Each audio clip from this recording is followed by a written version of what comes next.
Hi, you should be good. Good to go. All right, we will reconvene this regular commission meeting at 4:01 PM on September 16th, 2026. Those present: Commissioner Hedin, Commissioner Hadler, Commissioner McCurdy, Commissioner McGann, Commissioner Martinez, Commissioner McCandless, and myself, Commissioner Winfield, with elected Gabe Wojtek and currently County Attorney Stocks missing. Our Administrator Mark, and we will stand for the pledge. Pledge allegiance to the flag of the United States of America and to the republic for which it stands, one nation, under God, indivisible, with liberty and justice for all.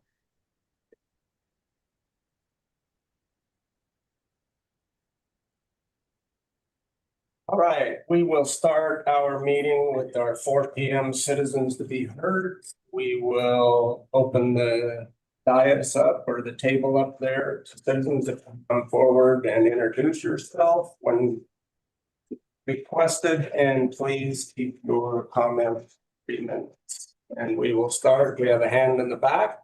So where am I going? There. Right up here to the table, or you can stand if you prefer. There. My name is Kylie Miller. I live in San Juan County. I see that Mud Springs is on the agenda tonight to be discussed. I came a couple of weeks ago, but I couldn't get in, and I wanted to talk to you guys about Mud Springs and the fact that there are no turning lanes on 191 to access Mud Springs. And I live right by Mud Springs, and so this development and the increase in traffic into this development where it's going to be, the access to it at least on Yellow Circle Road, is very concerning to me. I've already emailed you guys. I've gone to CLM, I've emailed San Juan County. I asked that construction not be continued in terms of the parking areas, et cetera, or even the mountain bike recreation area be opened in the spring unless UDOT has put in turn lanes. I have had near-miss accidents. I have friends who have had near-miss accidents. I have seen near-miss accidents. It's a death trap. It's at the bottom of the hill. I just watched BLM people exit it right when I was coming into town with a semi-truck, going 75 miles an hour, and the BLM pulled out going slow and the semi-truck was right on their tails. It's a disaster waiting to happen. Somebody is going to die. There's already been 7 or 8 accidents just in that 1 square mile in the last 10, 15 years. I drive by a burn mark on the highway every time I come to town where someone died. Multiple people have died in that 1 square mile. So please do not allow it to be opened in the spring until UDOT has the turning lanes and the access has changed. Because I don't want to die. I don't want anyone to die there because we're opening up a new recreation area for mountain bikers. Thank you. Next. Yes, Everett.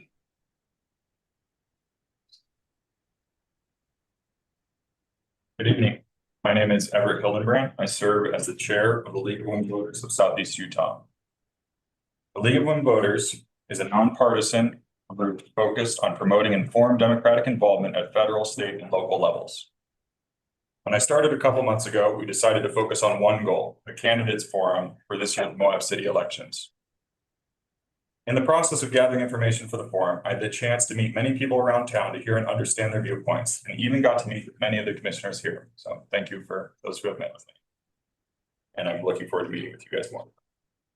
Happy to report that the forum went very well, was widely attended, and will be broadcast and distributed to people up until the election date. I'm amazed at the widespread community support we received for our activities at the League. Our list is over 100 strong and rapidly growing. We've been planning our next projects, and we'll be thrilled to invite everyone here, commissioners and citizens, to join us. Our next activities will be to work with our state league to help improve the voter representation of all people across Utah and to help close the gap between citizens and government here in Grand County and in Moab City by facilitating discussions between voters and elected officials. Thank you. Thank you. Next. Yes, please. Be me? Yes. Yes, sorry, you were the only one that had an arm.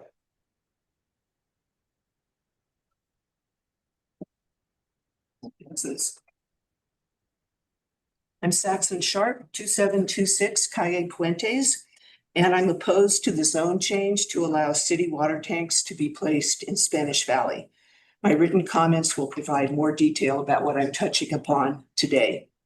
I want to spend a minute on the bigger picture of planning and zoning in Grand County because you have zoning and conditional use permit decisions coming up. Included in your agenda packet is the draft update to the land use chapter for Spanish Valley. I think that this is an excellent document and good guidance. In it, the overarching philosophy for certain areas states, do no harm. One area specified is east of Spanish Valley Drive and south of Spanish Trail Road, which includes the proposed tank location. That tank goes in and it will forever change the nature of the neighborhood. Also, the plan calls for increased density in this area to smaller lot single-family homes. A tank is not consistent with this residential pattern. Why not place something appropriate and useful for all county residents and businesses, such as affordable housing? Locate the tank elsewhere. This is not a place for a tank. This is not the only place for a tank or an interconnect. Finally, this document discusses 4 important zoning change considerations that must be addressed. As far as the tank goes, 1, it is inappropriate to place it in an established residential neighborhood. More than 70 homes are located within 1,500 feet of the site. A tank is so inconsistent in the existing neighborhood, the design calls to bury it 8 feet under a dirt mound with a diameter of 190 feet. What will the corner look like with that and the required security, lighting, fencing, and undoubtedly weeds? 2, building the tank at this location is not popular with residents. In 2016, I canvassed the neighborhood. 167 neighbors did not want the tank at this location. Most said it was inappropriate and unsightly. 3, according to Moab City, the tank will take a full year to complete. Imagine the dust, noise, and disruption 5 days a week for a year. Imagine this happening next door to your home. When the city gets the money to build a second tank, they'll put the neighborhood through this a whole second time with another big mound. 4, traffic at the 4-way stop will be impacted for a year because the city is required to have traffic control during much of the construction. A zoning change should be denied for this project. Thank you. Just noting for folks that are here, the public hearing for the major utility overlay city tank will be after 6 p.m. If we combine all of those statements for the public hearing, it's after that 6 p.m. point so that we can capture all of those statements together with that issue. So if you're here to speak on that, that citizens to be heard element is at 6 p.m. All right. Anybody else? Got one in the back.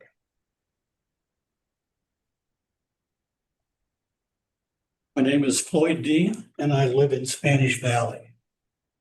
I too am against the rezoning for the utility overlay at the corner of Spanish Valley Drive and Spanish Trail Road.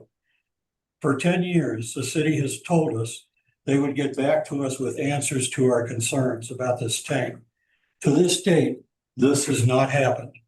Only with repeated attempts on my wife's part and myself have we been given piecemeal bits to our answers. Even then, some of the answers change. Another promise the city has given us and not kept is that they would keep up the maintenance on this lot. I will furnish pictures to the commission probably tomorrow, showing otherwise. This is an example of promises not kept. Also, the pictures will show how the weeds are piled up against private residence walls.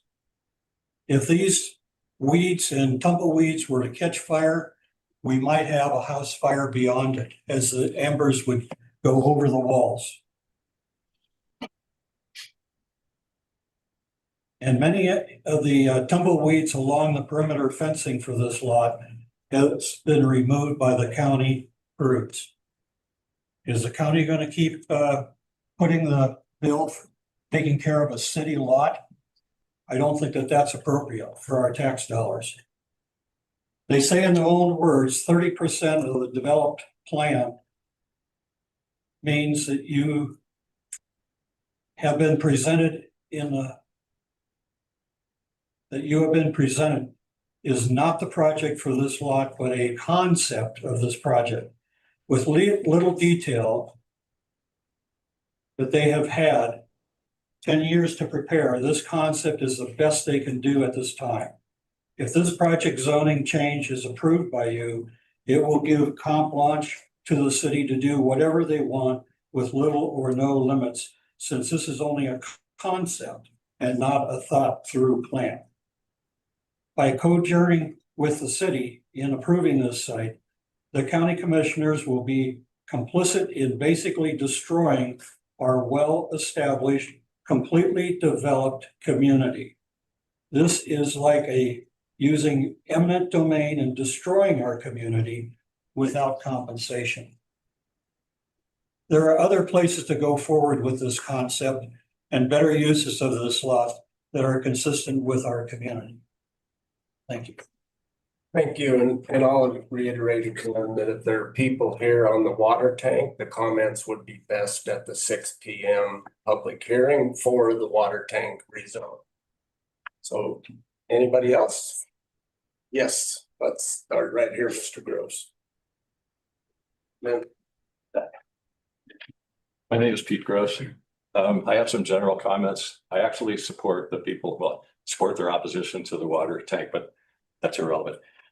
Zoning maps are made for a reason. They're a lengthy process created after lengthy deliberation. And so any changes to the zoning or limited use, whatever you call it, permits, waivers should be rare and exceptional, not routine. So every time somebody comes before you and asks for a zone change or a limited use, that should be scrutinized heavily, and unless there's overriding reason, that should be denied. The other thing I'd like to point out is just observing the audience here, it looks like a majority of women, and I see less than 30% up in front of me. I support women and men equally. We should have equal treatment for all. I suspect some of the reason for this discrepancy maybe is another issue, but I'll leave that to other people to speak to. Thank you. yes, Clip. Hello. Clip Coons, speaking for a minute on the motorized trail committee perspective to the potential agreement between the county and the state to form a motorized dedicated crew, trail work crew. So the motorized trails committee discussed it at a couple of meetings, and we recognize the need for the work. And I'd like to see the investment from both the county and the state on such a thing, as well as the coordination, of course, with our own committee. I'm speaking personally, I think it's great to see this potential for the county to step up its game with motorized trail work specifically. So far, you've done things like sending county staff to the motorized trails committee meetings. You've had the trail ambassadors do some trail work, although it's state funded. You've had the spring spruce up type of events helping steer volunteers toward motorized projects, and then the road department has donated equipment for things like jackhammers on trails that are also D roads. Finally, I should point out the Recreation Special Service District grant is going to Ride with Respect, a couple $1,000 a year, and as the executive director of that organization, we appreciate support at any level. But all of that adds up to several $1,000s when I personally think it should be several $100,000, considering the millions of tax revenue brought in from visitors and residents alike that are drawn to this area in part from their interest in motorized trails. Now, as to the question of who would employ this crew, I think the state is appropriate for a few reasons. Some of the benefits might be that we get actually more than 50% out of the state for the total project cost if they're paying for things like supervision. Also, it would be outside of the grant program that's agreed, so it wouldn't be competing with many OHV funded grants, which would include RTP. Just in the last few months, they've actually awarded nearly $400,000 just in this Grant County area. The final benefits could be more buy-in from the state. You know, we're gonna have the MTC, the trail coordinator, already in place to make sure there's a local input, but you know, if the state's the employer, then I think they're more likely to fund it. But the final thing is just the consistency of support. You know, the state of Utah has had, along with California, the oldest OHV program in the country over half a century now. They're likely to continue supporting this type of work thereafter here. Thank you. Thank you, Cliff. Jerry?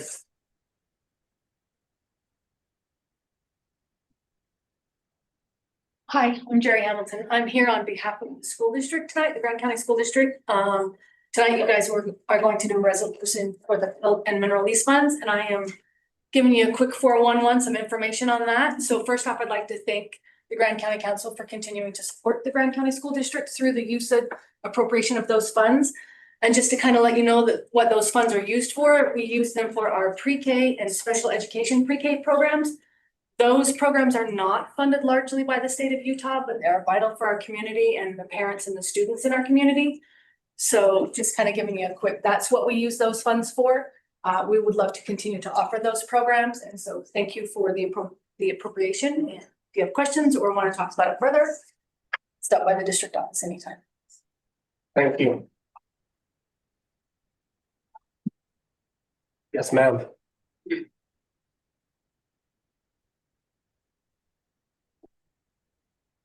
Good afternoon, commissioners. My name is Terry Dabney.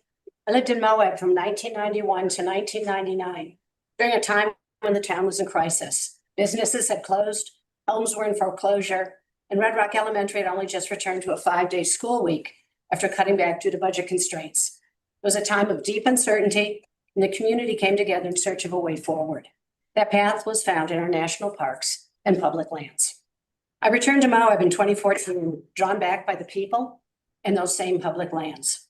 What began in the 1990s had grown into a $500 million tourism and outdoor recreation economy for Grand County. And yet last week, this commission, despite knowing the economic importance of America's public lands in Utah to this county, voted against a resolution supporting the very foundation of our economic success. But that is a conversation for another day. Today, I'm here because of growing concerns about the well-being of female employees in this county. Allegations of workplace harassment and bullying have reached a point where they can no longer be ignored. As someone who has personally experienced both in the workplace, I feel compelled to be here to see firsthand how this commission is responding. Our public institutions must reflect not only economic priorities, but moral ones as well. I urge this commission to take these concerns seriously and to ensure that all county employees, especially women, are treated with dignity, respect, and safety.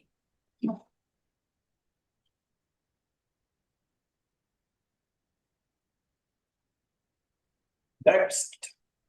Yes, ma'am.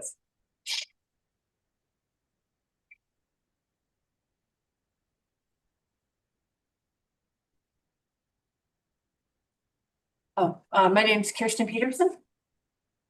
I stand before the commission today to speak about how we can all do better.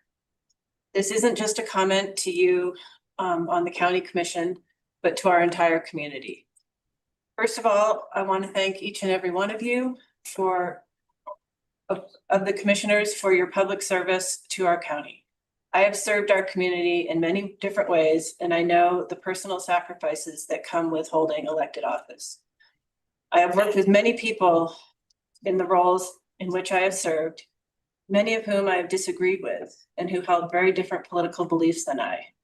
Despite the differences, I never felt an animosity towards any individual or group that was represented. And I also never felt animosity coming at me because there was always an underlying respect for each other, for the people that we each represented, and for the process of trying to do the best for our community. In our extremely divided country at this moment, I still believe that it is possible to work through our differences and focus on the job at hand to better Moab and Grant County. Our governor recently stated that we need to disagree better, and I couldn't agree more. I don't support many of the positions our governor has taken in the last year or so, but I still respect him. And I think he is trying to do the best job he can for our state and the people here. He gets sidetracked by politics just as many others do. However, he is a good human. Every day, we all get the opportunity to be good humans. And I implore each and every one of you to think about that in your words, your actions, and the way that you interact with your fellow commissioners, coworkers, friends, people you disagree with, and all residents of this small place that we call home.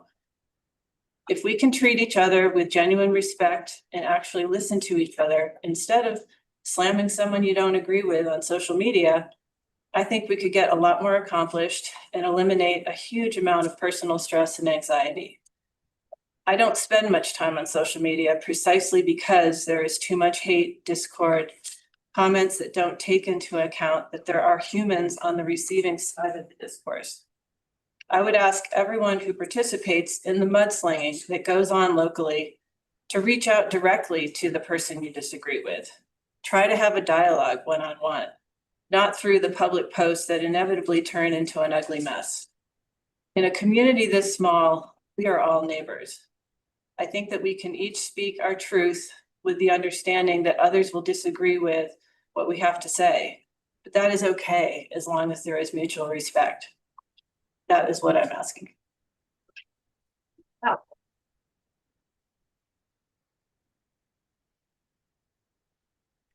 Thank you. Yes, sir.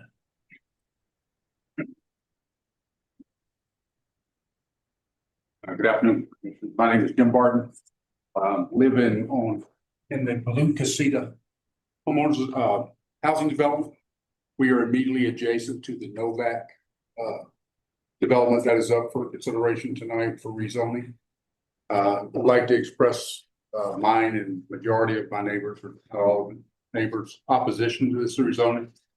It will dramatically change our environment out there, especially in traffic. Zimmerman Lane is the closest thoroughfare from that development to 191. It is already overwhelmed.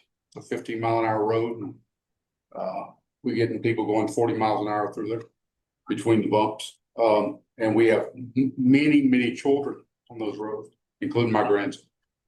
And quadrupling the amount of homes, which is the proposal for the rezoning, would dramatically impact us and that child safety concern. So we ask that you not approve that rezoning. So thank you. Thank you, sir. Yes. Just reminding folks, if for the public hearing, it's at 6, we have to capture all the comments that are made and put them into the record. So if we can hold those comments for the rezones, it's after 6 o'clock. We appreciate that. He thought it was the 4 o'clock meeting.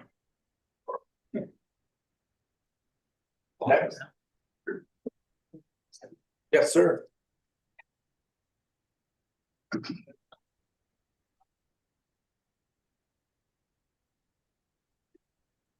My name's Dave Wagner. A few weeks ago, I mentioned to the commission that there were commissioners that were rolling their eyes and snickering at other commissioners. And I mentioned that that was inappropriate and should be curtailed. We've got pending lawsuit because of actions of some commissioners. And it's going to be a waste of money. Just like the taxiway you're putting in for private hangars is a waste of money. Their hangar rents will not pay for that in 20 or 30 years. So I'd like you to consider your actions toward other people and, you know, let's stop this. Thanks. Yeah.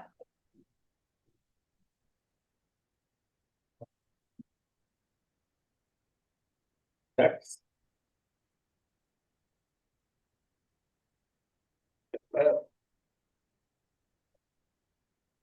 My name's Jessica O'Leary. I currently live in Castle Valley. I was a resident of Moab previous to that since 1997.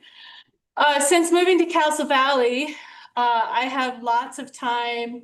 I commute into town every day for work. And so I have lots of time to catch up on my reading. And one of the books that I recently listened to was Braiding Sweetgrass. And in that, there's a chapter on gratitude. And in that gratitude chapter, there is a Thanksgiving address. And that Thanksgiving address is read at the start of every meeting. And what that does is it brings the community together and it acknowledges the people. It acknowledges Mother Earth. It acknowledges the waters, the fish, the plants, the food plants, the medicinal herbs, the animals, the trees, the birds, the four winds that bring the weather, the thunders, the sun, Godmother Moon, the stars, the enlightened teachers, the creator. And in that address, it gets everybody's minds on the same page. So it is an address, but is also a call and response. So there is an acknowledgement. Today we are gathered to see that the cycles of life continue, that we're given the duty to live in balance and harmony with each other and all living things. So now we bring our minds together as one as we give greetings and thanks to other people. And then the response from everybody in the audience would be, now our minds are one. And the importance of reading this address at the start of meetings is to get your minds as one. You're focused on the same goals. We want to make this a better community. We want to improve the lives of the people living in Grand County. So I ask you to make your minds one, come together, show respect and show gratitude for one another and for each other's time as you're sitting on this commission. Thank you.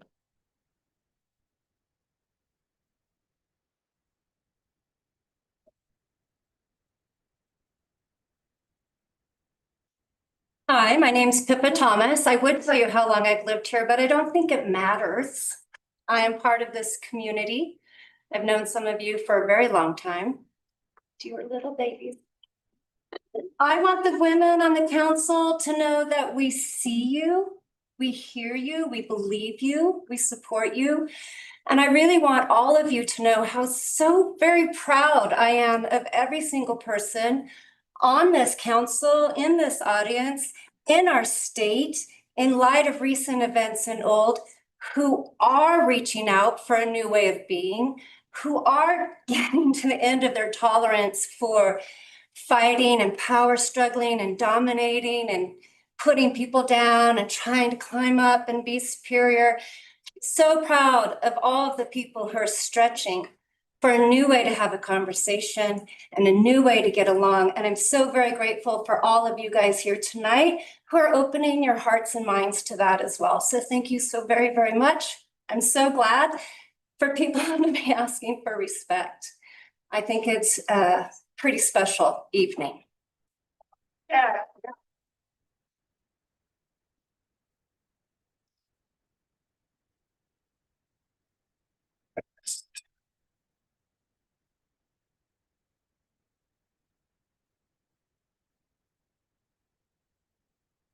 Hi, folks. Dan Kent, 40 years in Moab, mostly being a wildlife biologist.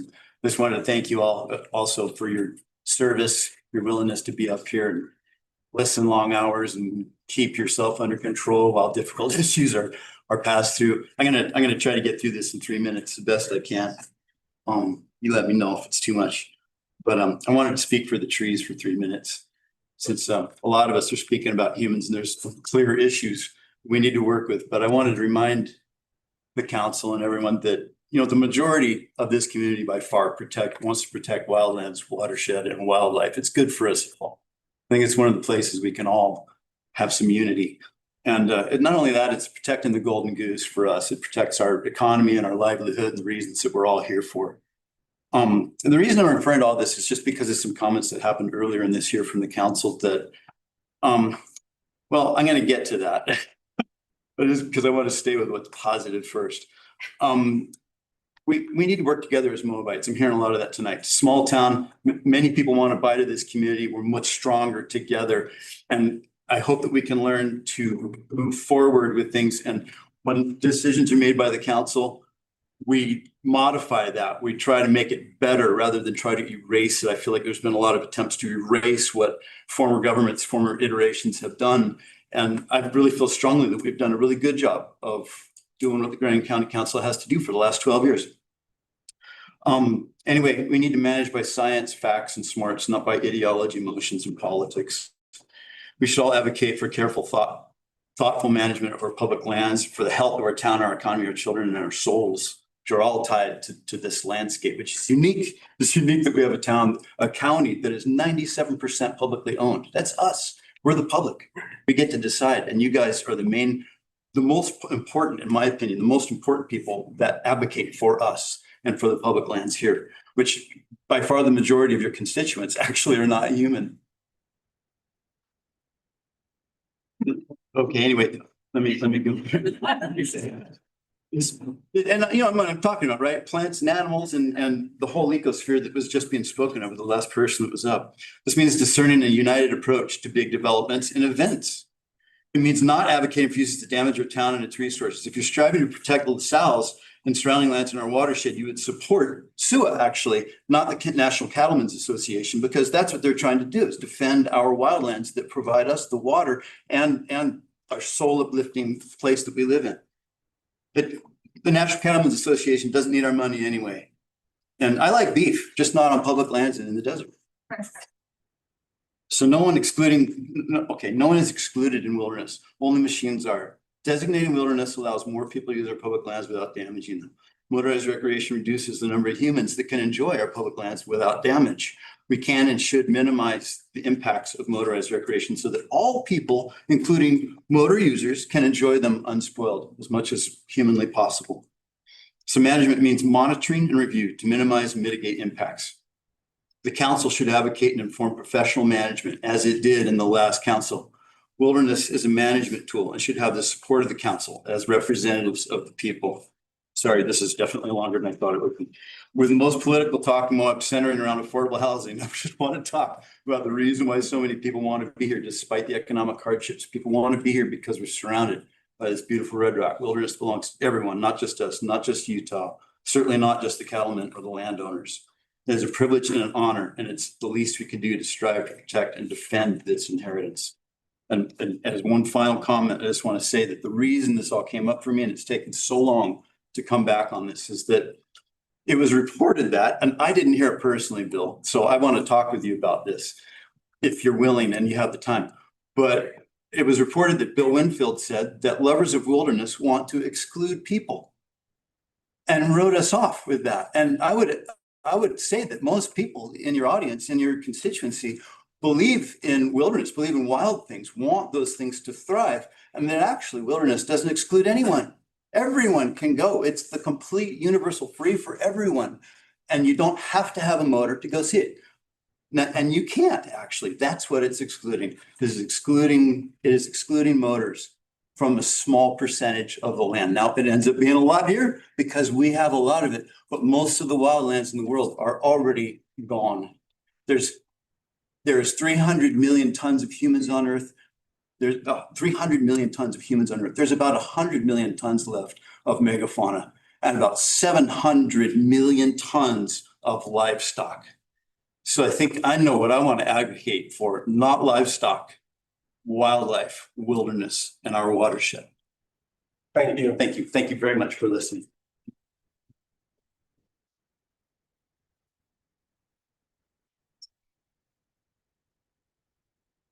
Yes, sir. Hey, let's talk about that conditional use permit by Ramsey Metals. You spend your time? Sure. Yeah, Introduce yourself, please. Yeah. Introduce yourself for the. yeah, my name is Roger Crane, born and raised here. Lived here over half my life. I worked with M&J Sheet Metal back when they were putting in most of the heating and air conditioning systems around town. I know that Randy has been doing it for 50 years around here. When they first that building up there, put all the equipment in, when M&J shut down, the dad retired, Randy put his shop up at his house, and he's been, satisfying the community. He's been an asset to the community. I would think. And I just would like to see him keep going with this permit. Like I said, he's an asset to the community. He's been doing it for 50 years. I've been with him when he put heating systems in people's houses. They didn't even have the money to pay it, but he still did it. I mean, it's a good asset. And I'd like to see his business thrive here. I think it will. So I got, thanks. Thank you.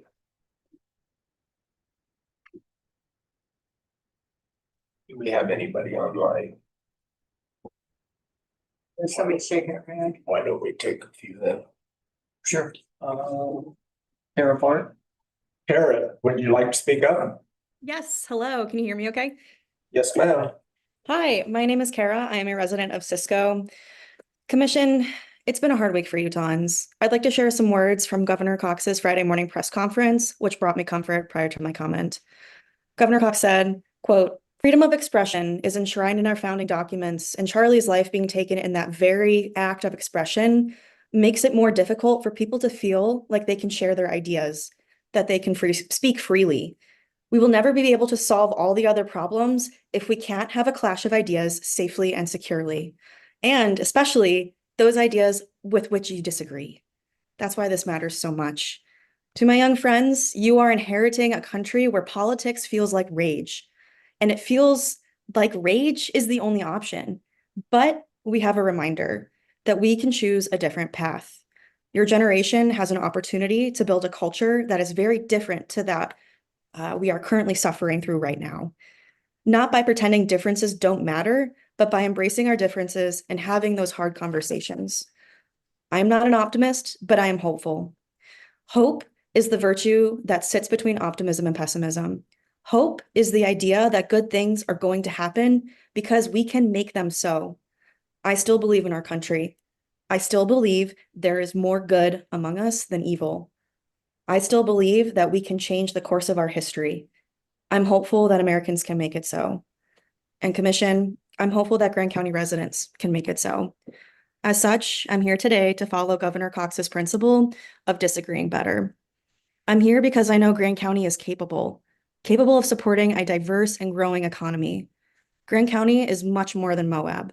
That said, the solution to Grand County's shrinking economy also lies outside the county seat.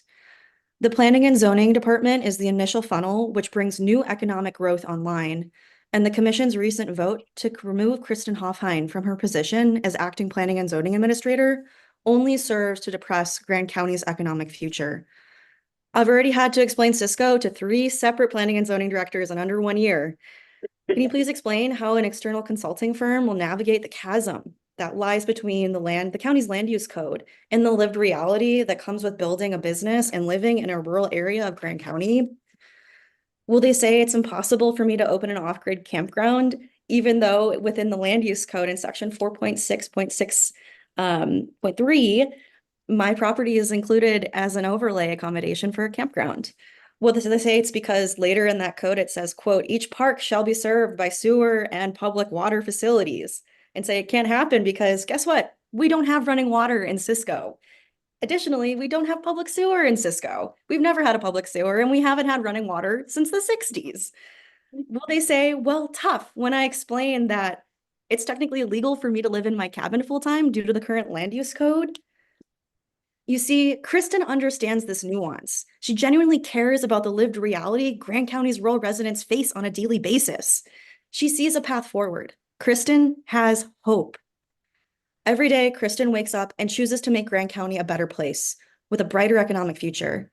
I can't say the same for this faceless consulting firm. Our county's capacity for turning our economy around is only as strong as our planning and zoning department. Mismanagement and apathy makes entrepreneurs go elsewhere with their big ideas. In the process, that hope, it also goes elsewhere. The solution to turn around Grand County lies in the rural parts of our beautiful county. Will this commission toss the county's already shrinking economy a PFD, or be the strainer in trapping our tourist economy towards a preventable death? Thank you for your time and consideration. Thank you. Lee Singleton? Lee Singleton, do you want to speak up? Yes, good evening. Can you hear me? Yes, ma'am. Okay, wonderful. So my name is Lee Singleton, spelled Leigh Singleton. And I live in Spanish Valley. And I wanted to express the concerns I have about the way that women are treated in Grand County. I am aware of the notice of claim that was filed by 10 women recently, Ms. Hoffine, Mary McGann, and the others, from what I can tell, have all done a great job and have worked very hard on behalf of the county and the citizens. And going forward, my only message is I would hope that the county treats these women with the respect that they are due. Thank you. Thank you.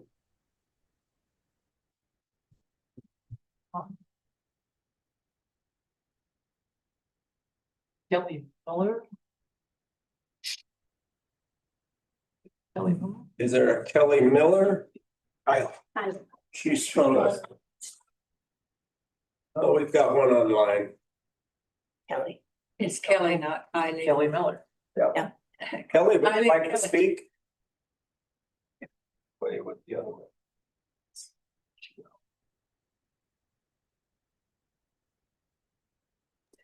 Oh. Yes, Kelly. Oh, okay.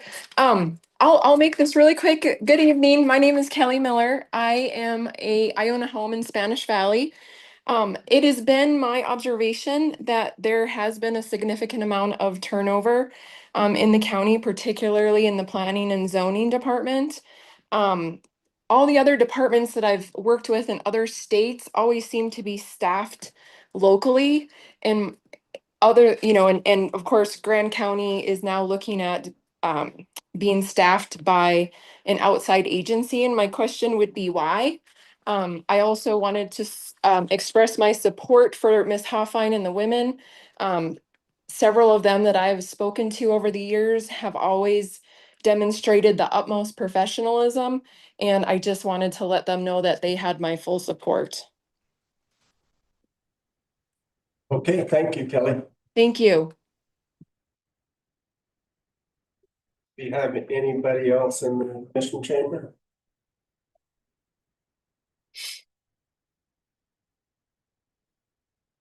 All right, seeing none, we will move on. It is time for our Grand County Public Library annual report.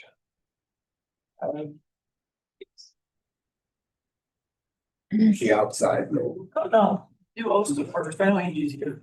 Do Sandblast one? Or San Jose, Andrew's here. Oh, is Andrew here? Andrew's right here. Yeah. It's Like, I'm here. Here. I saw you there, Andrew, yeah. When he said host, I was thinking Angie. She's after me or whatever. He's in the building, I saw.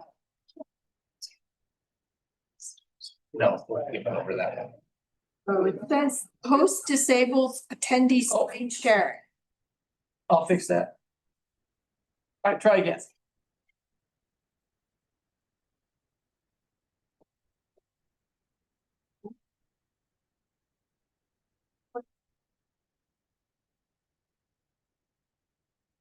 I have to creep down with each one. Working, Andrea? Well, yeah, it was. Hold on. I was just trying to see how I go from slide to slide. It's again weird. All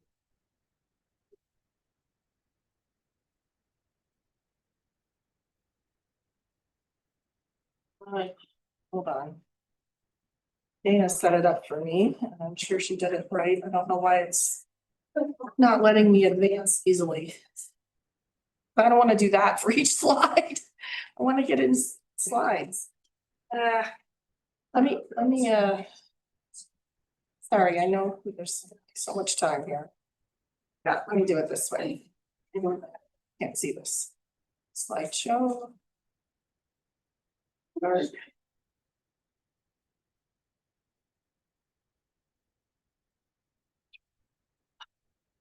Beginning. Okay, but I'm not sharing the right screen, am I? Not yet. Why is it doing that? Great. Share this one. There it goes. We're gonna go. Oh.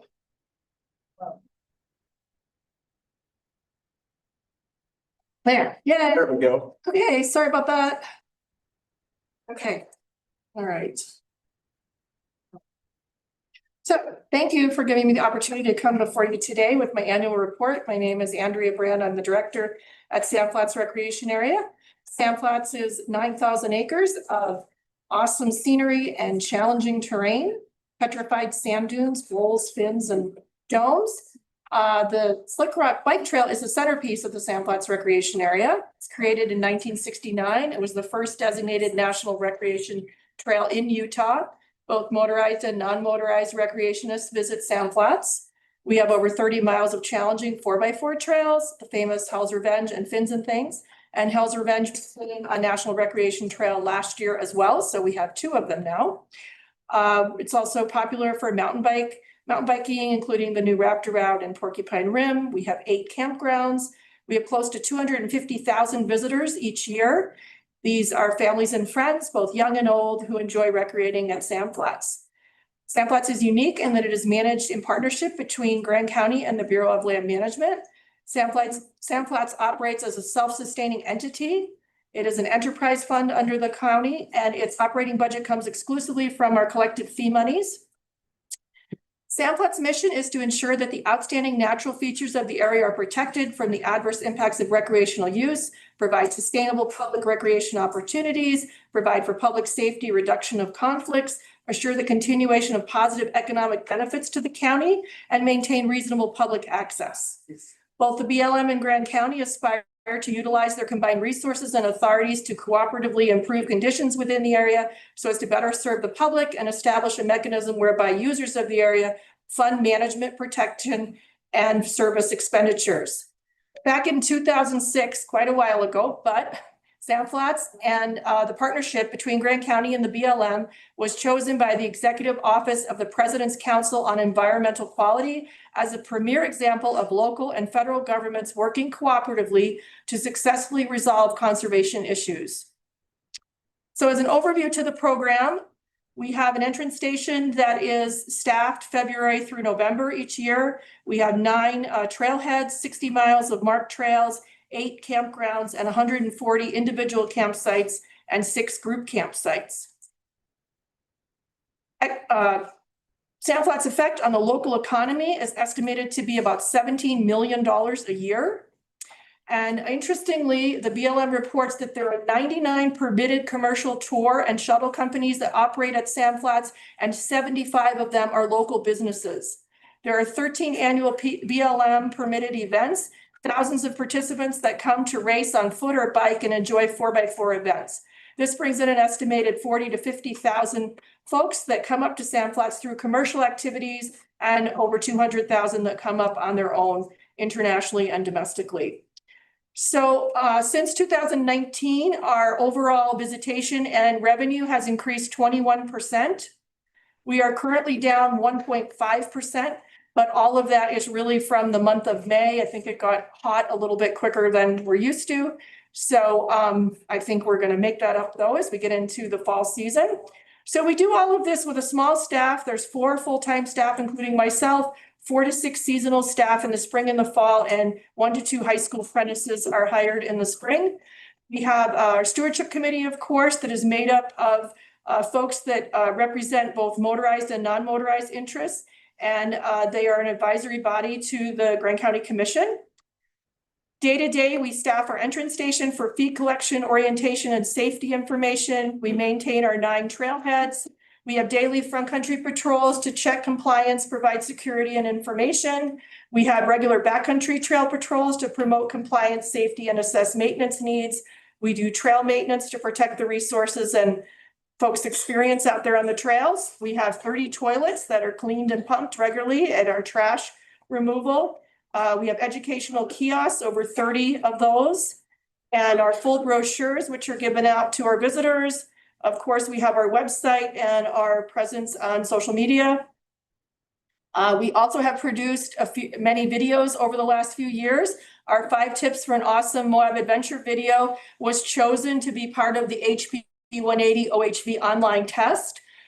We helped write that test for the state, and to date, over 375,000 people have taken that OHV test and seen our video created here at Sand Flats in Grant County.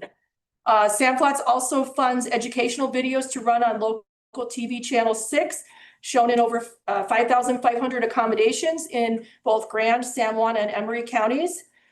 Some of these videos have been extremely far-reaching, 1.3 million views for the Ephemera Pools video that we worked on with the Travel Council, and a lot of these views were from Europe.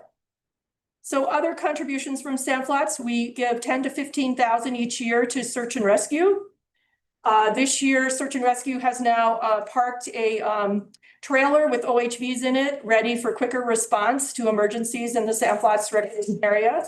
We have our high school apprenticeship program since 1995.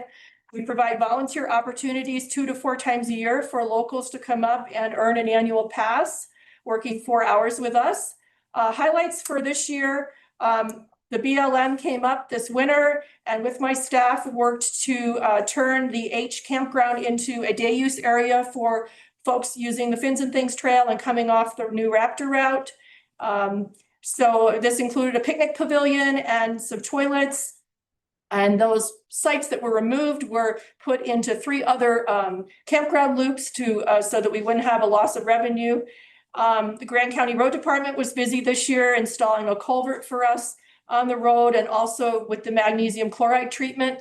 This year, the BLM was not able to fund that treatment, so Sand Flats paid close to $19,000 for that magnesium chloride. The road department's very busy right now doing the chip sealing from the cemetery up to the end of the pavement on the Sand Flats Road.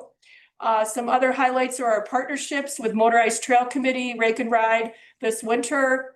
I was a speaker and helped organize the Spring Guide Summit along with NPS, GCAT, and the BLM. This spring, there was over 200 participants.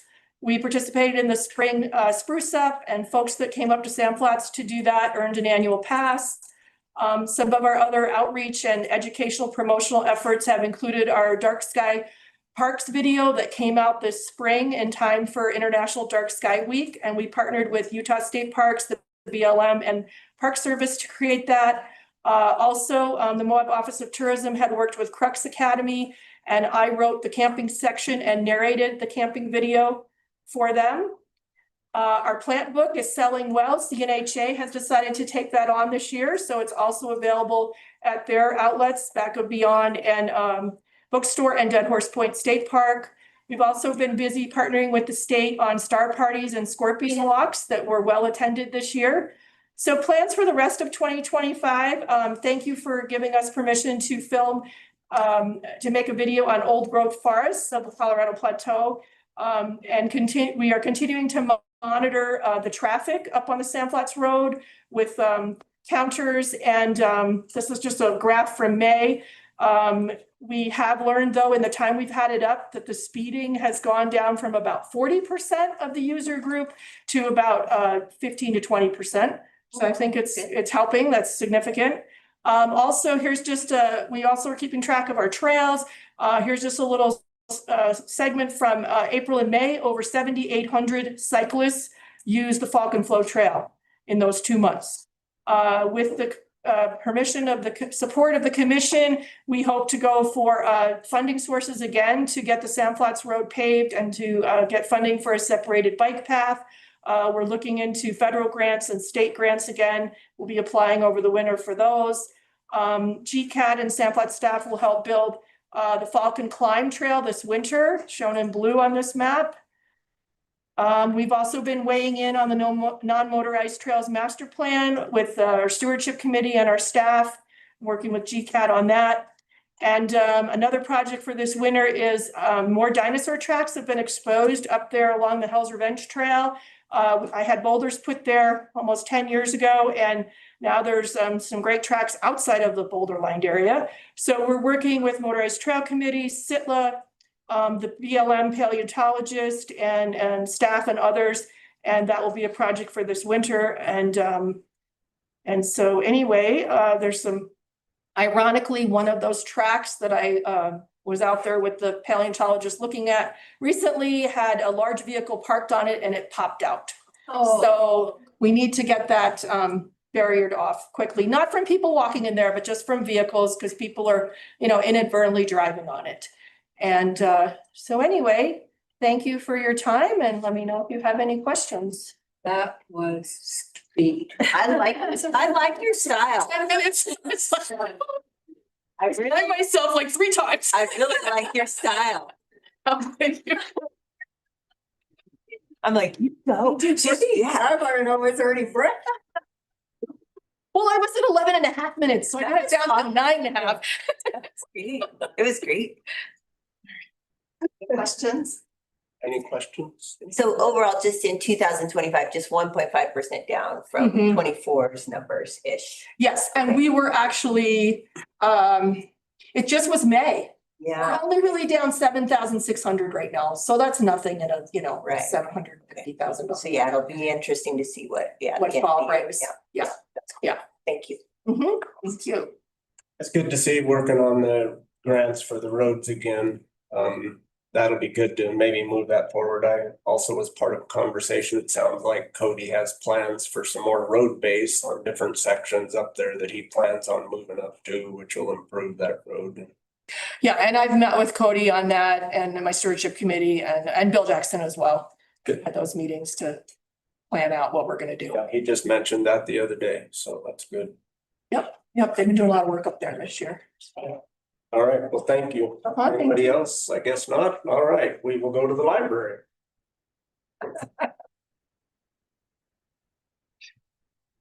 Wonder if she's confused. Where's the information?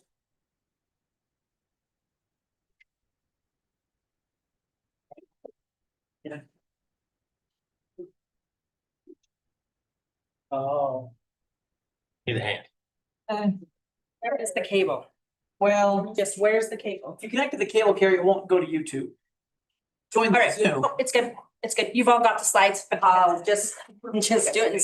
I promised 7 minutes, and so that's what I'm gonna stick with, and I'm not wasting more of your time. For speed run. So my name's Carrie Valdez. I'm the director of the Grand County Library. I apologize for the lack of slides for those in the audience, but they were part of the agenda. You're welcome to look them up and take a look at what we're gonna talk about here real quick. So some of the things that were mentioned in that slideshow that you folks have, year to date, We have about 100, well, let me start back. So the library first opened as the Moab Library in 1915, and we had something like 400 donated books. We now have a collection of about 50,000, and we have about 7,000 active library cards. We purged those 3 years of inactivity. So it's pretty consistent along that 7,000, 7,500 library cards. The 50,000 items that we have for circulation, year to date, we're at the end of August, we were at 100,000 checkouts. So statistically, that means that the about 200 days that we've been open so far, we're checking out about 500 items per day. So just think about that for a second. That is an amazing number to have 500 items checked out per day that we are open. We have 3 branches. The Moab Library branch is open, I have to remember off the top of my head, 63 hours. I don't know who did that. I did. That's great, Quinn, but I don't have my glasses on, so I can't see. Mine carries. Harry, there's a screen right next to you. Yeah, maybe looking like this. Okay. Yeah, so 63 hours at the Moab Library. That building, we opened in 2006. 40 hours a week. Thanks, Meg. 40 hours a week at the Teen Center. And then the Castle Valley Library is open 16 hours a week. So when we're fully staffed, we have about 19 individual staff members. It's a 12 and a half FTE. Next slide, please, Quinn. Thank you. So as I mentioned, we have checked out about 100,000 items, 500 a day that we are open. About a third of that is adult material. About a third of that is juvenile material. And then the remaining third is audiovisual material. Thank you. Some of the things that we offer for the community. Libby is Overdrive. It's our electronic ebooks or e-audiobooks, extremely popular. And there's some funding questions that will come along with that later next year that we'll talk about, but that's for a different day. Mango is our language learning platform. We have Candid, which is a grants database program. Digital newspapers, our Utah Online Library comes through to us through the state library. That's homework help for kids, Chilton auto repairs, research, law, simple law questions, that type of stuff. We also have what we call the library on the go. So we have the cutest book bike that I have ever seen in my life. And this is an amazing thing to take out to a community event. We have hotspots, which gives people internet access, which is very important in a community where we have average internet is like $80 a month. And that is cost prohibitive for a lot of our families. And so these hotspots check out. We also have Chromebooks, laptops, and then iPads that we give for organizations. And a couple of other things. We do transfers between all 3 branches, of course, and people come in, use the computers. They can print wireless off their own devices. They can get on the computers. Next. Thank you, sir. The other thing we do, a huge part, not just circulation of materials, we do a lot of programs and a lot of outreach. So programs are those things held in the libraries. Outreach is when we go out to different community organizations for different events. Year to date, so this is the end of August, we have had 520 programs or outreach events with over 10,000 attendees at those events. Now, obviously the ones at the library are just us, but when we go to community events, there might be a lot going on, but we count the people that interact with the library and get information about the library. So that's pretty amazing. Our summer reading program, Color Our World, was a 10-week program over the summer. And what were the final numbers on that, Meg? 1,000. 1,000, yeah. So within those weeks, we had different programs and we had 1,000 participants. Again, just very, very busy. Focus on local interest adult programs, authors. We do just, I think later tomorrow, maybe we're doing some stuff with the Festival of Science. So a lot of things like that. The school visits, that's another really big one. Just last week, we were at Head Start.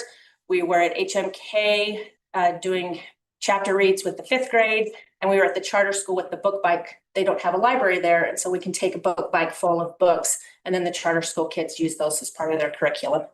If you want to know what's going on at the library, moablibrary.org. We do a really great job keeping our calendar up to date, where we're at, what's happening, and the things that you can do at the library. Some other things that we offer, interlibrary loan, if you want a book or an item that we don't have, we can get it from other libraries, mostly across the state, but honestly across the United States. We do reference assistance, homework help, all that type of stuff. We have meeting rooms, which are very popular at the library, and then numerous book clubs that community members can get involved with. And then some of the other kind of neat things that we are doing, we have a makerspace at the teen center, which is really popular. This is middle school age kids. I still say junior high, and then kind of our 9th and 10th graders. We honestly don't see a lot of 11th and 12th graders, but I think they start working and then they got other things going on. We have these educational backpacks that are all themed. Homeschoolers use a lot of these. The pictures are bad and I apologize for that, but they have a theme like colors and it's just a bunch of activities. It's books. It's really great things for young families to learn how to do some of this stuff with curriculums as part of them. And then our library of things, we have projectors, we have portable DVD players, we have blood pressure cuffs. We have a whole array of different things, like the blood pressure cuffs were a partnership with the health department. So if folks have concerns, they can check these out and kind of monitor their blood pressure as needed. So lots of different things like that. And then the one thing I do want to acknowledge super quick while you read about the nice things that people have to say about the library, we have an amazing group, friends of the library, our volunteers, and the library board. And a lot of what we do, we could not do without those folks. And so I just want to acknowledge that, as well, of course, the staff that I have. And then in the last couple of minutes that I have, I want to talk about the next thing, which is the problems we're having with the library. So I am one of those folks that still refer to it as the new library because I was hired when we were at the old library. But the building's almost 20 years old and there's a lot of things that are end of life and we're starting to have a lot of problems. I like to tell people when they come in, if they don't like the temperature where they're at, just go somewhere else in the library because we have about 6 climate zones. It's interesting. So as you know, the HVACs are being replaced. That project is having supply chain issues, and so that keeps getting pushed off. We now have 5 of the 8 items, the 8 HVACs. So hopefully the first couple of weeks of October we'll get those replaced. Some of the other things that we're coming up against, part of the roof was fixed during the Great Flood of 2019, but 3/4 of the roof is end of life. We've got light fixtures that are honestly catching on fire. Our bathrooms are not actually handicap accessible for today's standards. They're 20 years old. You cannot push the door open in a wheelchair. Carpet fascia, our Cat 5 cabling, there's a lot of issues in a building that's 20 years old. I do also want to acknowledge Sean and the maintenance department. We have put a huge burden on them the last little bit, and Sean has been amazing helping us out with those things. And then my last slide is the Casa Valley Library, which I think has the most beautiful view of any library, probably anywhere. And your opportunity to ask any questions. Anybody? Mike? I know you stated the Libby program. I absolutely love using it myself. I use my library card with it. So if there's questions with that coming up, I would love to be there with you on working on that. Okay. Most of Libby is a consortium through the state. There's a lot of federal monies that have been coming into it that may not be in the future. So that's a future discussion. It's something to be aware of. But Libby is very, very. And to get the word out there to more library users about using the services. Absolutely. Anybody else? Okay. I will admit I went over 7 minutes, but thank you all. Very good. Great. Thank you. All right. Let's go. Take it away.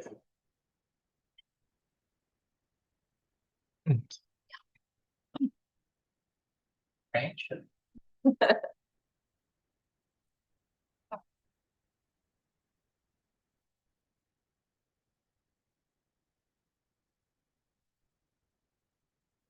Vancouver, Cedar City.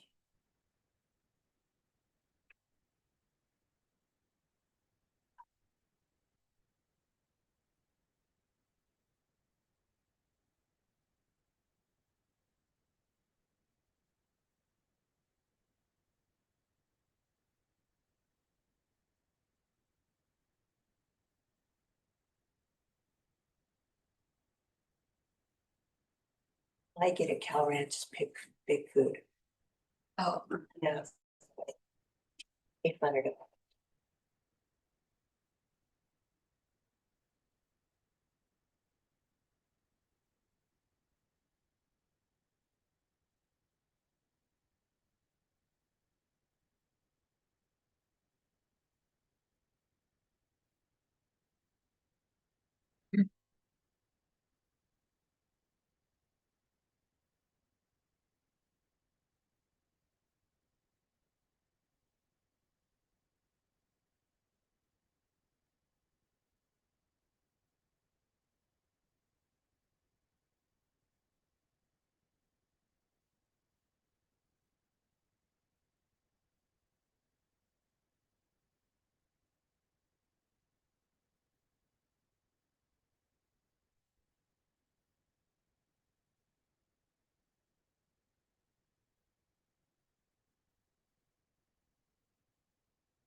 sorry, it's not showing me my notes.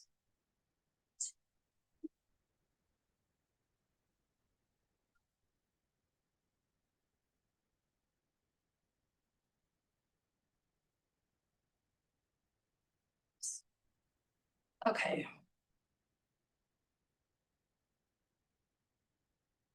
Okay. So good evening. I'm Angie Book, the Old Spanish Trail Arena Director. Each county department is allocated 10 minutes to give for a department report with 5 minutes for questions. There is no way that I could possibly review all of OSTA's year in 10 minutes. So I would like to do something different this year and focus on a few items of our top concern at the moment. Staffing. OSTA's 2025 budget included for 6 staff, a director, assistant director, administrative assistant, and 3 maintenance technicians. OSTA staff not only handle all of the maintenance on the 64-acre property, but we coordinate and accomplish a majority of the projects at the facility, only hiring out when it's outside of our scope of work. We train and obtain the knowledge and tools necessary to keep a majority of the projects within OSTA. These same individuals are also event staff, which requires patience and the ability to be flexible. Running events are long days with lots of people, which could go terribly wrong if procedures are not followed. Countless hours are spent training on everything from conflict resolutions to active shooters. There is more to a special event than cleaning bathrooms and securing extension cords. A few days before the county fair, we had an employee who decided that OSTA's schedule did not work for him anymore. And we were in the middle of interviewing for his replacement when we received notice of a hiring freeze. This position was again denied with a new request form that was established a few weeks back. OSTA was already stretched with 6 employees. It makes me nervous for our future with only 5. I'm truly afraid that we will burn out other employees during this process. Events. The link that I provided here, you can click on and you can see all of the events that from 2024 to 2026. Events, I will try to make this quick. The link, the slide allows you'll to see the OSTA events from 2024 and what is on the schedule so far through 2026. When reviewing these schedules, please notice that there is almost an event every weekend, excluding some winter months. When scheduling for an event, other factors need to be taken into consideration, from event prep and cleanup, along with some maintenance items are not attainable while the general public has access to the facility. OSTA employees have also successfully taken on the responsibilities of the Grand County Fair and the professional mobile stage. Both of these items come with their own list of demands and added responsibilities. In preparation for the 2026 budget, I would like to take a moment to review the importance of some capital works projects that OSTA is in need of. OSA was built in the early 90s and is still holding onto the original fire suppression system. In 2021, we had the antifreeze changed in the main arena system to become compliant with a new code that was going into effect in 2022. During this change, we also had several repairs completed on the system due to the systems leaking. The technicians warned us at this time that our system has reached its lifespan and we will not be able to get to pass inspection for too much longer, and it definitely will not be able to handle a recharge. The pipes have corroded to a point that they have shortened in length and are getting to a point where they are not joining together. This is why there are leaks, and the system has recently started leaking again. OSA not only poses the risk of holding a full charge in the system, but when the leaks hit the floor, it leaves behind an oil residue, which becomes a slipping hazard. So that's a picture of one of our sprinkler heads. And estimates are coming in about 350 to 385,000.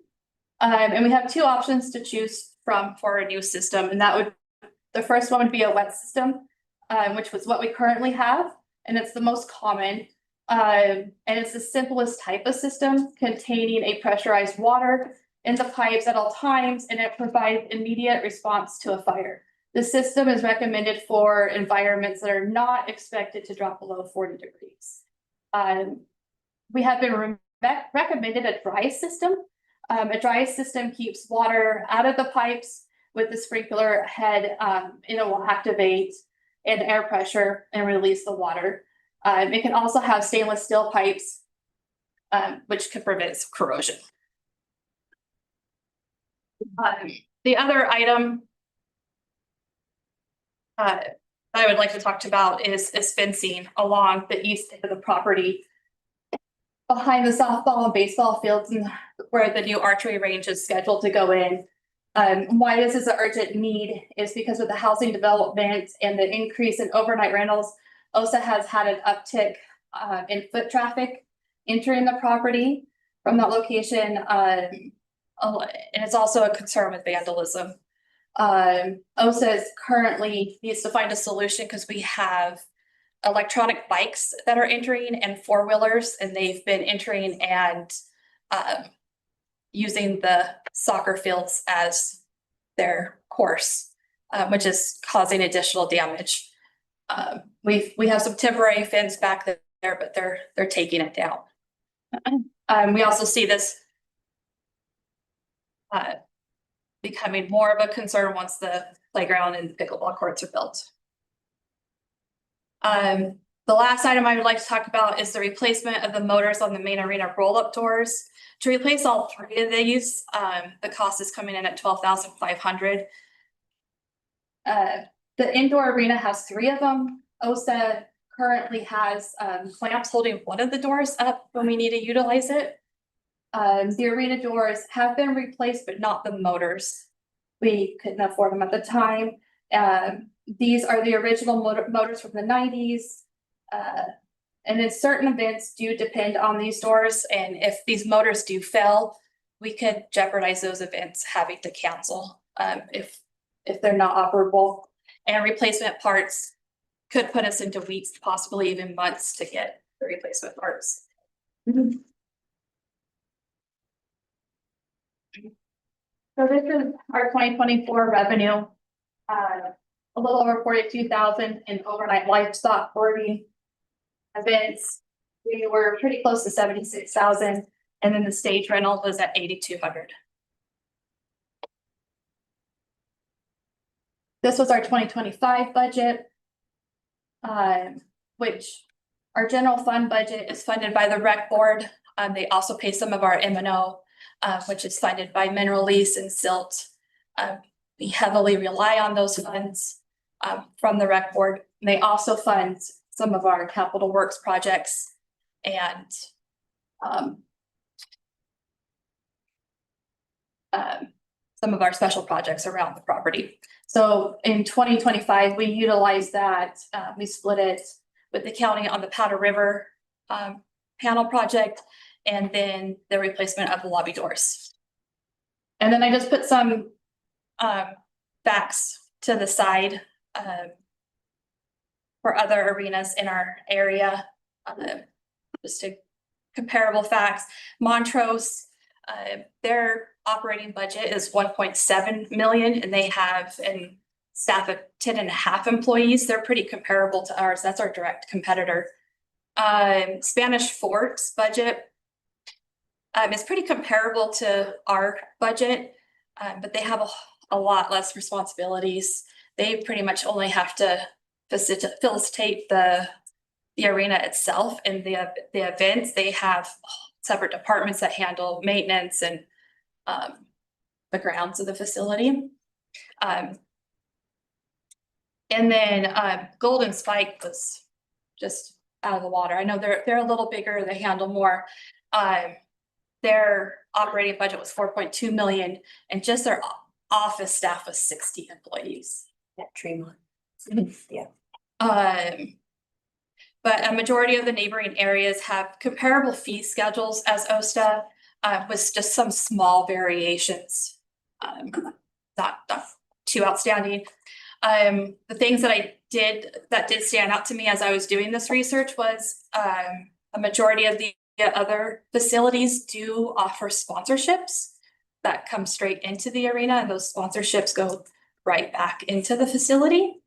And then membership packages for open writing. That's something we offer to our local community for free. And then almost all of them had reserved camping. They offered camping and long-term boarding. And then this is just a quick overview of pretty much what I've already spoke about, what I'll be looking at for capital projects for 2026. The fire suppression, the fencing, replacement of the motors for the roll-up doors. The one thing I didn't talk about was the portable livestock pens. This would be for smaller animals like pigs, goats, poultry, things along those lines. We don't currently have anything like that. And it's a little bit of a struggle with 4-H, with the growing of the county fair. And then the accommodations during the Deer Creek fire. We made it work, but it was tricky. It's hard to get those smaller animals to accommodate in the large animal pens. There's other things we have to think about, possums, raccoons, those other animals. And then I have the gravel for the archery range. We're still looking for funding for gravel for the archery range. And then an implement shed is greatly needed out there because we have a lot of equipment that's highly expensive and it's just sitting out in the sun, getting exposed to the weather and rotting that we have to manage. And the last thing is the marquee sign. It's pretty much, I know, just a cosmetic thing. It is falling apart, but it is the first thing that people see coming into the facility. So that is what I have. Any questions? I got a question. Yeah. You talked about the like kids coming out on the e-bikes and playing around on the soccer fields. I think we've had similar about in Swanee, and I've had some discussions with PD about those issues. Have you talked to the sheriff? Oh yeah, and the sheriff is so good about coming out there because it's not the only thing that I have to monitor. I have paragliders, I have drones, I have airplanes, but the e-bikes and the 4-wheelers, they're tearing up grass and breaking sprinkler heads. It's just that in between. And they're coming straight from the condos. Yeah.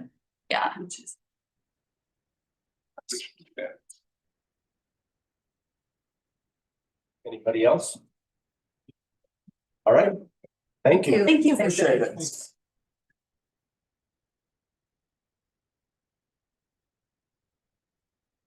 See. Hearing yet. All right, we will move on to our commission member disclosures. If anybody has anything of item on this agenda. Yes, Brett. I'd like to disclose that I received a campaign contribution from the Beamans, and I also received a campaign contribution from Curtis Wilson. All right, thank you. Anybody else? All right, Okay, we will move on then to our approval of the consent agenda items.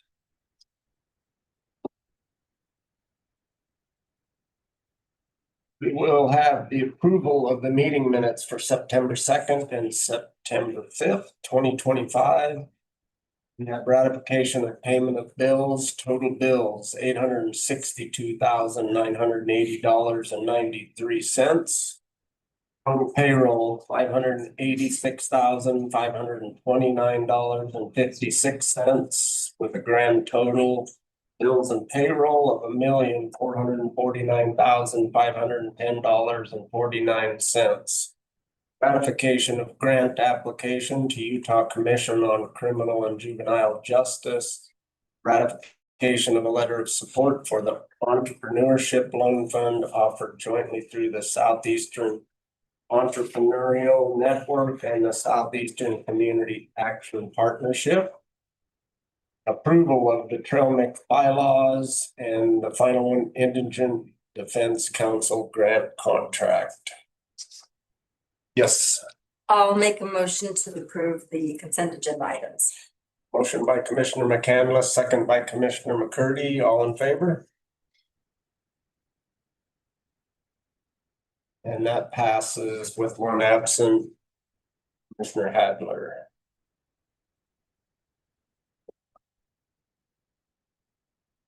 Let's see, we will then move on to item number 6, which is the conditional use permit for the Wright Moab Industries.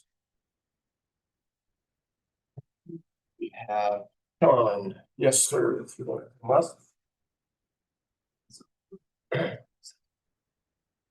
And I believe we have Andrew online for that, correct? Yes, I'm here. He's ready to go. Okay. I'm back up.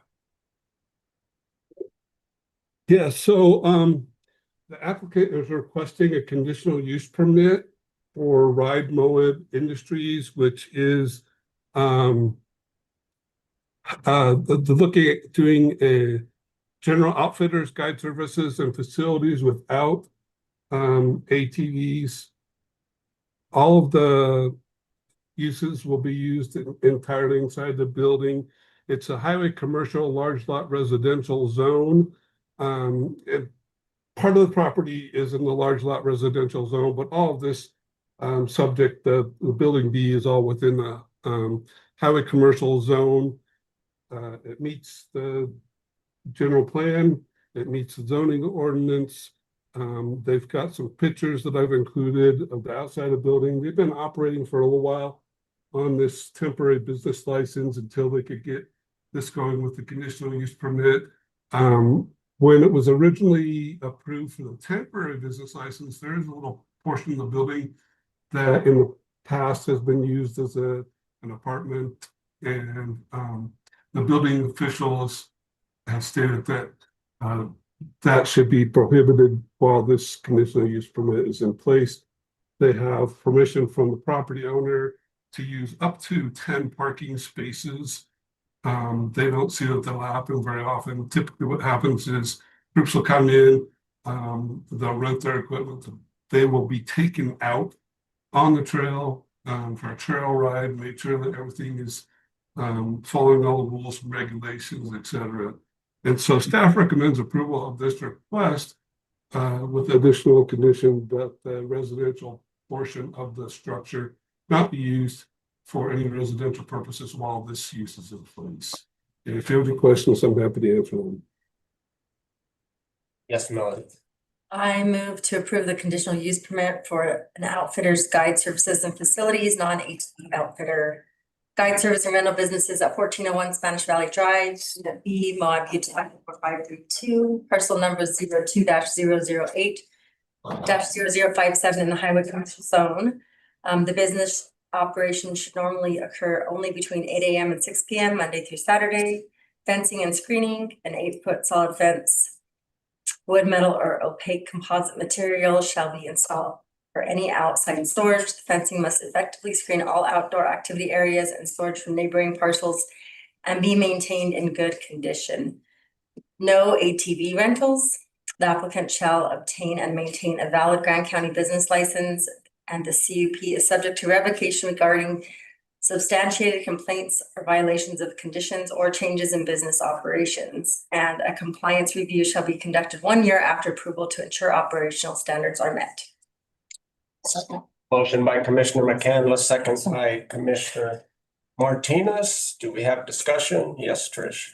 I think this is actually appropriate for this area. However, I just kind of want to reiterate my issues with CUPs in general and kind of talk about what I think we can do in the interim before we have the land use code update to deal with CUPs, I hope. You know, in general, CUPs are spot zoning is what it comes down to, which hopefully that's not what we're doing. We spent this extensive amount of time and money putting together the future land use map. And every time we grant a CUP, we're spot zoning. And so there's my struggle with it. You know, one thing Mary Hoffine said in the Planning Commission that stood out to me, she said, you know, we did CUPs kind of for gravel pits back in the day. It was like a special use, you'd have it, you'd use it, and then you'd move on. And CUPs have rolled into this thing where we're now just using it to spot zone is the way I put it. And one thing that people need to remember, it follows the property. So we were, I think, under the assumption back in the day, at least that was the assumption I had, was that it followed the business. And as soon as that business shut down, you know, that CUP was gone. That's not the case. So, and for example, on my little street, I now have 2 CUPs that have been granted in the last probably 4 years, 5 years since I've been on the commission. And, you know, now overlays that property in a rural residential zone. So I kind of want to make that point. The other big thing is hopefully within the land use code update, and hopefully it will be a very vibrant, holistic process where the community is involved, we're really involved. We can go through that and decide where CUPs are appropriate, right? And so hopefully that'll be a process that we will do soon. We keep talking about that. Lastly, here's the rub. We grant these CUPs and whoever looks at the conditions, right? Who monitors the conditions? So one thing I will ask is we do have a code enforcement officer. If we grant these conditions, when does the fence get built? Who goes and checks on the fence, right? The only way, for example, the one CUP that was granted in my neighborhood is neighbors complained, and it wasn't me. I do want to state that, but other neighbors complained. And so finally, you know, they went out and made sure that the fence was up, that it was appropriate to the CUP conditions. So I will ask that in the interim, till we get that land use code update, that our code enforcement officer, as soon as these are granted, he goes, he makes sure the conditions are in place. And then the other thing that I would ask is these should be reviewed annually. Is that correct, Stephen? Yes, that's correct. Thank you.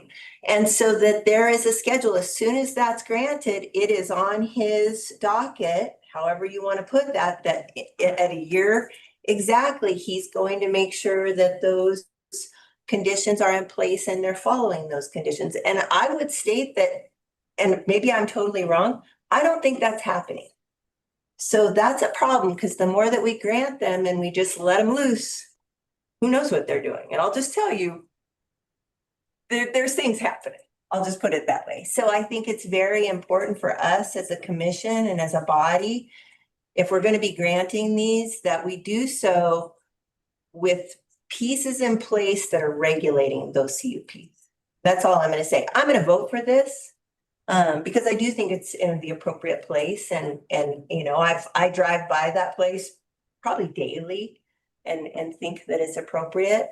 But I think as a body and our planning and zoning department, we need to be monitoring these. And hopefully within the land use code update, we'll eventually get rid of, I hope, most CUPs, and we kind of parse out what we deem as appropriate, and the community parses that out too. That's it. If I could just make one clarifying comment, if that's okay. The 8-foot side skirting fence is only if there's outside storage. So if they don't have the outside storage, which is what the applicant states, then they won't need to do that. Okay, thanks, Andrew. Yeah, and didn't we have an ombudsman training on CUPs at the very beginning of me starting as a commissioner? And he talked about how as long as conditions were met to mitigate any kind of issues that came up, then we wouldn't be able to deny those CUPs. So it's really not about the business that's in there or what's going on in there. It's about, are the issues being mitigated, and are they being able to be mitigated correctly? And if so, then, then we vote for it. And so I don't see conditional use permits going away, even with the new land use code at all. And like for this particular business, they have to, no matter where they would be, because they are highway commercial already, but because they rent motorcycles, they have to have a conditional use permit. It's just in the law. So those are the kind of things we're never going to get around. And I 100% agree with you that we need to have, this, as I read that, a compliance review shall be conducted 1 year after approval. My brain said, and who's going to do that? That department doesn't have people right now. And I don't know if we tell Mark that to make sure that's happening, but have a list of those. We have a code enforcement. Yeah, code enforcement. So, I mean, as commissioners, we can't go go out there and check it out, but I think that it definitely should check out. Mary and then Mike. Nobody said a lot, but I wanted to say a lot of, and I think when we moved that, because the frustrating part about conditional use, it makes you feel like you have a choice. And oftentimes you don't, because if they could prove they could mitigate it, even though the mitigation might be, kind of questionable and such as.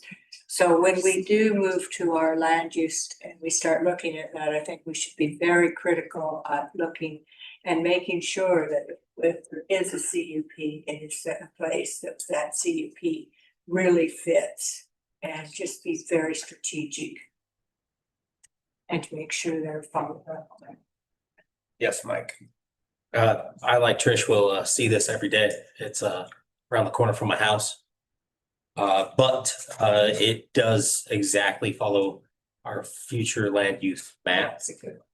I know we don't have land use code updated, but the future land use map is directly within, it fits directly within that. So. Anybody else? Yes, sir. And just a reminder, this is something that you guys can consider keeping or not. You could shift to uses, permitted uses, non-permitted uses, and make it easy. One of the things that changed over time, and I know a few of you have had, I think, multiple sessions and hours on CUPs relentlessly drilled into you guys. And over time, originally they were, you could accept it or not. And the courts really came down heavy on the idea that if you have that CUP process, that as long as they can mitigate it, there is that requirement to approve it. So this comes up every time. I always encourage, we follow up, we do enforcement. That's never a popular thing to do, but I think it's really important that we make sure to do that and then have a critical look. If you guys want this in a particular area that as a permitted use, you could do that. Otherwise, we're going to continue to see the CUP applications, and whether it's a surprise or not, the community members, that's something to keep an eye on, because I don't think many members of the community are reading the land use code until it's priced in a good way. All right. Seeing nothing further, I'll call for a vote on this. Let's see, what is this? Right. Moab. All right, all in favor? All right, that passes unanimously, and we will move on then to the conditional use permit for Randy's development.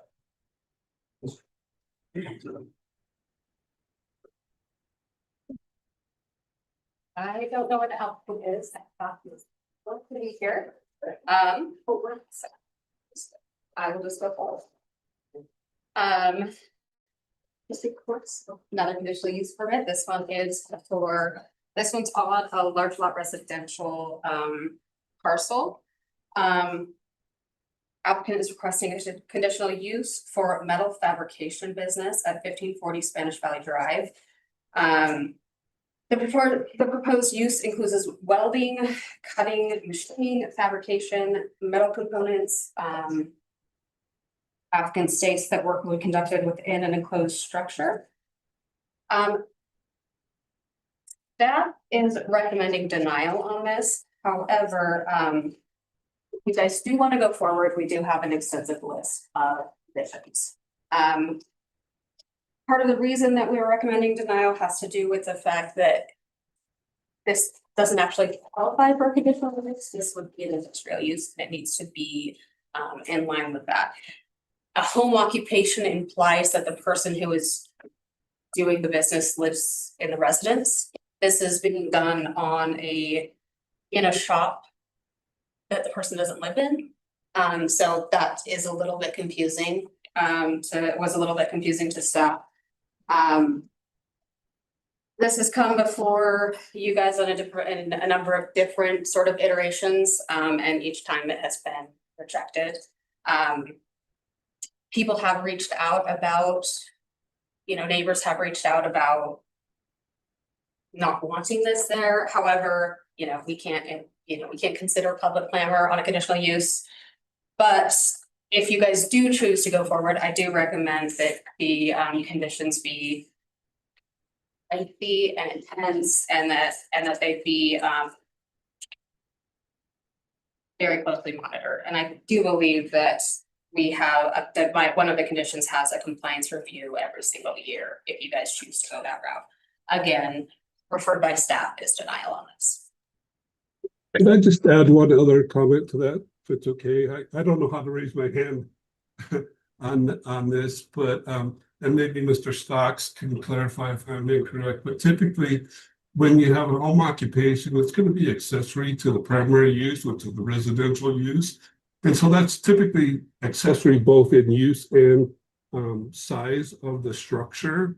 And so where this is the structure being used is larger than the residential structure, typically that then moves it from being an accessory use to a primary use. So that's one of the concerns that staff has as well, is to make sure that we're having this as it has to be an accessory use, not a primary use. Yes, and then if I may note, I think the restrictions that are listed out within the staff report, those are connected to the use, they're reasonable in scope.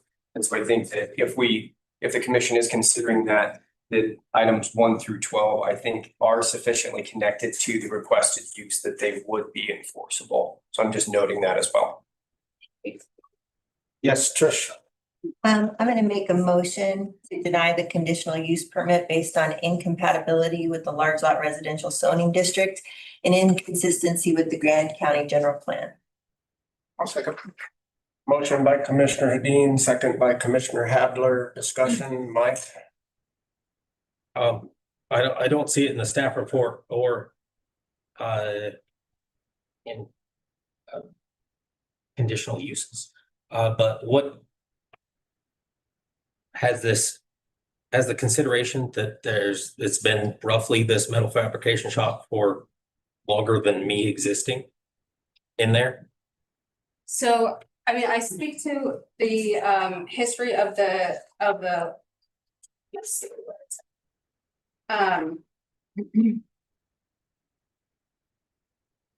You did speak to it. yeah. In the background property history, it's Yeah, on one there's underscore. Yeah, so the metal fabrication M&M ended in the 90s, I believe. If I'm remembering right. I wrote this a while ago. This is like it's got pushed a couple times. So it got abandoned in the 90s. It started to be used by, I believe, Heat and Cool, and then we asked them to rezone. But that wasn't a legal use. Just because something was being done illegally doesn't mean we need to keep allowing it to be done illegally. That use was abandoned in the 90s, and I think that that speaks for itself. Yeah, that's my memory, Mike. Again, I remember Mary Hoffine speaking to this specifically. And you're right, it has been run as a sheet metal shop, but never legally. So it's always been illegal use.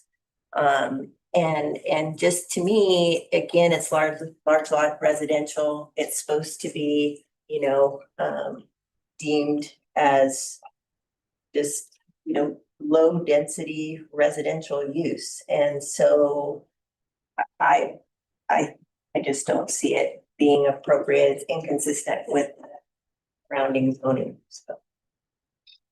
And I think, that's the staff has recommended that, and I think they've done so with Burr, both Andrew and Chrissy, and I think we should listen to that.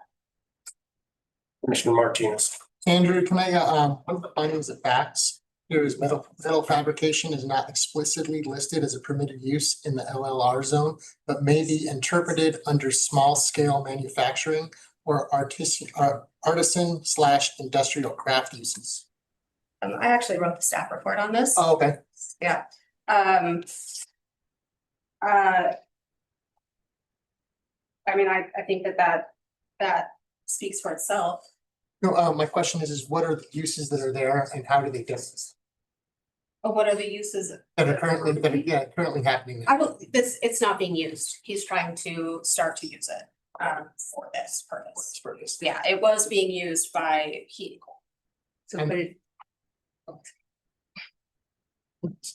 And so the purposes that he's proposing, is that different than small scale manufacturing? I mean, I would say yes, but I mean, according to his narrative, no, but it's just a matter of interpreting what that means. Am I correct in, let's say we call it light industrial, to me, it's light industrial, that's not allowed, that's not a C on the land use ticket. So I just wanted to make sure that, Yeah, and I think on our land use table, that is light industrial is not a C in that. Yeah, and that's the way I see the use is light industrial, and I believe Andrew would agree. Yes, Jacques. Thanks. Yeah, I feel conflicted about this. I know there's a need for some of these uses, but also I think this is maybe the third time this has come before us. And it was denied in the past for very good reason that we've all gone through. And in fact, this isn't a qualified conditional use. And they have a history of not, that property, whoever's been working on that has a history of not playing nice with their neighbors. Speaks to me in the fact that you guys are the ones that do the research and the heavy lifting on looking at these. And I've not recommended it go forward as a big indicator to me that we shouldn't vote for it. All right, seeing nothing further, I will call for a vote on the motion to deny. Those in favor? Those opposed? Motion fails. Or opposed, Commissioner McCurdy, Commissioner Martinez, Commissioner McCandless, and myself, Commissioner Winfield.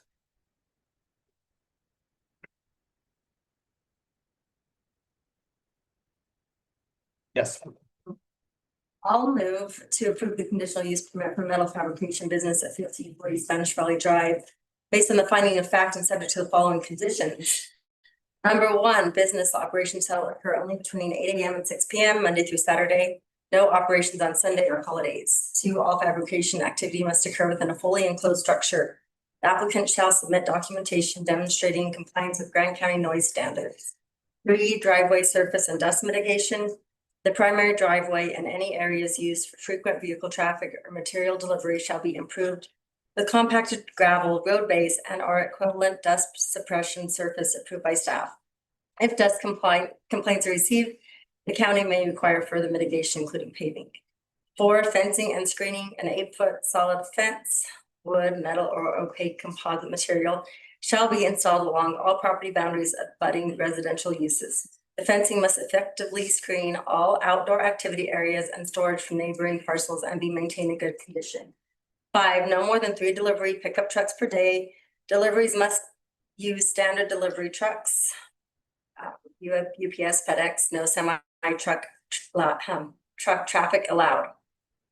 6, all exterior storage must be screened from view using fencing or landscaping approved by staff. 7, the applicant shall submit a list of materials stored on site and ensure proper disposal and containment consisting of regulations.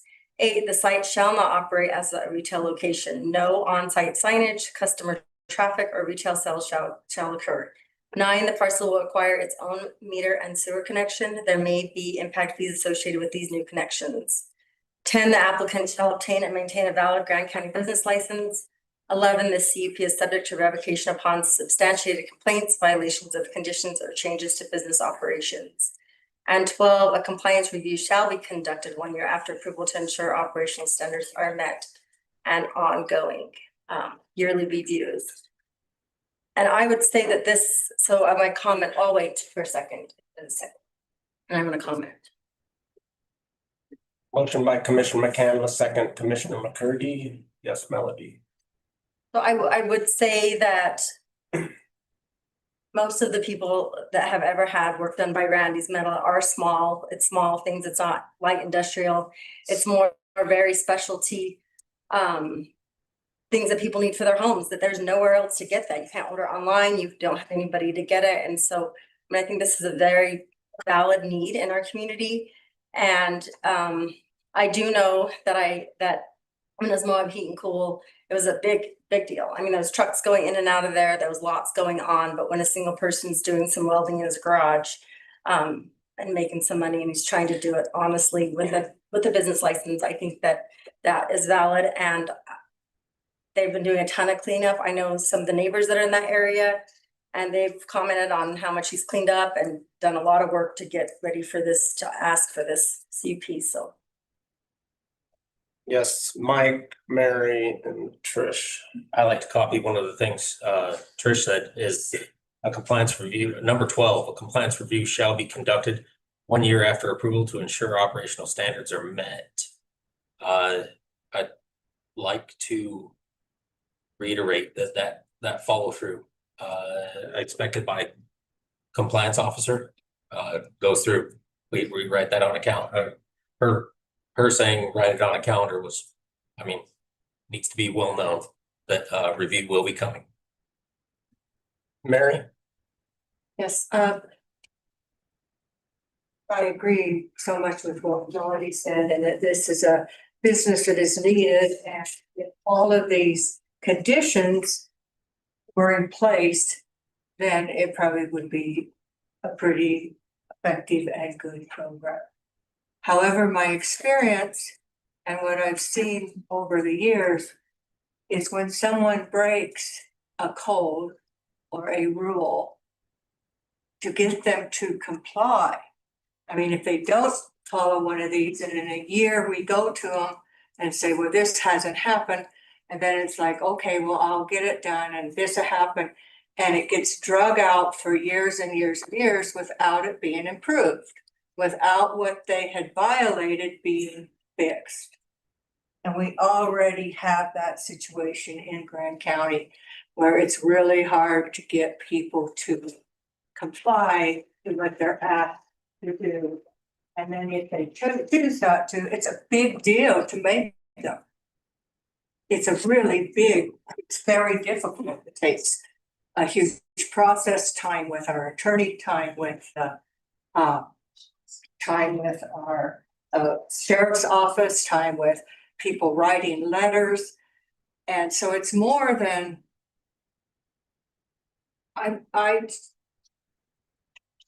these things would work. I'm just concerned that with the code enforcement that has been happening, it's not going to happen. And that's why I'm going to continue to oppose it. Trish, and then Mike. I am gonna disagree with you, Mel. My understanding is they do all the fabrication for Moab Heat and Cool. So that's not small scale metal fabrication. It's large, it's light industrial.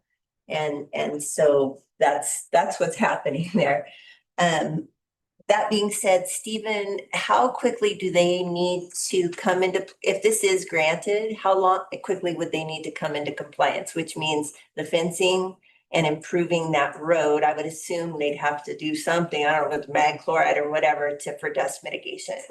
Do you guys send out a letter? And what we've seen in the past is we didn't issue, or they weren't authorized for a business license until they complete those conditions. Oh, gotcha. So we had, the last one that we had was actually Easy Street. There was a fence. And so it took them a second to come into compliance. It was a different procedural setting than this. But yeah, that's what we would look for. They would have to come out, do those things, have a site inspection, and then start that process. that might delay their CUP review. But I think it's important that we have that on there and track that. And I'm certain that we can get that followed up with. I appreciate that. Thank you. Yes, Mike? The number 11, the CUP is subject to revocation upon substantial complaints, violation of conditions, or changes to business operations. Does that come back to the commission, or upon violations of conditions within a yearly review? Do we revoke that? Is it a staff level or is it? Are you're referring to item number 11? Yes. Okay. If they don't do it. Right, so Who it says says no. right, the CUP is subject to a revocation upon substantial complaints, violations of conditions, or changes to its operations. Yeah. So theoretically, yeah, you would review it. Normally what happens in a perfect world, we grant these, and then let's say they all of a sudden get a big contract with Giant Corporation LLC, and they start just fabricating a ton more than they were doing now. You'll get a complaint, that'll come in, they'll say, hey, look, this CUP wasn't the mom and pop shop that we originally anticipated.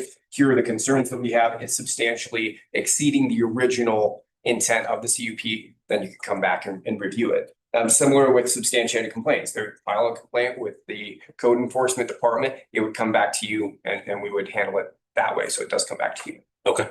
One thing additionally, just, so a CUP will run with the land and you can come back to those conditions. You couldn't necessarily, when we talk about revocation, it's about revocation until they come back into compliance. Once you grant a CUP, it runs with the land. And once you go back to the conditions that were initially put on the property, then that use is entitled.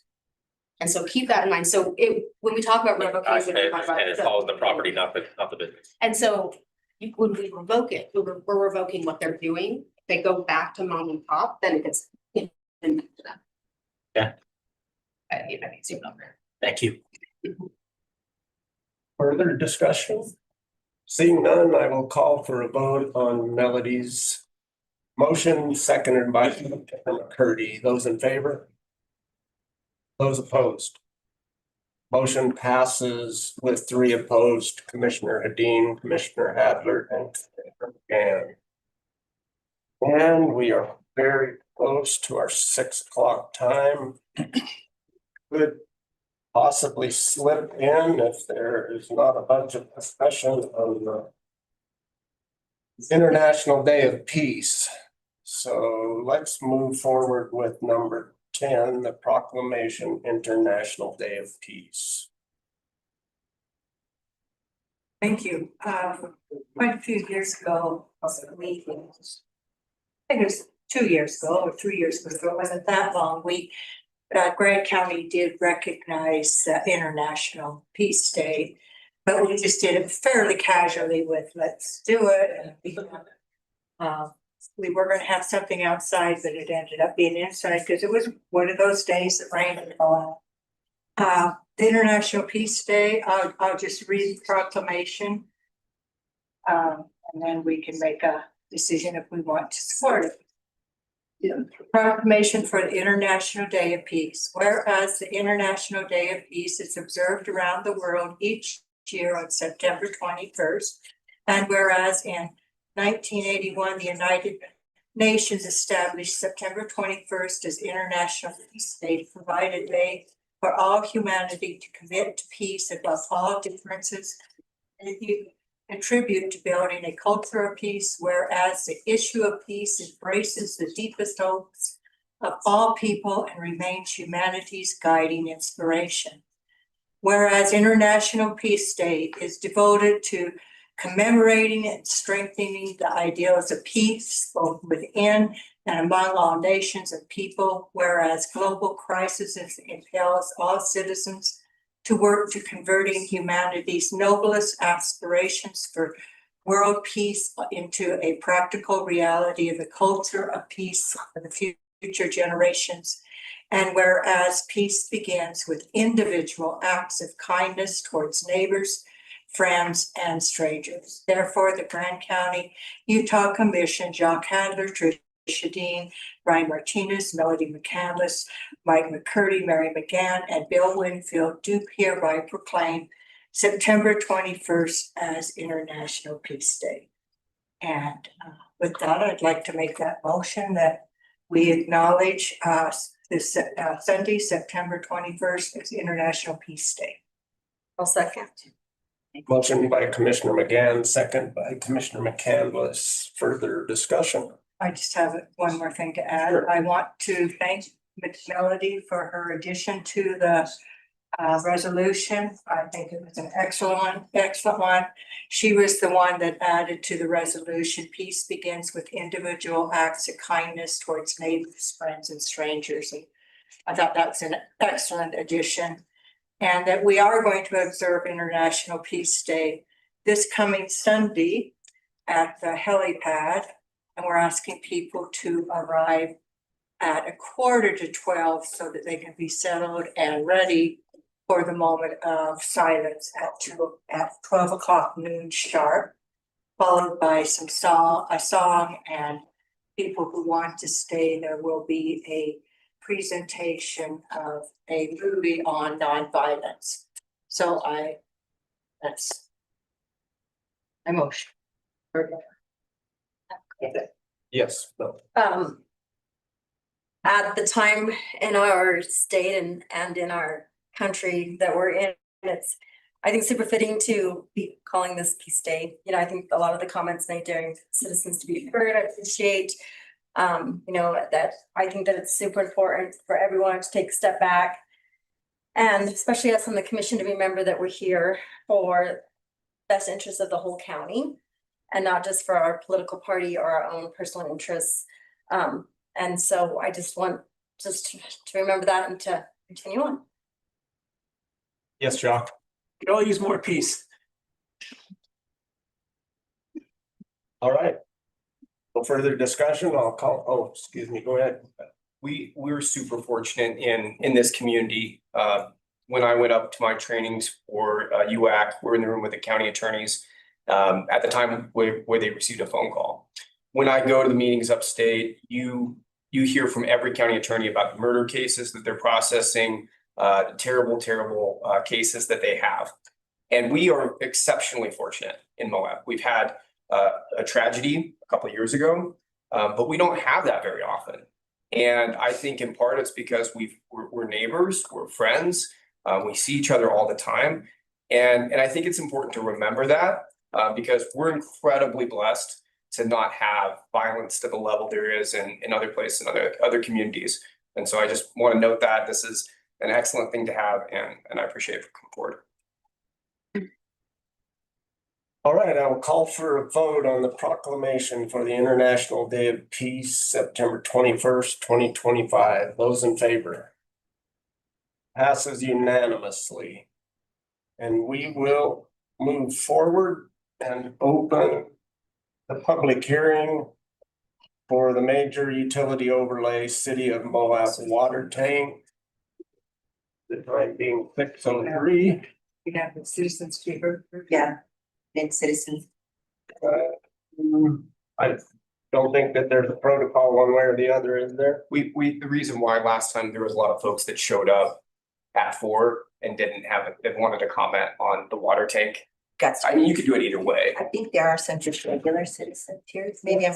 Sure there are. Let's continue on with the major utility overlay with the City of Moab water and presenters. I'll find. And Corey, if you guys want to be a part of this, please come forward. Join us from the city here. Thank you. We have a team of folks here, so we'll make a little bit of room there.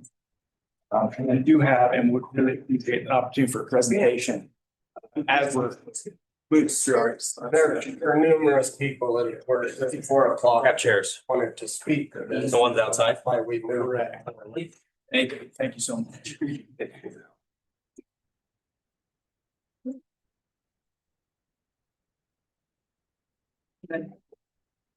I will be brief because we got a lot happening out here.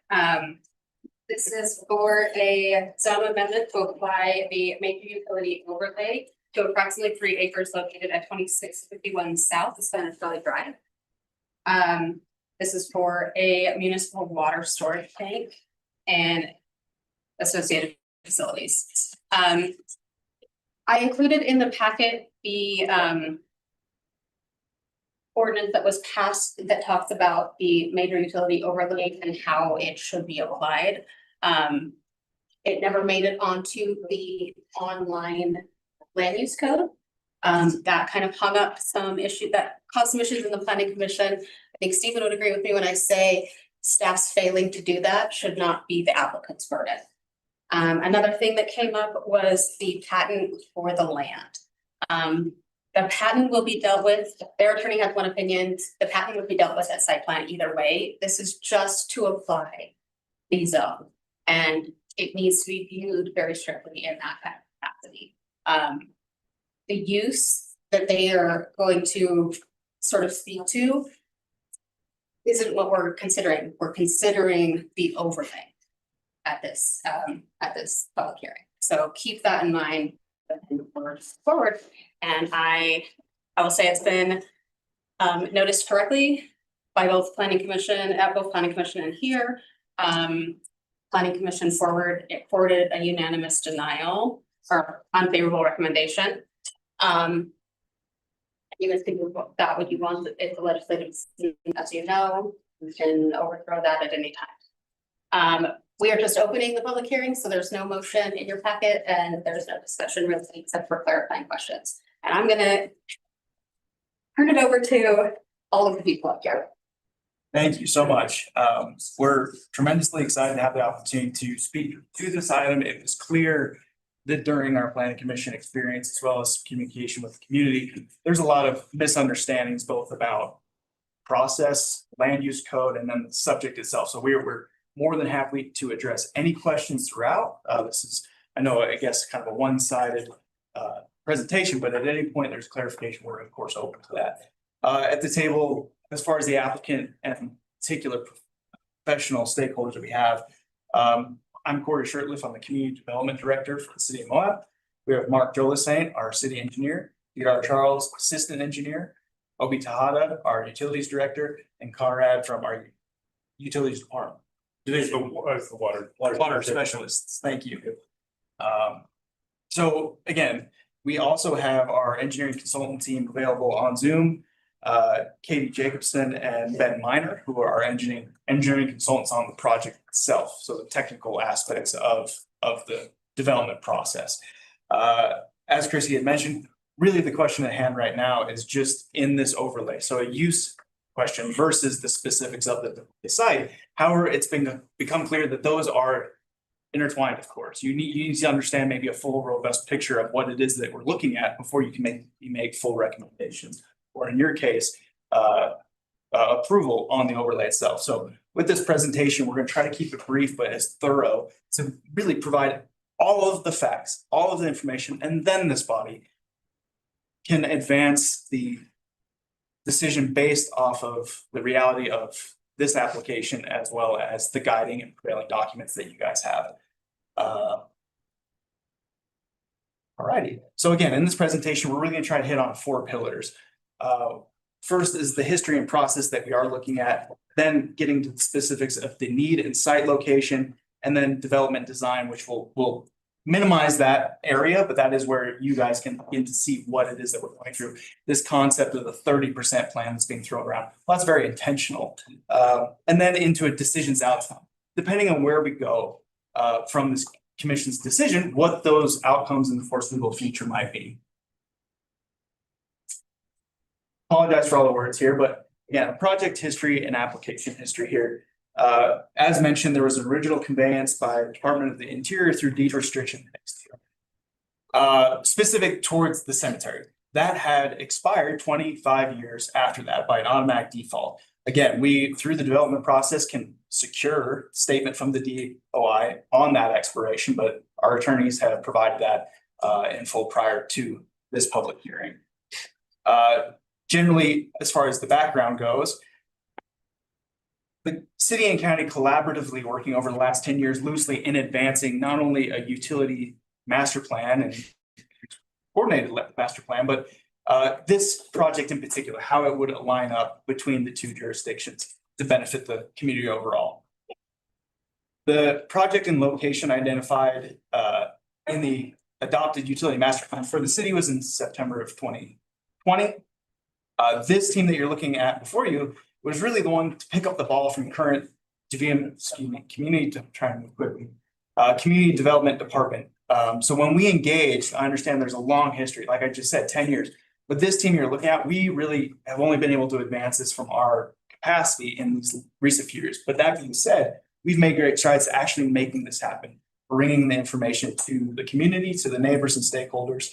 So through that, we were awarded the grant through the Governor's Office of Economic Opportunity in February 24. Continued to engage with public and neighbors during that year of 24, and then formally engaged the county as an application for the conditional use permit in September of 24, at which it was still a conditional use permit at that point. That following, or next October, the next month, the overlay was adopted. We then re-engaged that later that month to advance with this overlay process, and then our formal application being submitted to you in July of this year. So this is an overview of your updated major utility overlay process. So there's really, well, obviously multiple components here, but what we're looking at for today's question is the major utility overlay itself. Here's that process. We've gone through our public hearing held by the Planning Commission with a recommendation advanced, our public hearing with the commission, and then ultimately a decision from this body. Following that, if it's an approving motion, we would then move to the development process where we would then explore and actually build out the project, moving towards approval and site plan and mitigations following that. So again, bear with me, please. Through your land use code, it's clear that water tanks are a defined aspect of your major utilities definition. So from there, and this is your prior and kind of actively available land use code online, subtracted ordinance 706, which has not been codified online yet necessarily, but we can see that the major utility was a conditional use or permitted with conditions, if we can frame it that way. I know there's been a lot of talk about conditional use permits tonight, in all but 2 zones, rural included, rural residential included. So as we're looking at the current zoning map, we can see that this is actually the property highlighted in red is the subject site, but that parcel extends and is bisected by the right of way. It's actually one unifying parcel with the cemetery itself. So we have essentially a split zone property, but this section that we're talking about is RR, rural residential. So within the new ordinance, it is clear that very specifically we've extracted the major utility as a conditional permitted use in any zone. So we're seeing that in the boundary, which defaults you down this overlay system. Yet in the code, it did not provide substantial findings as to where and how those regulations might apply. So one of the elements that was approved in December of 24 is your future land use map. So of course, we're calling on that to inform where and how an appropriate overlay might be placed. So in this map, you can actually see the site location that we're identifying is not identified because it's not, again, not zoned yet. It's still rural residential, but it has not been identified as a future land use for housing. It's actually been identified as the Parks and Recreation District, which you can actually see then exceeds over into where the cemetery and Quista lots are. So moving on, that's not definitive just yet. We go to your general plan. So identifying your general plan for public and institutional uses, which this does qualify. Public utility is one of these public institutional uses. So in that subsection 1 of policies, sorry, it's quite small, kicks us over and says directly, these institutional general public and institutional policies to lands designated as this use, public and institutional, shall be assigned to those lands active on 16.1, the schedule. This is the schedule, 16.1. This is what it's referring to. So in this schedule, we're actually seeing that public and institutional uses aren't even on this map. So it's referring us to a map that it doesn't give us a great lead either. So what we're seeing it is rural residential continued. So we then go back and we also identify that your general plan is calling to you to encourage public and institutional uses to be located where they best serve the needs of the area and its residents. So our next term is we're going to your defined uses of what this is a public facility, which then kicks us over to the state code, which says basically a public facility is a water supply storage, which this is, in kin with parks, recreation, other public facilities. That's common planning practice and use type selections. So now as we go back to your future land use, parks and recreation, which does coincide with your designation of an existing public facility and cemetery, I think it's reasonable to say that not only does the general plan, your land use code, and the future land use map all identify this as what should be an appropriate location for this. We're looking at this as an overlay. So again, the question in this process is, where is this essential need most appropriate and effective? I think that's spoken to in that subsection 3 of your general plan. Later, which we're happy to talk about now as well, in the development process, the question becomes, what is the appropriate design to mitigate those impacts? So breaking that question apart, again, where is the question tonight? That's where I'm going to be turning this over to our team to establish what the need is, why it's such an important and valuable need for the community as a whole, as well as this particular site location. So I appreciate it. That was probably the longest part. We'll give it over to our engineering team to take it from here. Okay. I want to put this all up on there. See there. So primarily what's driving this is, again, we're talking about storage. We're not talking about pumping water. Tank is really just sort of for day-to-day use. So the two components of that are equalization storage. That's you've got a peak flow maybe in the middle of the day, and you need to be able to handle that. So you're draining everything down a little bit over the course of the day. That's our equalization storage. And then fire storage is that 1 million gallons that you see there that just has to live in there all the time that there isn't a fire. You don't want to drain beyond that 1 million gallons. On a day-to-day basis. So that all equals what our storage requirement needs to be. And this is a Division of Drinking Water requirement. We have to do this. This isn't something that we're sort of just opting into. Although it's something that we want to do for the safety of our community. Okay, so this gives us an overview of our existing fridge. We have 3 1 million gallon tanks that primarily serve our system. We also have, we want to acknowledge, we have a Lions Back tank, which is 275,000 gallons. That is up on the hill near Lions Back. Our system is not designed in such a way that that is in regular play. So when we're talking about our deficiencies, if we include that Lions Back tank, we have about 500,000 gallons of deficiency, but we're not really including that. That's kind of off to the side. So we really have that 0.81 million gallons of deficiency in the system. Again, that is fire flow and equalization, primarily driven by fire flow here. Suppose here I would also mention that all of our tanks are actually getting quite old. So, we take it for granted that we have the 3 or so million gallons that we have currently. But if we're discussing locations for tanks and all of that, it is entirely possible that in the not too distant future, we're using other sites for tanks anyway. If we have to replace a tank, we're probably going to put something bigger there. So it's not as if the tanks that are already there are going to last forever themselves. Okay, so as we all know, costs for things go up over time. We saw a big surge in construction costs between 2015 and 2025, and 2 bigs shown on this. That was right around COVID. We saw a lot of construction costs skyrocket, actually.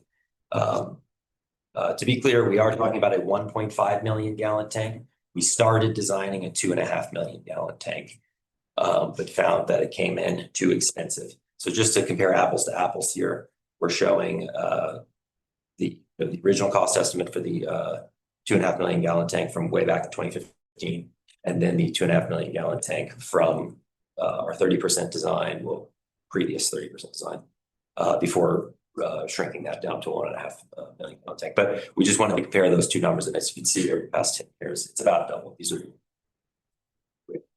more detailed estimates with the decimal points in there. Just to show you that that cost has doubled in 10 years. Okay, so kind of zoom out here a little bit. Whenever we're trying to cite something like a tank, or when we're trying to design any system component here, we focus on these three characteristics, and we try to balance them all, right? So for the tank, that means for energy efficiency, you don't generally want to have to pump more than you absolutely have to. We have to pump out of our wells. No other way about that. We try to lean on our springs as much as we can, but we don't want to site something like a water tank in a place where we have to pump it on a regular basis. It's cost, and it's just another mechanical thing to break down. If we can flow down into that tank, then we're doing great. System performance, if we can maintain head, if that storage can store a lot of energy up there, then we have all of that to work with. A neat little way that turns out is that if we proceed with an interconnect with GWISA, then the fact that the tank would be so high in the valley benefit the performance of that. Actually, it would make it possible in the first place. And water quality, which maybe Obi can correct me here, is probably not as important for this one, but we do try to locate things in such a way that where you do your chlorine injection, you want contact time mixing, and this site works actually pretty well for that too. Okay, so it occurred to me the other day that a lot of folks maybe don't actually fully understand the way the city system at least works. So I figured to kind of just give a really quick overview of what we're working with here, keeping all of those optimization qualities that I just talked about in mind here. Shown on this image is all of our sources minus Skakel. We have another spring that's way further down in the valley. That's kind of the exception to this. But all of our other sources are up near the golf course. So it works best for us if we can have all of those sources above our tank so that we can gravity feed into the tank so we don't have to pump up to it. And again, as high up into that system so that we're storing that energy up there. And I would mention here too that there is the potential, this is not being proposed at this time, but having a tank so high also means that we could put an electrical generator on it as a kind of sustainability component there. But again, we're not proposing that right now. That's just a potential future add-on. All right, so back in 2015, we had a study commissioned that looked at 3 sites. And one of them was an existing place where we have a tank, the Mountain View tank. Another one was near the highway, that's site B there. Everybody see that's kind of small, so now realizing. And then site C is the one that we preferred, the one that we're presenting to you today. There's quite a lot of issues with those other sites. And again, if we're trying to optimize, the site C is by far the best location for us, and actually the best location for the county. I emphasize there that that's the spot where the tank can actually serve the interconnect. If we located it anywhere else, then this tank does not serve that interconnect. Unless it were nearby somehow, but we don't have a site there. Okay, this is a zoom in on there. Corey, I think briefly talked about land use around there. It's about 2 cents. We just wanted to show an overview for anybody that was unaware of where that site is, kind of zoomed in. We've got GWISA's offices kind of catty-cornered there, the cemetery right across the street. If you go far enough down Spanish Trail, there's the gas station. So site C, if we're going to hone in on that one, kind of give you a real quick overview of why it is such a, I'll say, optimum site. We own the property currently already. We don't have to buy it. We don't have to lease it from anybody else. We have a tank over on Mountain View that we currently lease from BLM. If we can own the property, that's great. That's more economical. The tank actually already will be sited immediately next to an existing water main, so we don't have to run new pipe through it, again, saving us costs. It is situated in an elevation that allows sources to gravity flow to the tank, which I addressed earlier. Then we do talk about the generator there. Yeah, and another thing, I didn't really touch on this earlier, but we have 3 pressure zones down below this. So if we can have our tank above those pressure zones, that also benefits us because then it serves all 3 of those pressure zones. Again, we don't ever run into a situation where we pump up to our other pressure zones. Currently, 2 million of our 3 million gallons serve all of our pressure zones. We actually have 1 tank that's down in the lower pressure zone. This one would be another tank that serves the entire system. And again, I'll emphasize, has the capacity to aid in emergencies with an interconnect in place for Grant County residents.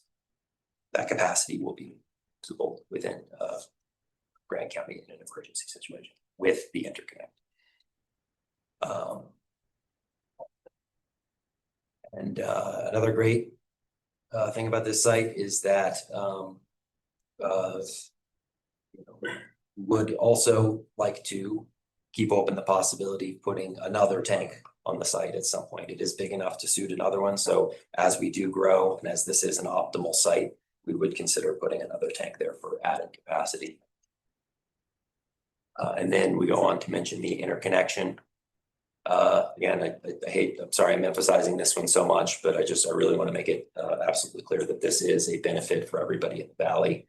We can get that if we get the tank there and we get the interconnection there, then that will serve Grant County residents as well in emergency situations.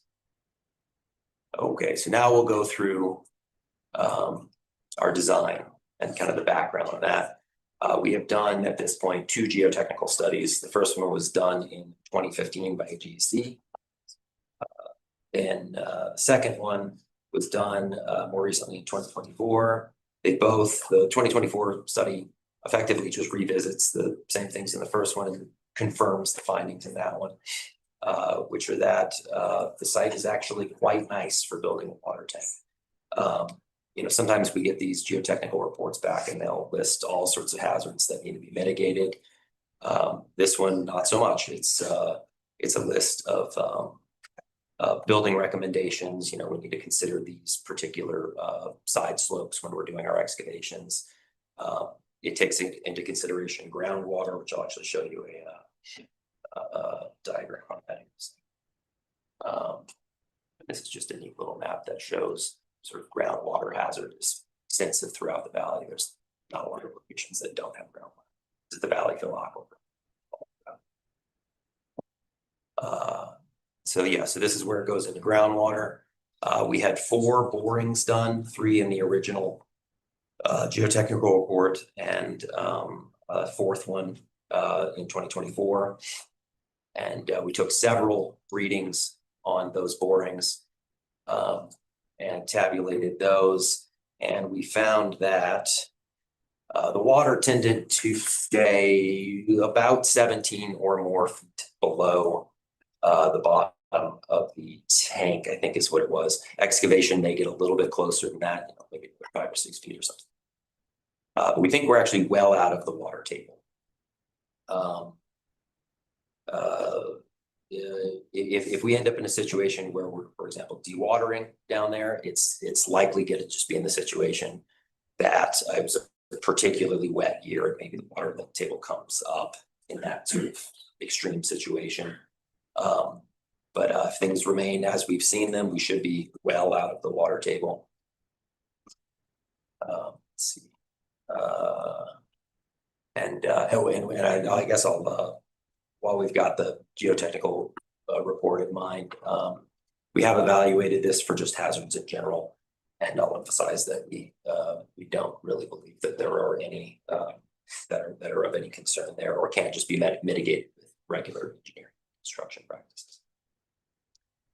Okay, so this is a site plan for the tank. I'm not sure how much detail we really want to go into for this, but it shows, so this is tilted north as to the left, by the way.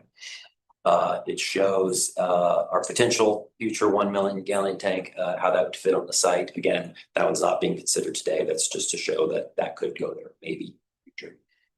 And then the circle to the right in this image shows our 1.5 million gallon tank that we're proposing now. Some of the pertinent pipe works and all that.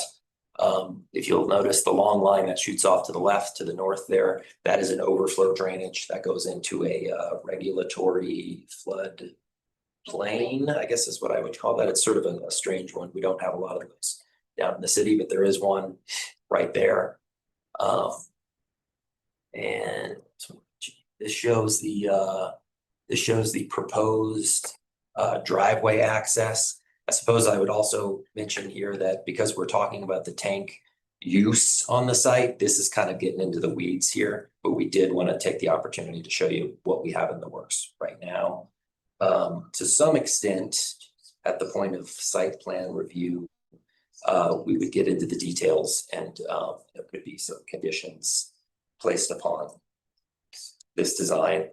Yeah, I'll jump in here maybe just for a moment. Yes, the offset of mitigating impacts, that's the whole point of your development review process, given the way you've framed this overlay system. It specifically calls out those development mitigations. So it just conceptually is, again, the misunderstanding community is, well, this is a half-baked plan. This is, first of all, the locations on these were all designed to move the facilities as far away from the residential adjacency as possible. Locate the intersection that we're giving you enough buffering from the intersection, also not crowding residential. So this in no way is our solid plan, but it can't be. We can't. I think us going through a 30% plan, I think is more than sufficient to have this discussion. But that is the idea, that we would go to a 70% plan, submit for site plan development review process, incorporate all those mitigating aspects, which could be totally adjusting where that entrance is, adjusting where the tank locations might be based off of those offsetting impacts that could be reviewed during that process. So that was something we've heard over and over again, is a lot of critiques in the specifics, and that's what's a little bit dangerous in a rezone context, which this is providing you specific information. This is just to color in some of the edges of the map. So hopefully, when we have these discussions, we can have that be the denominator we all come back to. Okay, so we wanted to show you all this because we wanted to give everybody a sense for how unobtrusive we think the profile of this thing is. So the grade actually on the site slopes off to the east. So you'll see that on that dashed line there, it kind of tilts off to the right. Right there is the east. At the edge of the tank on the far right side there, so above the adjacent ground, it's going to be a little over 8.5 feet. The top of this is going to be graded 2% up, so the very middle of that tank will be somewhere around 10 feet. But we are currently proposing that this will be buried. Okay, so can everybody see that? Okay, that it's showing most of that capacity there is actually underground. Okay, so this is an image. I sort of hesitated putting this one in here because this sort of stylistically doesn't really show what we're proposing. We are proposing something with berm sides and landscaped over the top, and we actually have some really great photos that our consultants pulled together from around the state of Utah that show those landscaping treatments. But I wanted to put this in here just for context and scale. So this is to show that this is in fact going to be lower than the houses next to it. And to kind of give everybody a sense for just what the following photos, how they might kind of transpose over the site. This shows another angle. The little thing poking up through there, by the way, is a tree that was just in Google Earth. So that's not part of our structure. You see the little blob there.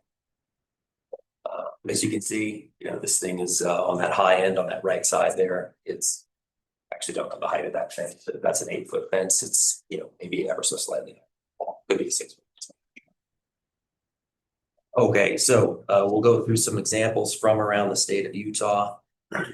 This is the South Jordan Water Conservancy. I'm sorry, the Jordan Valley Water Conservancy District tank.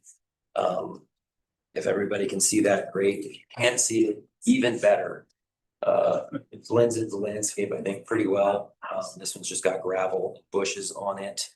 And is located kind of out by some highways. The rest of our examples actually show a lot of housing nearby. This one's really good though, because it shows what we kind of envision the style of. We're picturing something with gravel and maybe some shrubs around it. So actually a lot of this one too. This one's in a more residential area though. And then we thought this one was neat because it's immediately next to some houses right behind the backyards and shows shot from the street looking through the backyards towards the tank. And I'm not sure that I would know that was there unless somebody pointed it out to me. So I think that was, yeah, the yellow circle is actually showing what the tank is there. Where kind of you see it through there. And on the left there, you see that it's they've got kind of a nifty design on the top. We're not proposing it. It's always an option if folks know. This shows another one kind of in a residential area. This one looks like it could be a little bit higher than proposing. But just another example, as you can see, yeah, these are oftentimes located in residential areas.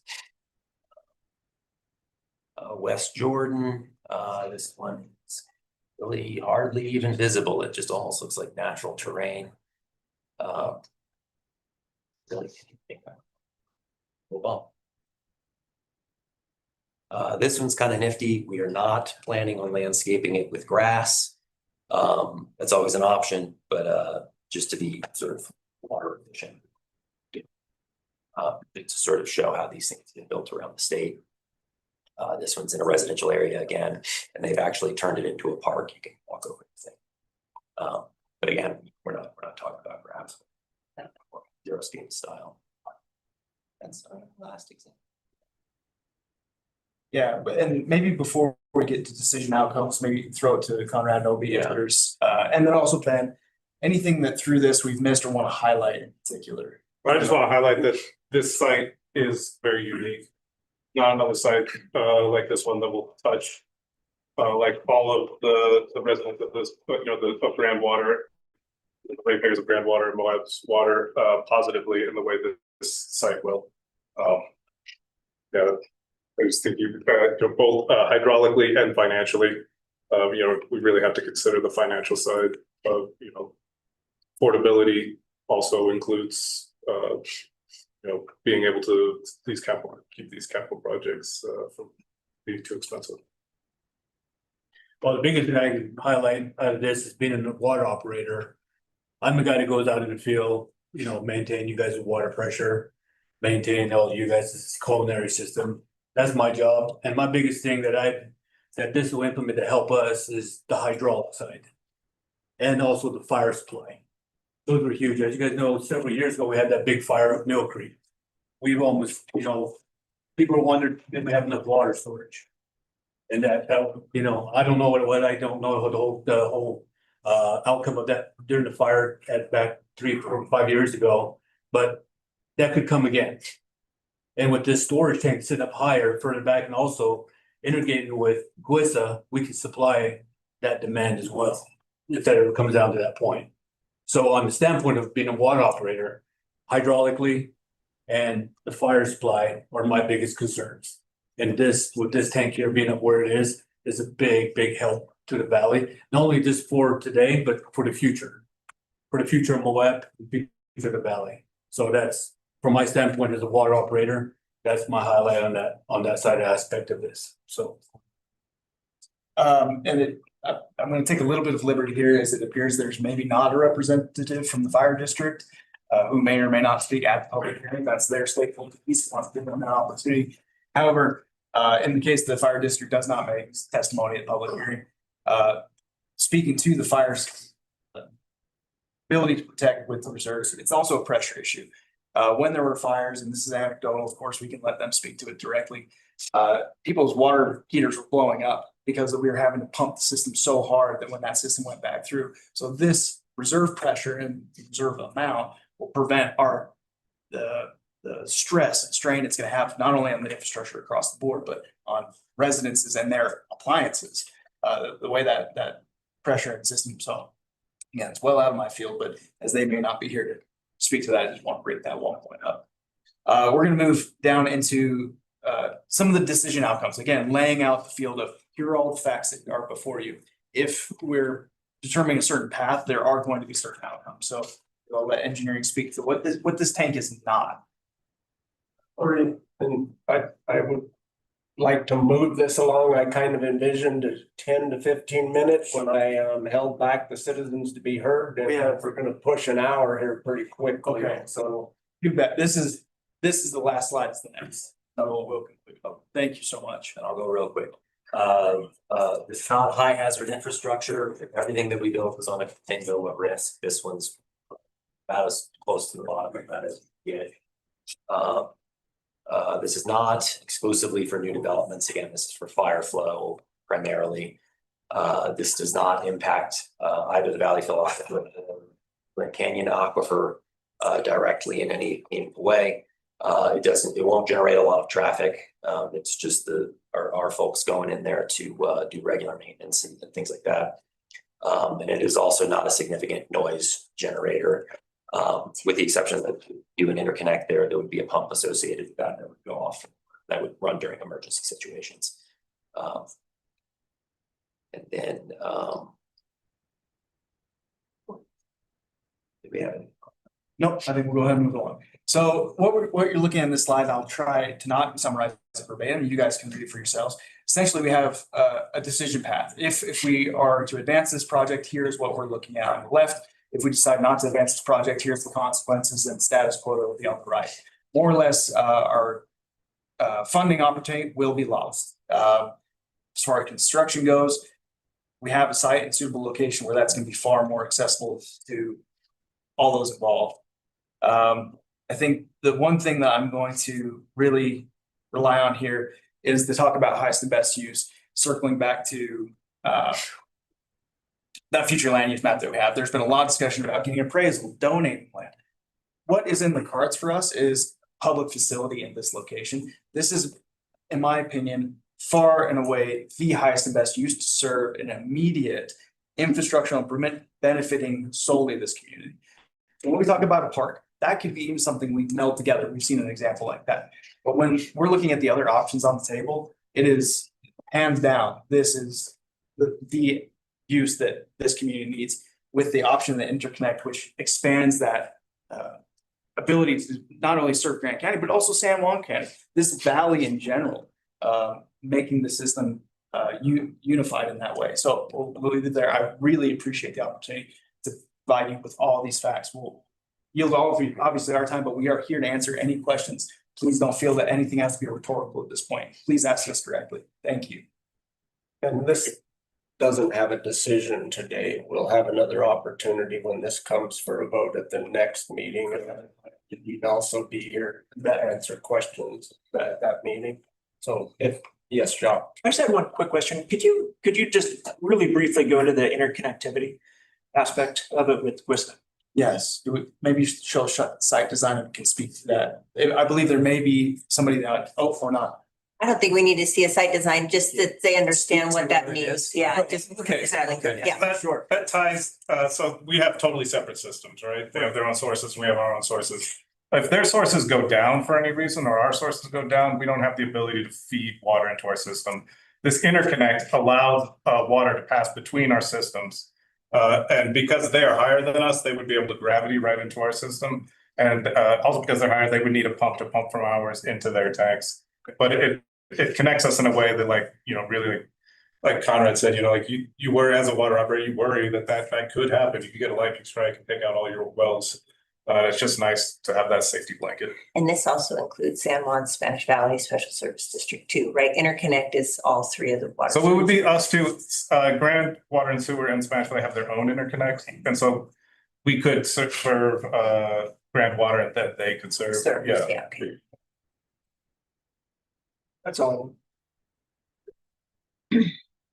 All right, well, we will leave this open through Wednesday next week. And then have it on the agenda at the following meeting for a vote. And if that's good with you guys, then I will have you out so that if any citizens want to speak directly to this, they can come forward, but I appreciate all the information. Thank you all so much. Thank you. Thank you.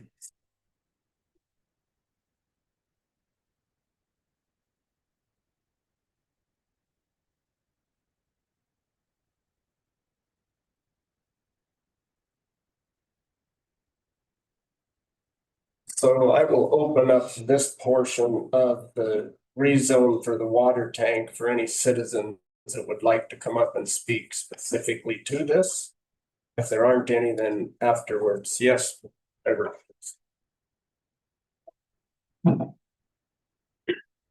Everett Hildenbrand, and this is my, well, maybe not, I don't know, my one NIMBY of the year. In the plans, my house was visible in the site plan that you had there. So I went to the planning commission meeting. I learned as much as I could about this. I actually met with Mark Turlesant, who was very helpful, walked me through the whole water master plan. Took about an hour, and then I went back and reviewed the master plan on my own as well, which is a long document. And the plan looks solid. It's a really, I think it's a good engineering plan that just doesn't take into account at all the character of that area. But that's speaking as someone who lives there, and I drive past that little parcel to go to Old City Park, you know, frequently, and I envision other things going in there. I envision a little park, I envision maybe a bus stop, I envision a little commercial space, something like that. So I think, you know, I won't mind if a tank goes in there. I really won't. I don't think it's visually obtrusive. I just think it's a bad use of land. I think there could be something that is a little more interesting for Grand County residents. You're going right there. But I think the tank is well designed, and I think it's a good location in terms of engineering. I'm a little skeptical about the urgency of this. They did mention that there's the $1.7 million they'll lose from that GOO grant, or however you pronounce it. You know, that is a bummer. They did have 2 years to use that money. And you know, this master plan for water is their 2060 master plan. So you know, it's to meet the capacity for 2060 as far as I am aware. And so I think that's, you know, they've been ticking off other things on the checklist since, you know, 10 years ago till now. And this is just when this one happens to come up, I'm guessing because the money aspect comes and makes it a little more urgent at this moment. I think the interconnect location is also good. My understanding is there's other places we can do an interconnect as well. So I don't think that that's I do think that's a good idea though. So yeah, long story short, I won't hate it if the tank goes in there. I think they've made every reasonable effort to, you know, try to make it so it's mitigating the local impact. I just think there could be cooler things to do with the land. And if it does get approved, maybe require a bus stop or require a little park or require something else to go in there to make that land a little more usable by residents in that area. So anyway. Thank you. Is there anyone else here to speak directly to the water tank? Yes, please.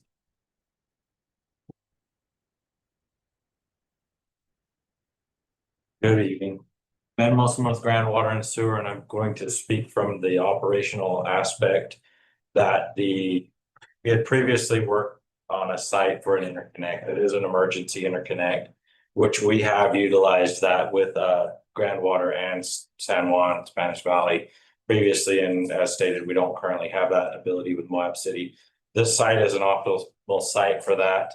And the inclusion of a storage tank only enhances that by allowing a larger pool of water to be able to pump more effectively, more efficiently, and providing safe and reliable water service to customers on both sides, Moab City or Grand Water, and even extending on out into San Juan, Spanish Valley, if the need be. Pumping would be required to put water into our system, but that would only be on an emergency basis. It's not a continually operating facility. So that's what I have to say. Thanks. Thank you. Anyone else on the water tank? Anybody online for the water tank? I don't believe so, no. All right.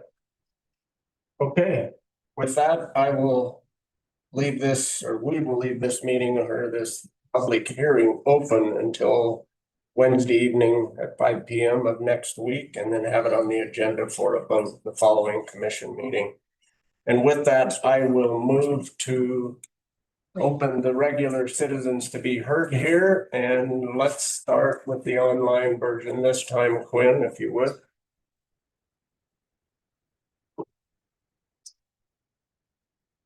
Let's start with the online first this time. Emily Campbell. Yes, Campbell. I think Lee has to leave, so if Lee wants to speak first, I'll speak after them, if that's all right.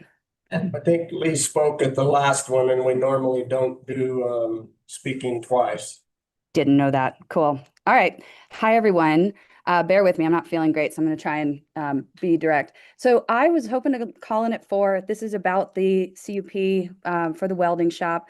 I'm going to just preface my comments to say I was originally planning on calling in and saying, hey, CUPs are administrative decision. It stinks sometimes when you don't like what's going on, but we just don't have a lot of opportunity to have discretion over those types of uses. And then I went into the land use code and I started looking around, and then I realized this is not a conditional use. It's not an allowed use. And I really like the person who owns this property. I trust them. I think they're a great business owner. I think they're trustworthy. Unfortunately, that doesn't matter in this situation.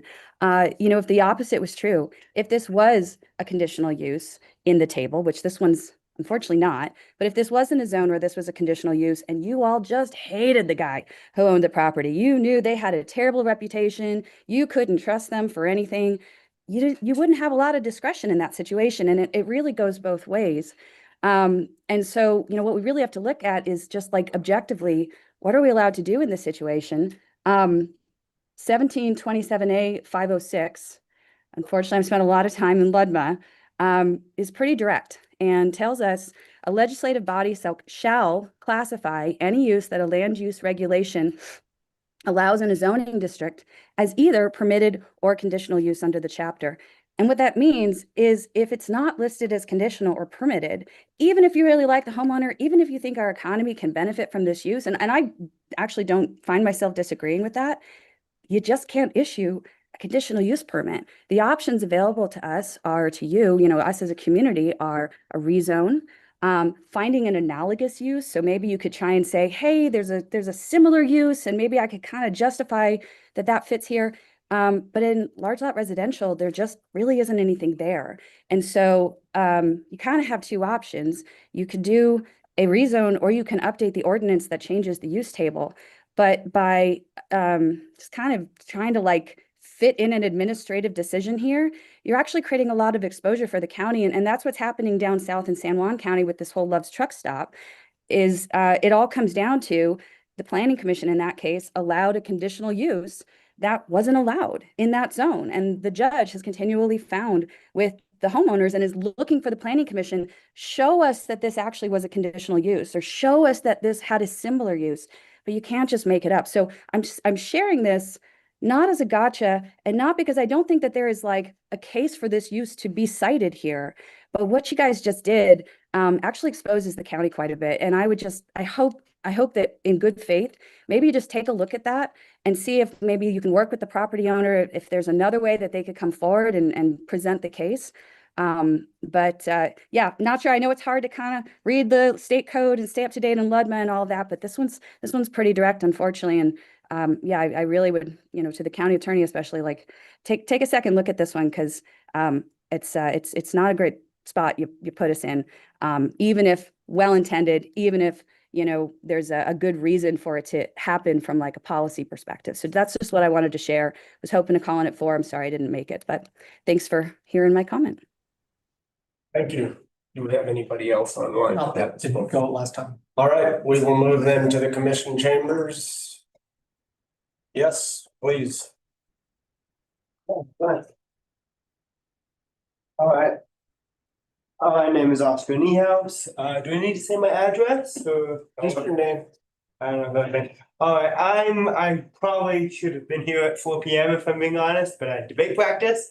I'm basically here to say I was this weekend or last weekend, I was at the Women's Festival for a bit. And I wasn't there for this specifically, but our own Commissioner McGann got her the Innovator of the or not Trailblazer of the Year award. And I wanted to just come here and basically say I'm really glad she did, because I mean I can say first, Mary, I mean I have a grandma, but Mary's like the Moab version of my grandma. And she's always been a great mentor for me, but also I think she's a great mentor for our community and really helps. And this like Trailblazer, she really, I mean, I'm a man, but she does a lot of good work in kind of bringing the woman's experience to the men of our community, which I think is like necessary, because I think anytime I have said something that's not cool, Mary has told me that's not cool and told me how to be better. And I think that's an amazing thing for a leader to have. And I really appreciate our commissioner in Mary, and I really am glad she's here. And that's, I figured I would provide a little bit of praise for her in this moment. So not big, probably should have came at 4 p.m. because it seems like that was a little more of the open praise time and not the you don't want water tower time. I had to wait an extra hour. But you know what? It's good company. So I appreciate you guys still having a radio assistance here. Thank you. Yeah.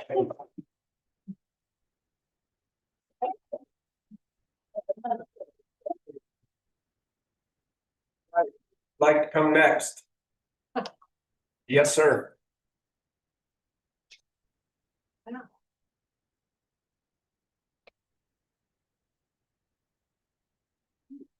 Hello, my name's Don Oblick, and I'm here to talk about the Novak rezone and mention my hopes that way things will go. I'm hoping you guys won't move the goalposts on us that live out there in rural residential areas with horses and sheep and chickens and goats, mules. My wife Denise and I, we came to Moab in 1991. So been here 34 years, lived downtown for about 22 of those with our small business, and moved out to Spanish Valley. We've been there 13 years now, and we moved there to get away from the traffic. We wanted the night skies to be darker, and we wanted to be in a rural area, and that's what Spanish Valley presented to us. You're with a Novak rezone of going to this small lot residential, that's being changed. And that's not why we moved there. And we've been there, and my neighbors, some of them a lot longer than us, we moved there for the rural atmosphere, not for a high density atmosphere that supposedly is part of a future land use code. We, I think, live in the current land use, which is rural residential. And so the problems it brings is traffic safety issues, because the streets out there, we're on a connector street to the highway. It would bring almost 740 more car trips a day through our neighborhood. They propose additional streets that connect to Zimmerman. That's proposed. We don't know when that might happen. You guys, as a county, would have to look at rights of way and making that happen through private property that exists there. It's really not compatible to have small lot residential with rural residential or large lot rural residential, which we're in, half-acre lots. And so we would ask that you not change the character of Spanish Valley from rural to a higher density, and instead work with us. Don't move the goalposts, and we would ask you to deny the upzone of this. Again, it's based on small lot residential, which I heard was passed back last December, but it's not part of our land use code. So until that might happen, and hopefully we'd all be able to vote, all of us that live there on that, I would ask you again to deny this upzone, actually spot zoning for the Novak rezone. Thank you.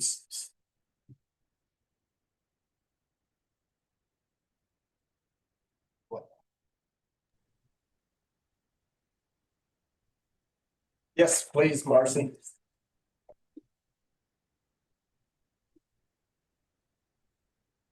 Hi, everybody. My name is Marcy Till. And I'd like to speak to the Novak rezone.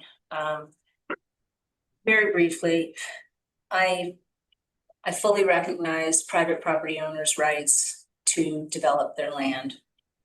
And I have met with Brenda also and seen the site plan, and I appreciate her willingness to try and accommodate the neighbors' concerns. What I would like to point to is the future land use map that was approved in December of 2024 was a visionary document. The current land use code, which outlines the laws that create the standards for our zoning enforcement, does not support the future land use map.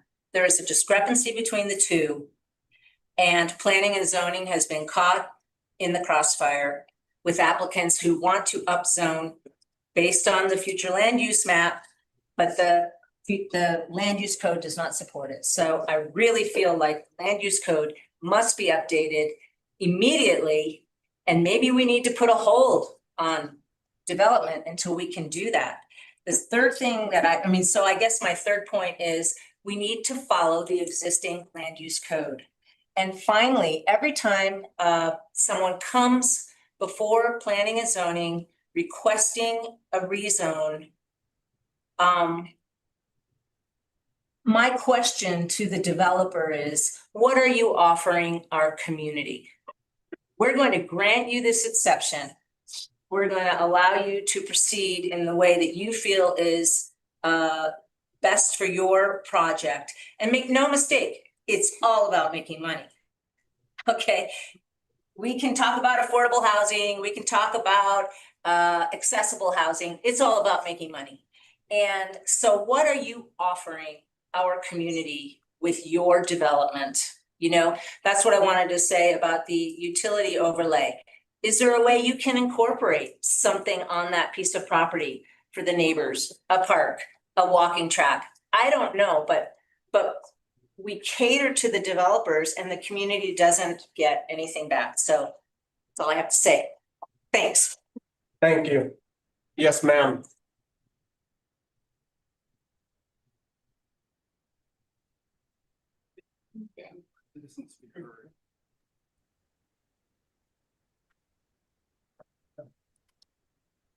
My name is Sam Cunningham. I'm a former county commissioner. In the early 1980s, we had an examination of our general plan. And almost virtually the whole community responded because they were concerned. At that point, they didn't know how they were going to feed their families. Mining had stopped. What are we going to do to keep our people here that want to stay here for their relatives or their own reasons? What are we going to do? So we had a bunch of focus groups that were formed for the examination of this general plan. And everybody had their interest. Let's talk about merchandising. Let's talk about the education for our children. Let's talk about our future use of the river. What's the water situation? There were many different groups that met, and there were several meetings. And the person that spoke most eloquently for agriculture was someone that maybe some of you remember. That was D.L. Taylor. And he spoke so beautifully and so convincingly about the need of agriculture and the look of this valley that everybody not only applauded him, but they all gave him the consensus that yes, agriculture and the greening of this valley was important. And the last thing he said, as he said, please accept this in your heart as something necessary for people, was he said, sure, we want to keep agriculture and the greening of this valley here for the people that are going to stay here and live here and love here. But also, if you're going to look at tourism, do you think that they want to come to this valley if it looks like New York City? And I think that was probably a very valuable thing for us to think about now. Thank you. Thank you. If there's any other comments on the Novak rezone, I would prefer to open the public hearing so we capture those within it. I wasn't really clear that this was just the general citizens to be heard right now, but we will open the Novak hearing as soon as the regular general citizens to be heard is finished here. So if there's any more on the Novak, it would be better if they're captured in the public hearing. Is there anybody else in general citizens to be heard that wants to speak? All right, with that being said, we will open the Novak rezone. Let's see, general rezone, rural residential, RR to small lot residential, SLR. Spot fine. Oh. Aaron's coming up too. Okay.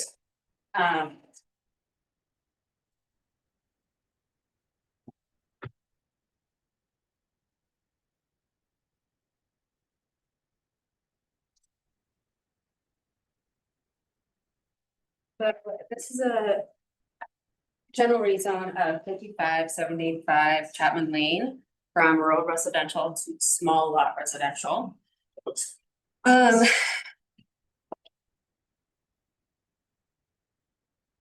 This went to public hearing at the planning commission, and planning commission recommended a denial.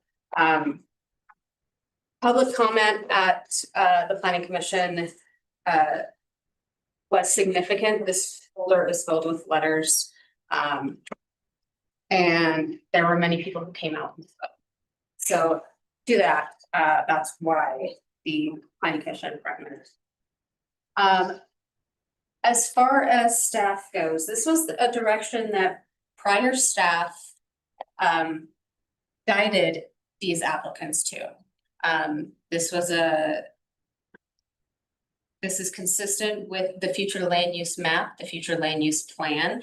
There is an element of the future land use section of the general plan that speaks specifically to how rezones are considered when the rezone that is requested fits into that and the way it's supposed to be looked at.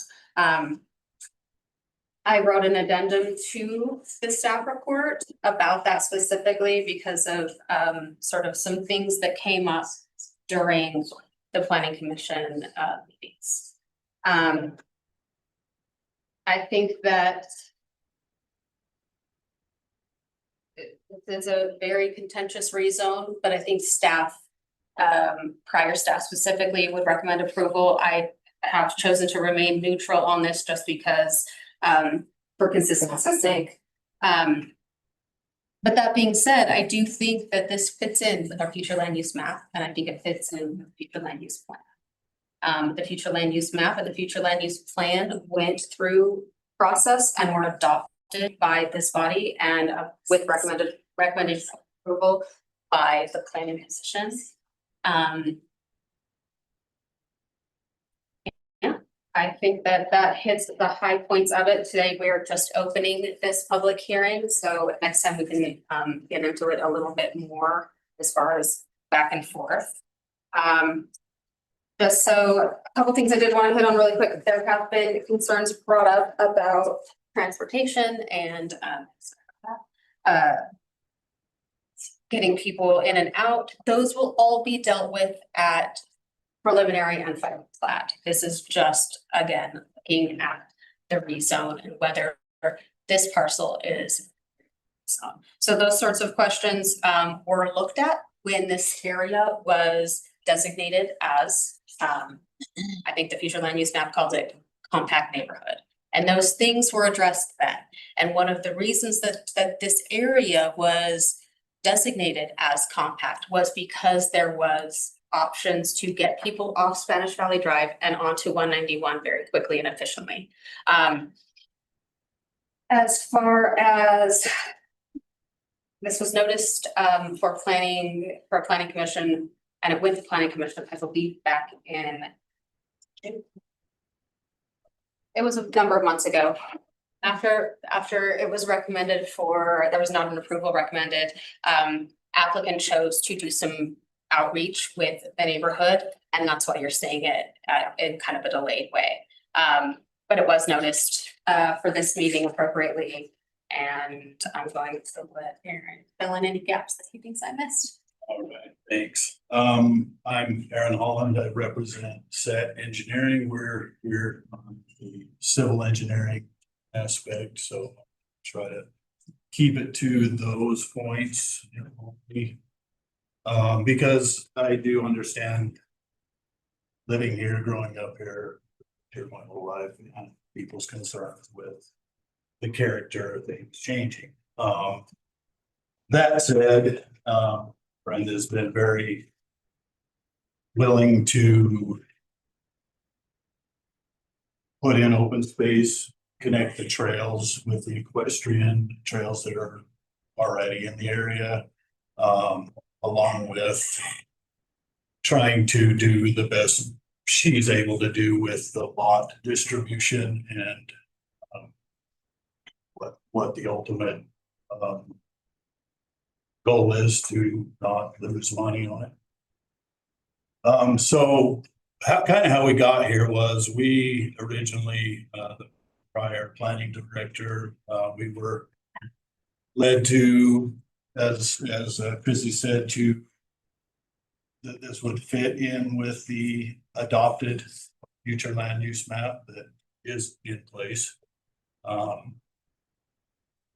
I have some kind of wide printouts of where it fits in there, and it actually fits into the compact neighborhood, which is higher zoning than what this SLR is asking for. And what we were also directed towards was a lot higher zoning than what we're asking for that currently that would be in once that land use code is developed. Now, that's to be seen when that happens, but that's where we were directed, how we were kind of guided towards what could be done. And since then, we were actually told MFR and SLR could be a combination. We've backed it down to SLR only. And I'd like to point out also, we're a little over half of what the zoning allows, the amount of units planned to go in. There's also, as Christy pointed out, the traffic study is in the pipeline if we get past this point, as well as the connection from Stocks Drive to the highway. Is an easement, there is a corridor there, and it would be a direct access to one. So that is all part of the longer term look of what this engineering and what we are doing with the development down the road. There's a mix of lot sizes and housing types. On the larger lots, 1 acre, to border the current neighbors to the south, to match with the character of what they have and what is already there. Also a large equestrian right of way and trail system to connect from Blue Vista to Rio Rancho is part of this, along with a area set aside for free space and some detention, because there's gonna be some storm drain that needs to be dealt with as well. So in all those, in all the engineering and aspects that I see, it seems to play well. So, along with water improvements to the system that will eventually loop Quissa's system, which is something that is needed there that it currently doesn't have. So I feel like all of these are improvements over weeds and prairie dogs. So One thing I just want to clarify, the way when Aaron speaks to their plans versus what they're asking for, the compact neighborhood in the future land use map is not, it's saying it's between 5 and 7. You guys have a copy in the packet of what the future land use plan looks like. And so that's what he's saying. They're not asking for that. One thing that I always encourage the body to look at is that even if their site plan isn't seeking that use, it should be considered when making these decisions. So keep that in mind, that just because their site plan doesn't include that, if this is approved, that would be the designation. I would also say that as we enter into the land use code update, the zoning map would be one of the first things that I would recommend be adopted, and you would adopt that based off the future land use map. There would be workshops, there would be engagement, but this neighborhood was very much called out for a compact neighborhood. So, I mean, weigh those as much as you need to, but that is something that I think is very important to think about, is that this neighborhood might be designated as even more than what is being asked for with SLR. As designated by the future land use map. I mean, it could be less because you guys get to make that decision as well, but I just want to, keep that in mind as you make this decision next week. and we were also led to believe it would be a lot more than what we're even coming close to looking here. So I think that's all my high points. I think we hit everything. If there was any questions, we would take those, but we'd take questions before you open the hearing if there is a piece. Have any questions up here before we open it back up to public comment? And really quickly, I do want to say that the public comments that came in during the planning commission were significant, and those will be added to the packet before you vote. So you'll be able to read all of those. I didn't deem necessary at this point, but they are significant. Letter. I've got one quick question, and it possibly could wait till the next one, but you mentioned Stocks Drive and an easement through there. Are you suggesting that the developer would pay for that upgrade to? it's being looked into. I can't speak to that at the moment. There is a right of way. So I'm very well aware of it, but that it's substantial money to open that right away up, and so that. Not the one to. Yeah, just curious, only because you mentioned it, so. And It's I being think that looked he was into. speaking to the connection between Chapman and Zimmerman. Is that one you're actually? No. Very familiar. Okay, sorry. There is the small, yeah. Yeah. That knows what I'm saying. All right, we'll open it back up to public comment. Thank you, both of you. And yes, sir, the gentleman on the far right, and then the lady behind him, I think, next. Thank you.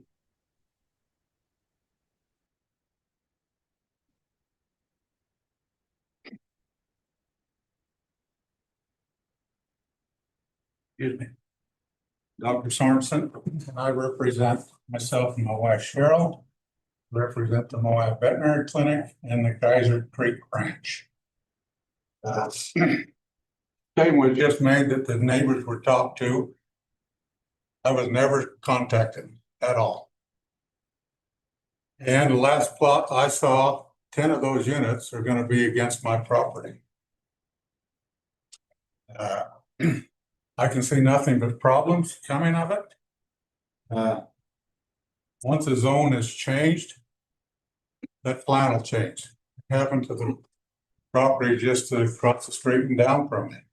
When Rex got that approved, all of a sudden things changed.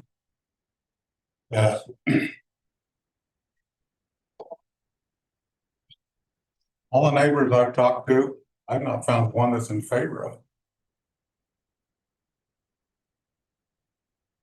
The road that he just talked about going out to Zimmerman. I talked to the new owners of that property.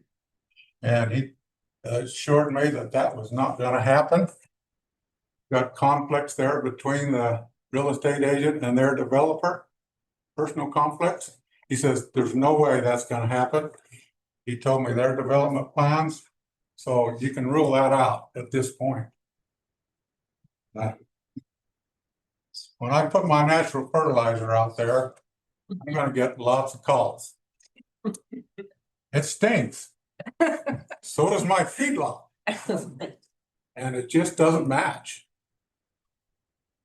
The development just to the west of that one, it has half-acre lots, but in order to get that, I was in that planning meeting and Dale Taylor was there too. The reason that was approved is because they have that open space. On this plot that I've seen on this development, I have not seen that open space, especially between my property and the development. I'm very concerned about the drainage. San Juan County has developed up above me, and every year that wash behind my property gets more and more flow. And it's a problem, and this is going to create a problem too. I see a drainage system there, but who's to clean it? Who's going to be responsible to take care of it? It usually doesn't get done. And then we've got more flooding. And then I look and see a lot of trash coming, especially during development. The sign they put up there to advertise the first planning and zoning commission meeting, that sign's in my field right now. And this doesn't do my cows any good. So I can just see a lot of problems, and with me directly. I encourage you to follow the planning commission and to deny it. I don't care if they develop it. Develop it in the current zone. That's the way it was when we moved there. That's the way it should be. I don't want them to ruin my plans because of their development for financial gain. I appreciate your mind. Thank you, sir. Yes, ma'am.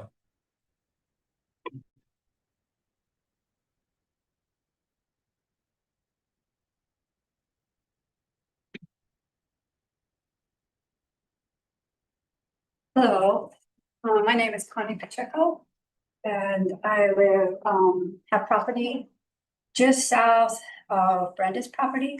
And we've been there for a long time, 24 years. Anyway, my family and I are opposed and seriously object to this rezoning. Before I get into a couple of points, though, I would really like to point out that Brenda and the Moffett family, that we've all been very blessed by their accessibility of their property over the decades. And we've been there a long time. And it benefits walkers and runners, equestrians, lots of people with dogs. And they've been very gracious to allow us to have free access to this. So, I've seen all kinds of things, deer. I even saw a reindeer out there one time that escaped frozen. But geese, there was Canadian geese that would be there, and of course coyotes, and carpenter bees, all kinds of things. over the years. My husband, deceased husband Dick was asked by Mrs. Moffett before she passed, obviously, years and years ago, to be a vigilante sort of over the property and keep all motorized things out, you know, and just kind of keep an eye open for horses and the traffic, because we're having a really bad problem with ATVs and the dust and whatnot. So anyway, I'd like to thank them for that. We moved here because it was rural and we wanted to have a quality of life to raise our family and to have a big orchard, have fields for the horses that we did get, and have a big garden. And we wanted to work hard, enjoy life in a rural community atmosphere, at night skies, low traffic, trust your neighbors. Lights, noise, we wanted more privacy. And it all goes to that aestheticness of Moab that we loved so much at the time. You know, and we would love to see it stay that way. The rezone will change the character of the neighborhood and the quality of the community. And it will change the dynamics of the neighborhood as well. And it's just not compatible with what is there. There are kids playing, again, horses, bicyclists, runners, you know, and that will change. Mostly it's there because it's safe. You know, the kids can be out there on that Moffett Lane. It's safe. There's very low traffic. Doc Sorensen's vet, plenty to go. There's horses, goats, sheep, mules. You've heard all of that before, all around that area. And I also believe that the environmental and the scenic beauty will change. My current husband, Mike, and I have been traveling through Western Utah, Nevada, go to the coast along in Northern California, up Oregon, and into Washington, but we've been going on all the off-roads, the small communities, and we stop and we talk with people. And they all love the small ruralness of their communities. And the people that have moved there to get away from high density. So I thought that was an interesting anecdote. The more traffic that is there, and I know the study's coming, but it will still equal more lights, more noise, more roads, and they will affect the increasing density will affect the wildness and the ruralness of the neighborhood. I don't see how this will really benefit Moab. Our family vote is to work within the current zoning and to keep Spanish Valley special and an attraction for our community. Thank you. Thank you. Yes, ma'am. And then the lady in the back row next.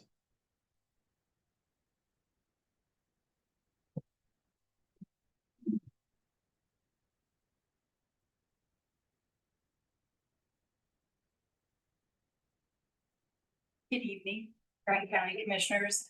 My name is Jerry Rubin, and I'm the president of the Blue Vista subdivision. We're located right now next to the Novak property. Our neighborhood is deeply concerned about the Novak rezone request from rural residential to small lot residential. We're not opposed to this development, but moving from 1 home per acre to 5 homes per acre is unsafe and incompatible with our community. Our streets are narrow, curved, and lack sidewalks.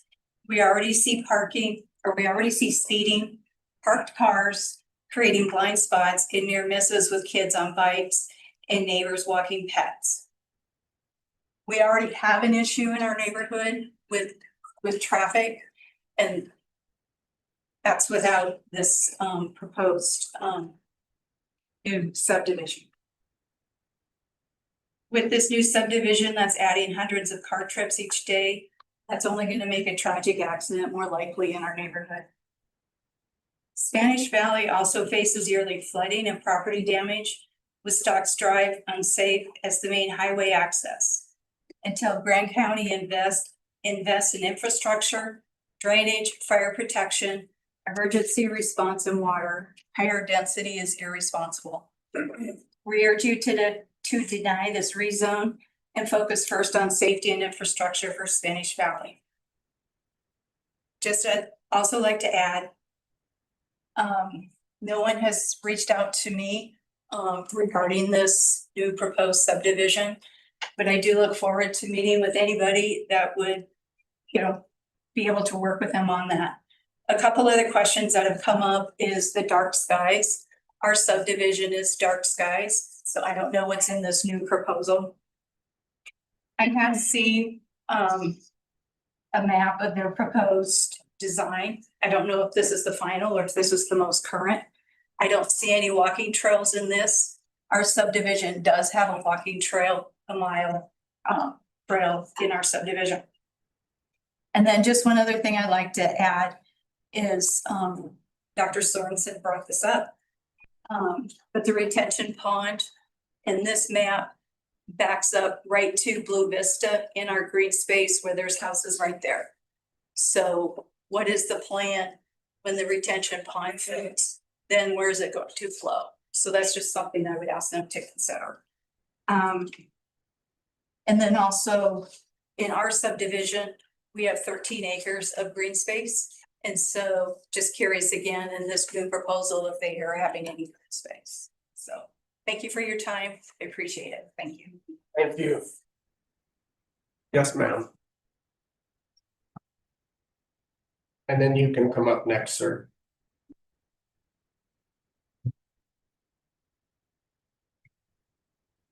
My name is Monica Sierra. I live out in the valley. I also work out in the valley. I don't know how many times we all need to say it's a rural area. We all moved out to Spanish Valley to get away from the town, traffic. Just the 5 years I've been out there, the traffic has increased greatly. I agree there's gonna be multiple complaints on what is already out there, the animals. I'm not against homes being built on that property. I would like to see them to be actually family homes. How they can tell us until they're blue in the face that they'll be affordable, they won't be.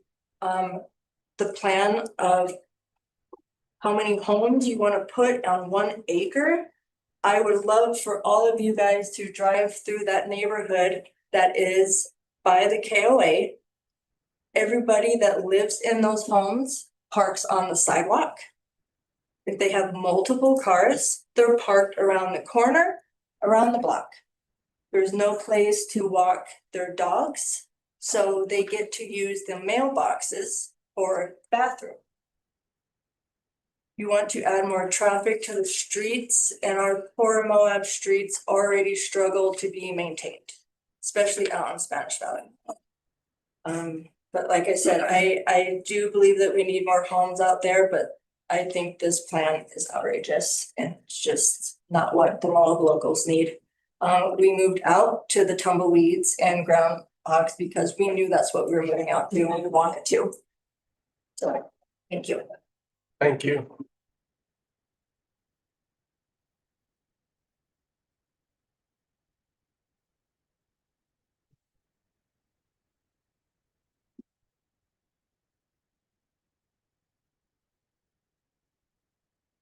It's Richard Roots. I live right across the street from Donna Buck, who spoke earlier.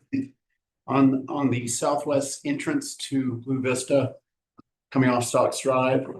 There's a speed bump there, speed radar sign for 15 miles an hour. I can tell you the distance from Bryan to the end of that hallway, I'm talking that wall right out there, is how far it is from my living room to that street. If somebody goes by at 45 miles an hour, you know it. Happens all the time. I agree with the flood problems. I agree with there's no equestrian trail on the map. I also think that I'm not opposed to it going in, but not to upscale it and make it larger. Dr. Sorensen's right. We all moved out there for the quality of life. And the last thing is all the meetings I've been to, which is all of them, every single person who's come up here or written a letter has said no. Other than the developer, and Novak are the only ones saying yes. What part of this don't we get? No is no. Thank you. Anybody else? Yes, sir.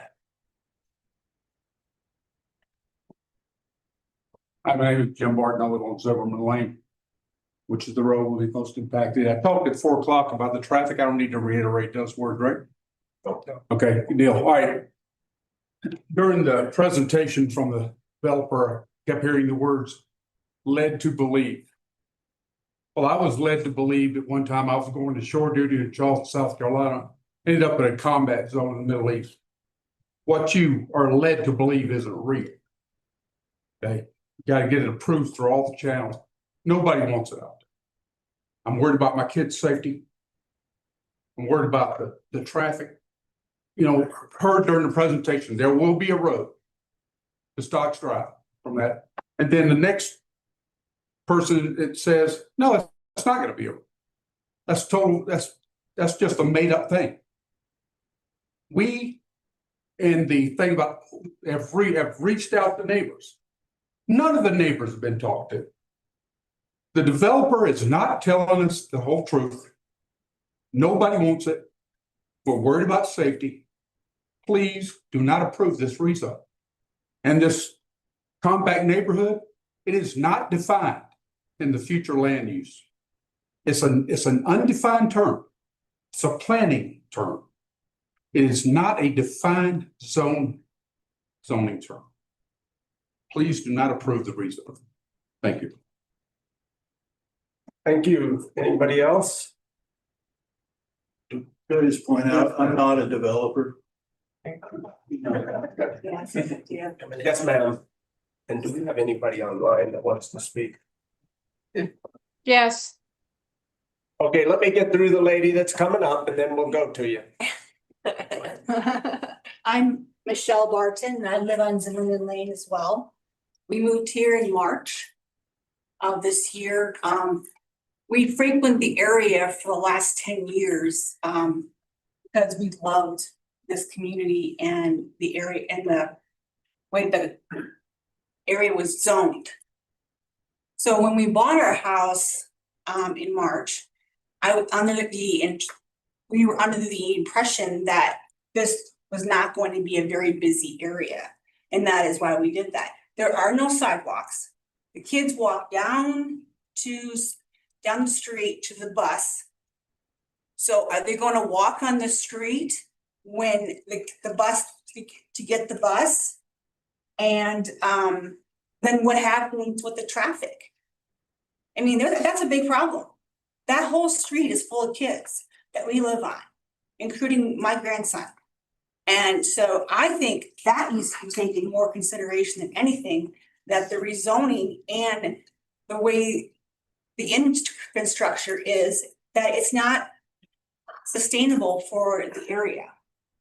I mean, I think it would be great to have some nice houses over there and stuff like that. But I don't think to have that many houses on one big lot, I've never seen anything like that in all my years. And so I think we need to start thinking about the kiddos and about the area that we live in, that we all move there for the quietness, to get out of the city, for the dark skies, for the whole community. You're going to turn it into a rat race if you guys put those houses out there. So that's all I have to say. Thank you. All right, we will go to the lady on Zoom. Yes, good evening. Thank you. My name is Lee, spelled L-E-I-G-H, Singleton, and I live in Spanish Valley. And I would like to comment regarding the request for a rezone on the Novak project. I emailed a letter to the commissioners on September the 12th of this year that lays out more specifically the reasons why I object to the rezone request. I also wrote a letter in advance of the June 23rd, 2025 Planning Commission meeting on the Novak rezone. And I attended that meeting via Zoom as well. And it had one of the largest turnouts of any Grand County meeting ever.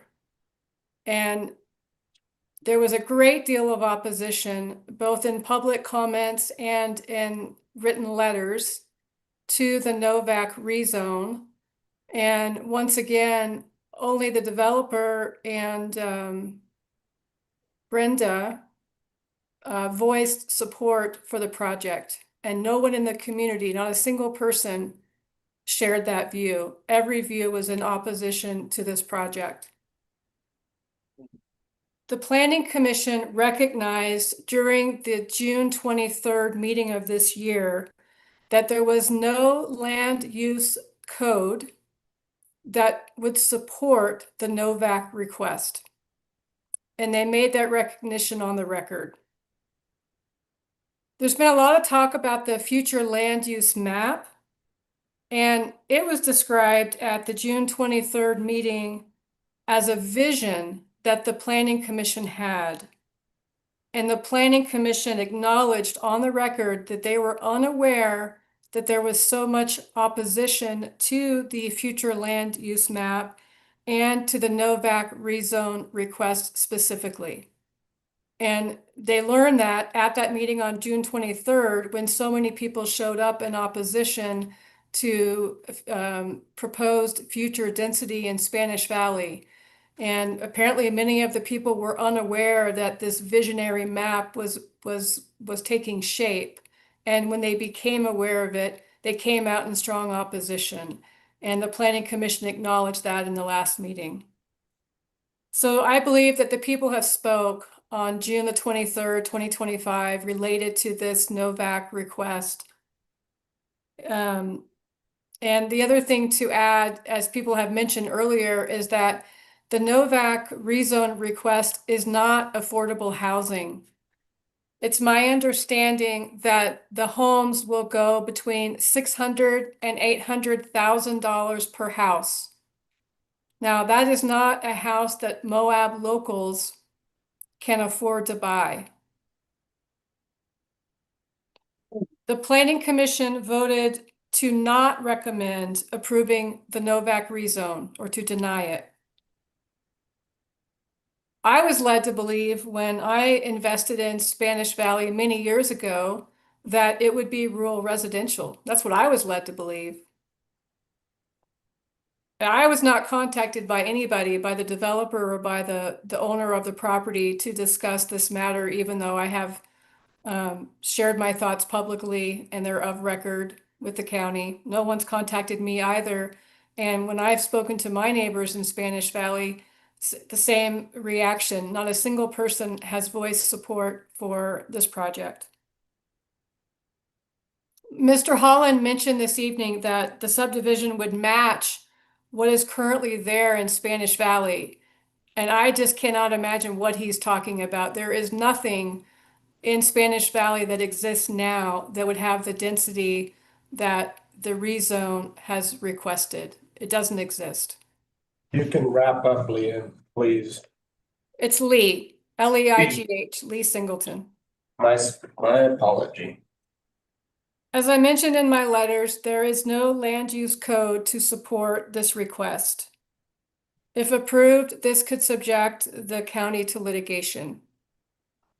I ask that you deny the Novak request, and I thank you very much for your time. Thank you. Do we have anybody else online? Yes, yes, Yes. yes. All right. All right, please, Kelly.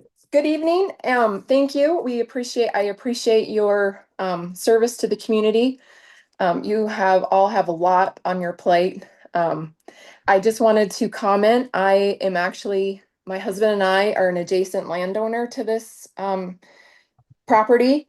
We have a daughter in Moab and we also have grandchildren in Moab. We are in opposition to the rezone. I also made that clear during the planning and zoning meeting. I again wanted to reiterate that I was led to believe that this area would remain rural residential.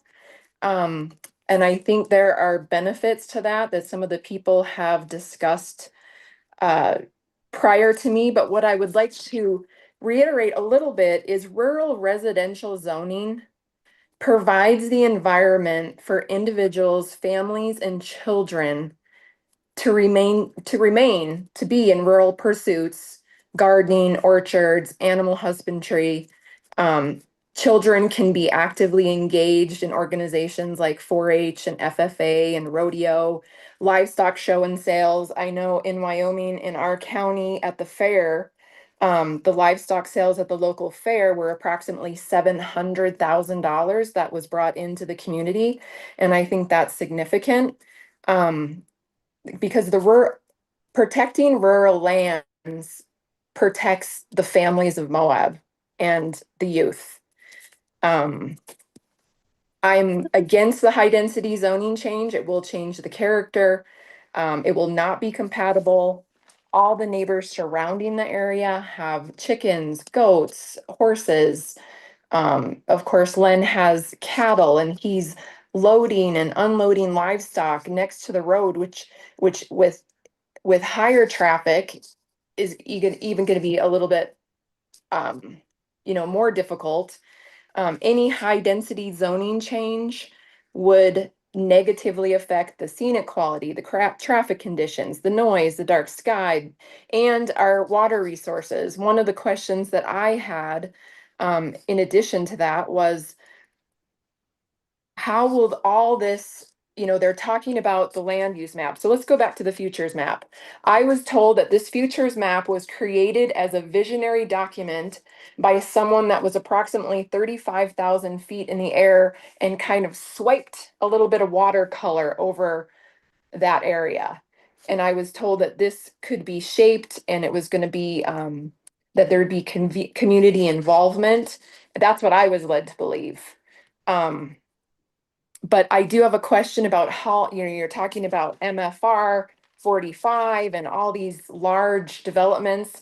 When is the last time that the health of our aquifer was studied? How are all these developments going to affect that?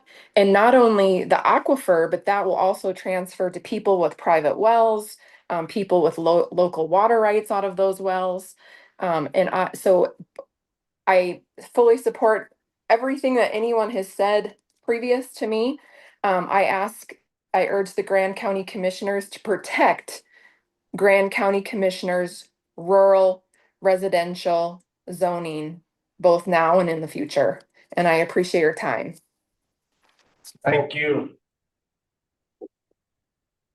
That's the last one. That's it. All right, online, do we have, yes, sir, please come up.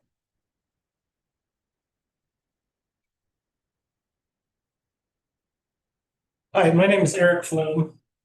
This proposed zoning change is incompatible with the character and the existing uses of the surrounding area.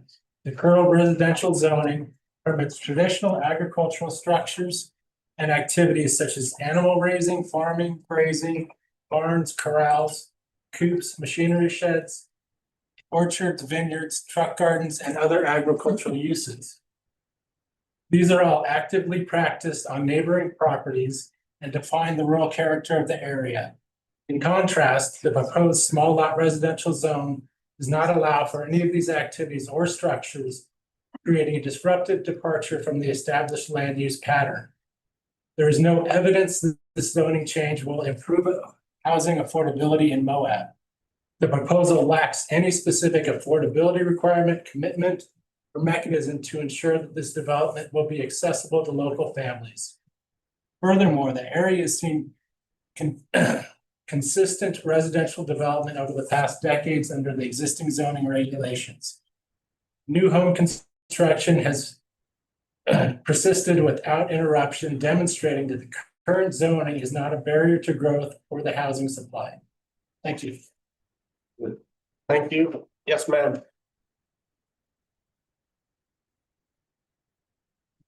Marty Bauer, I live Spanish Valley on Heather, horse property.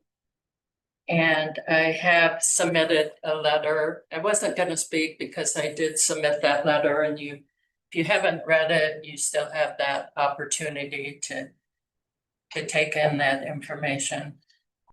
I know Grant County is of the mindset that we need higher density, need more housing. I'm not opposed to this development. I know it will go through, but it is the character of it. And I am asking, I think this is a great opportunity and to set precedents to create a community that people really want to live in and feel comfortable, that's safe, that has appropriate ingress and egress. So I do not support the SLR change. And what I'd ask is a lower density. And my question is, once you grant that SLR, what I'd love to see that I don't see on the map that they have is open space where people that future residents there can join together and create a sense of knowing their neighbor. And I don't see trails that connect to other trails in the neighborhoods like Blue Vista, which I use. And so once you grant SLR, how do you ensure that what they're saying is we will put in trails, we will put in open space?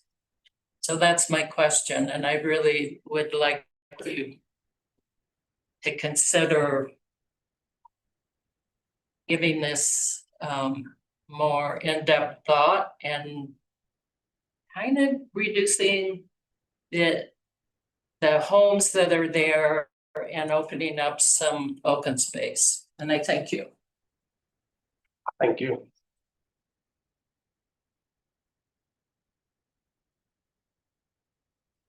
Anybody else?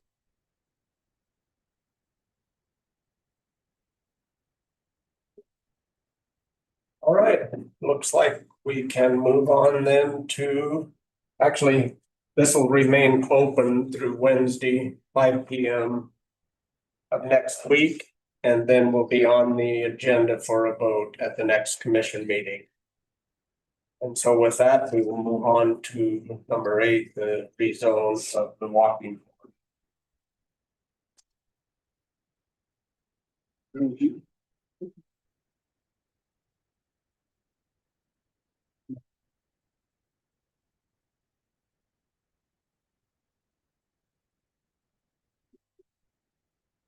So this is in the same sort of neighborhood.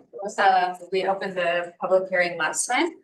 So this is a requesting zoning map amendment from RR to LLR.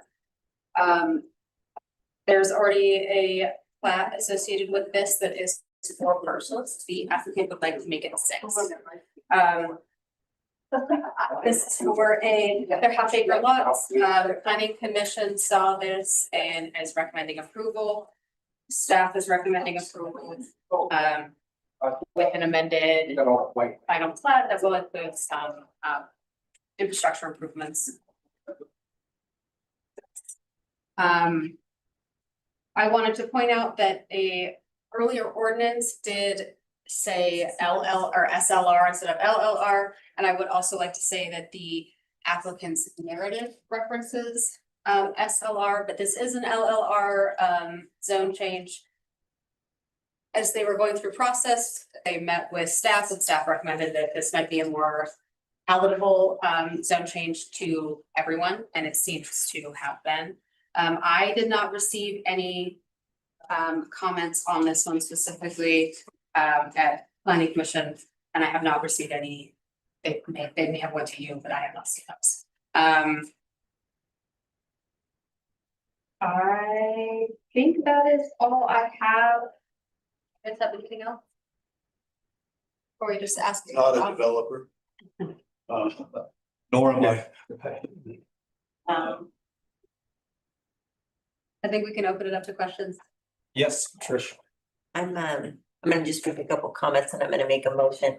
I am usually staunch, I staunchly stand behind not rezoning rural residential. I live on Easy Street. Not a big fan, however, I'm also a believer in following our planning commission's recommendations. And Todd, I know that you stated that, you really want to use this for your family and for your workers, and so I appreciate that. So I move to approve the rezone of parcel 02-035-0009 from rural residential to large lot residential based on the findings of fact in the staff report in conformance with the Grand County Land Use Code 9.2.5, the general plan, and the future land use map.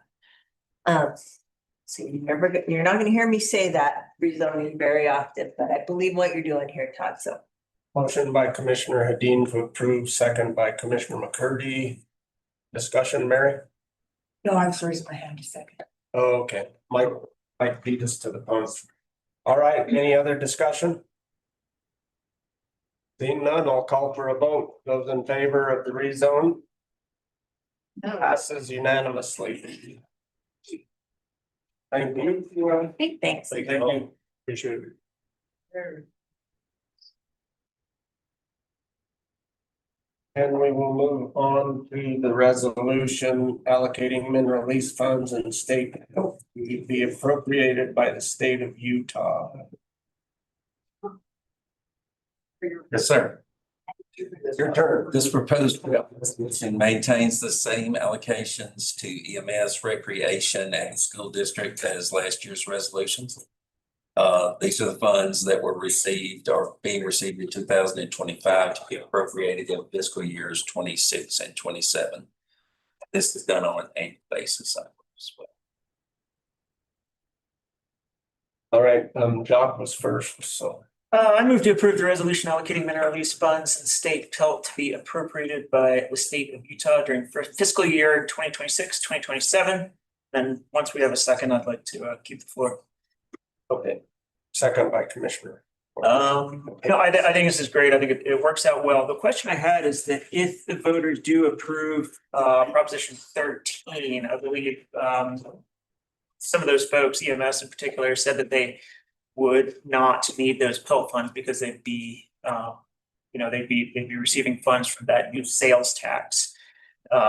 So I guess this is a question for Stephen maybe is, would we be able to reallocate those in the instance that passes, or would we be waiting until next year? And next year, it would be next year. Okay, just a question. Anybody else? I have one. Sure, Mary. Well, but the agencies themselves could give it to them. I mean, that's gonna be the argument that once you guys allocate it to those individual entities with that percentage basis, that they have an entitlement argument to that. Now, if all of those agencies came back and agreed that the commission could reallocate that to a different percentage, I don't think that would be an issue. But the problem is they're gonna create their budgets based on that amount of money. And so that's it's a little hard to do a mid-year adjustment if they're not anticipating it. But if the tax passes, they could. Sure, then they could send that money. Sure, they could. Since they volunteer. Correct, they could return the money, and then at that point, I think you guys could reallocate it in the percentage that it was allocated. Okay. Thank you. Anything further? All right, I will call for a vote on the motion by Commissioner Hadler, seconded by Commissioner McCandless. Those in favor? Passes with a 6 vote on absent, Commissioner Hadeen absent, and we will move on to. Already dealt with number 10, we move on to number 11, the festive tree. Activity hangout. Okay. Oh.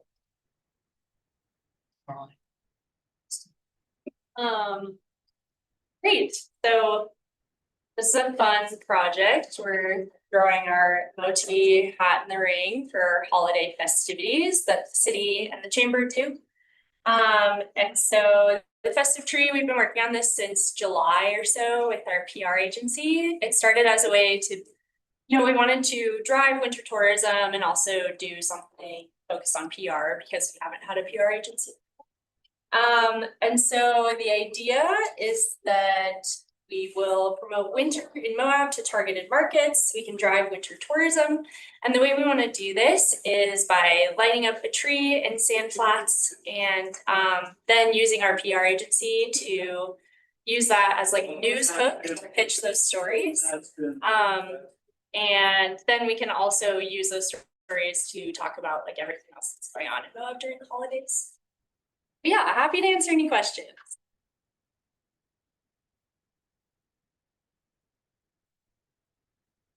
Anybody? All right, how about a motion? Going down to it. How are you? Okay.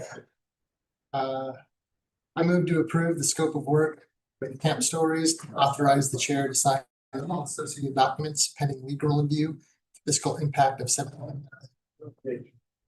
All right, motion by Commissioner Martinez, second by Commissioner McCurdy. Further discussion on the Christmas tree. Being none, I'll call for a vote. All in favor? This is going fast. Passes unanimous. I'm gonna abstain just because I didn't, sorry. Okay, so passes 6 with 1 abstaining, Commissioner Hadeen. And we will move number 15 up at this point because it relates and Commissioner Martinez, the purchase of holiday lights for winter marketing campaign. Yeah, and so just to go with that right there, give me 1 second to get down to it. Agenda here.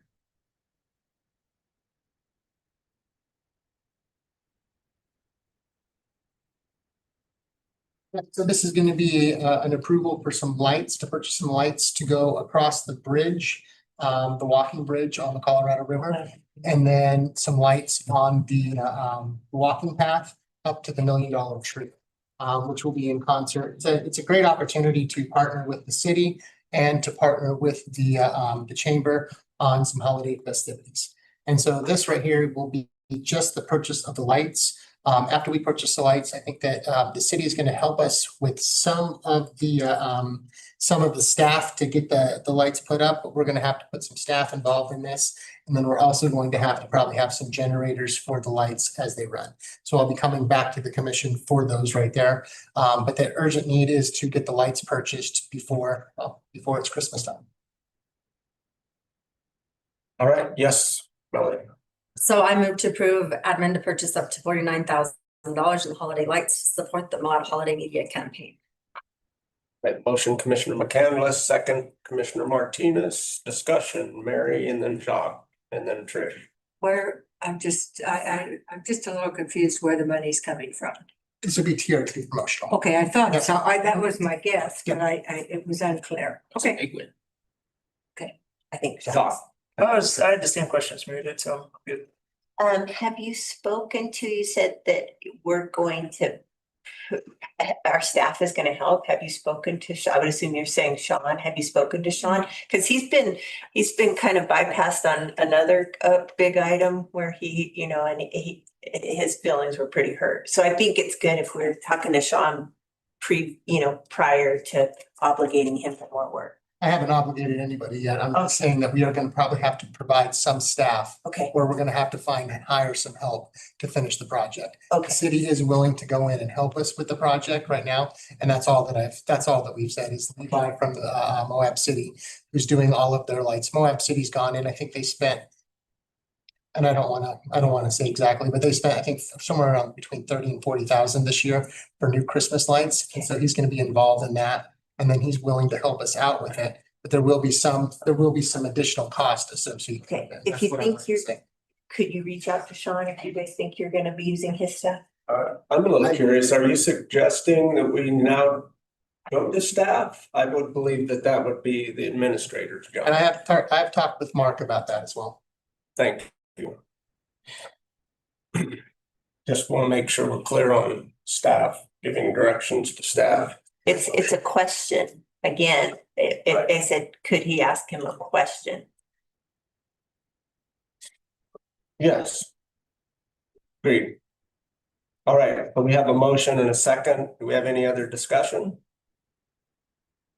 All right, seeing none, those in favor? Passes unanimously. And we can move on to. What are we up to here? Just like 12. Yes. Number 12, actually number 16, isn't it? Oh, No. no, we skipped 12. Oh, we did? What? You went from 11 to 15. You're right. Thank you very much. Gravel bike adventure field guide budget and proposal. Okay, so the context for this one is we like to think about our media in terms of paid, earned, owned. Paid media is like everything we do with Madden. Those are all of our advertisements that we place with our media agency. Earned media is PR. So that's, we pay our monthly fee and then we're earning placements. And then we have owned media. So that's like our social media, our website, our newsletters, things like that. So this project would fall within owned media. And what we want to start doing in our owned media space is start looking into how to target our niche recreation markets. And so we have like an outdoor field guide. We're working on rebranding it during the branding project. But we want to start getting into some of these niche markets, as I said. And so this is a really good opportunity to start that. Yes, Brian. Yep.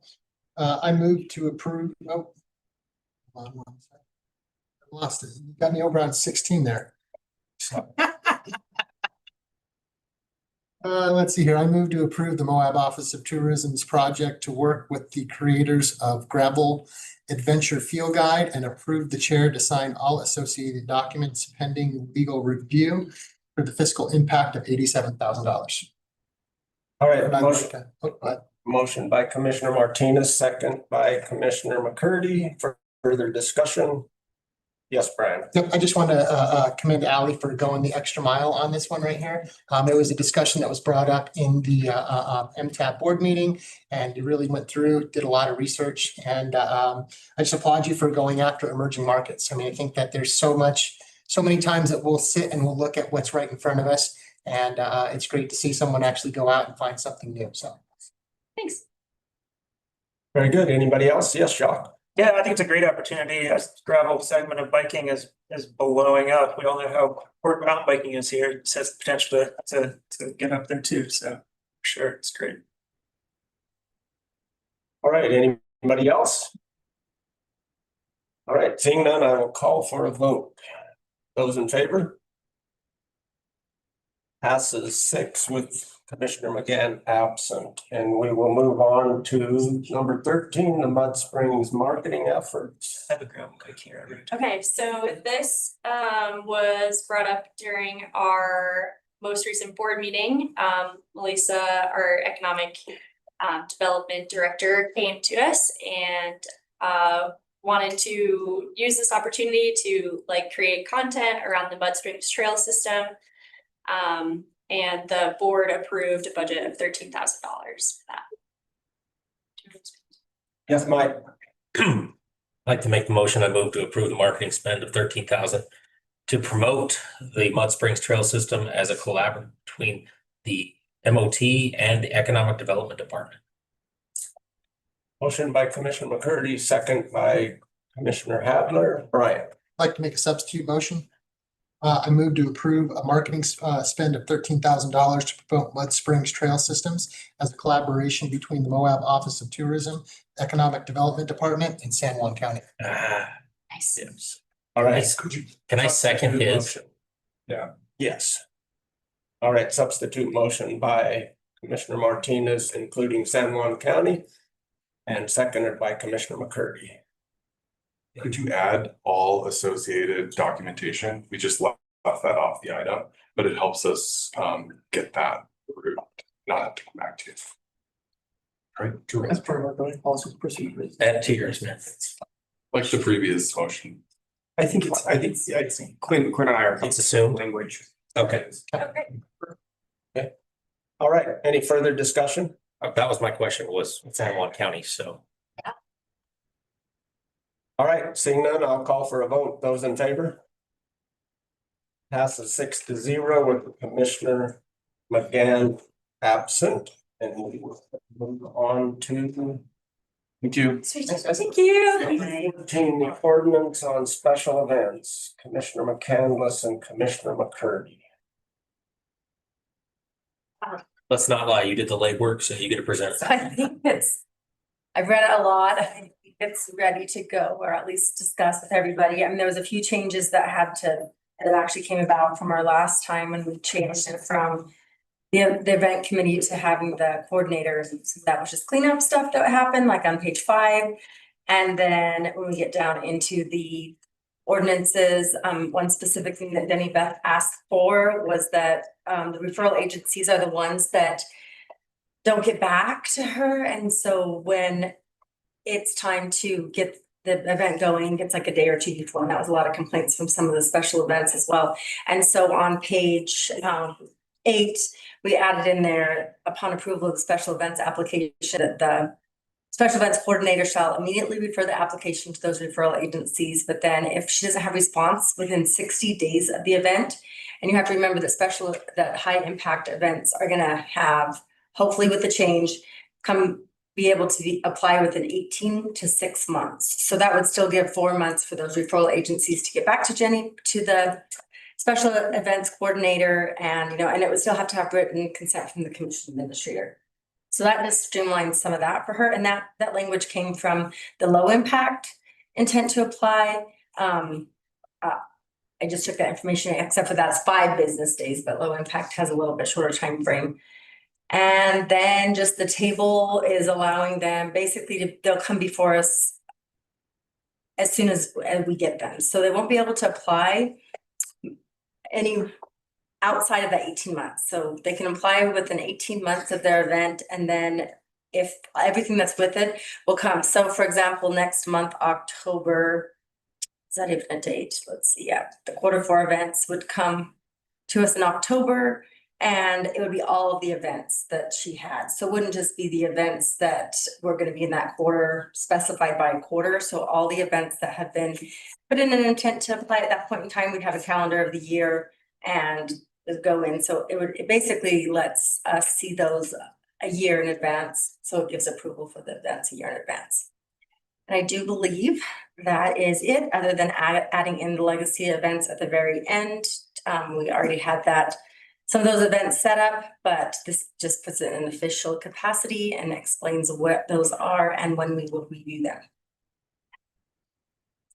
Yes, Mike. And the thing I didn't notice within the red line as part of the ordinance is the staff direction to Mr. Tyner to please, if adopted, we reach out to current events or current ITA applicants, that the timelines have changed and some now fall in that, but that's part of I would assume special event coordinator Jenny Beth, part of her job duties.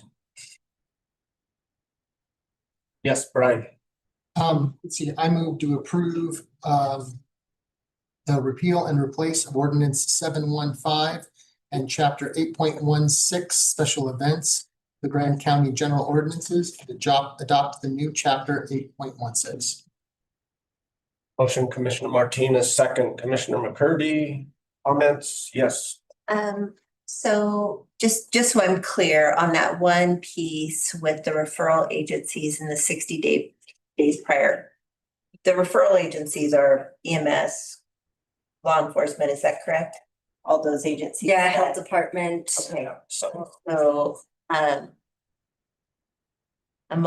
I guess I'm just a little concerned about that, and I understand that it's probably frustrating on their end, but it's just slightly concerning that we're going to proceed. I don't know, maybe talk me through this a little bit. Well, they're still responsible. So those referral agencies are still responsible for the event. So if they don't get their ducks in a row and answer, then, I mean, and it has to go through com admin. So it has to come back to com admin to be like, this is the final event. But we have put the ITA approved it already, that's happened. And then those referral agencies, so they would still be responsible. I mean, if it's a health department thing, they have to have water, they still have to do all the codes. It's just that official like signing off on it.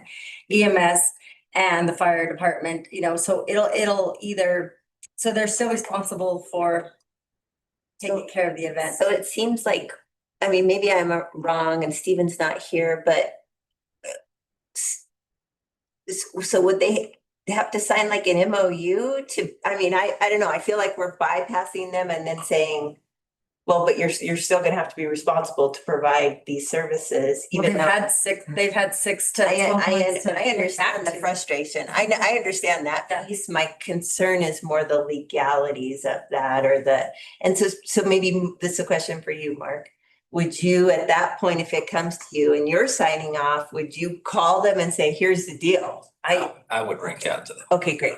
Cause I just want them to be apprised of what they're obligated, you know, what we're obligating them to. Does that make sense? Yeah, I would reach out to them if I hadn't heard from them. Okay, yeah, so that just made me feel a little uncomfortable. And then, so where did you guys come up with the numbers for a legacy event? Where did you come up with the 8 years and 4 years? Well, 8 years is what's already on, so the list of legacy events that you guys have you already had approved or put people on. I mean, it wasn't necessarily approved, but it's listed somewhere. It said on there, number, 8 years of, so all the events that were on there were all 8 years old. And that's where that came up with. From the legacy list that already currently exists. Okay. And then they've only been tracking this for 4 years. So Steven said they've only been tracking this for 4 years. So that's as far as we could like go back for good standing. Okay. Yeah, so I was just wondering where like the 8 years for the legacy events and then if you. Well, and here's the difficulty, we can't go from whenever we started the e-approval process, we really don't have a documenting process. So I don't know how we'd fairly and accurately kind of measure their inputs. And so that's why we said 8 years and then a look back of 4 years or 5 years or whatever it is from the period of time that we started the e-approval that allowed us to do that post review. Okay. Otherwise, I don't know that there's any documentation. And so then it's like, we were upset with them. Like, I can't, without, there was a couple, and I'm not gonna name the events. There was one that had nudity. And that one was contained within that review process. But before that, I'm thinking of maybe there was the dust up over the Celtic or I don't want to say anybody's names. Yeah. There was a couple, but it's hard to remember. Like at this point now, it's like, what was it? And record keeping. And it's like, if you're going back 7 years or 5 years. Okay. So we're not, I guess my concern is we're not looking at a certain event or a certain event coordinator and going, well, we want to squeeze them into legacy. You guys were just looking at these processes, old documentation and going, well, this is what we think. Yeah, we didn't identify any particular one. We went back from when we started record keeping.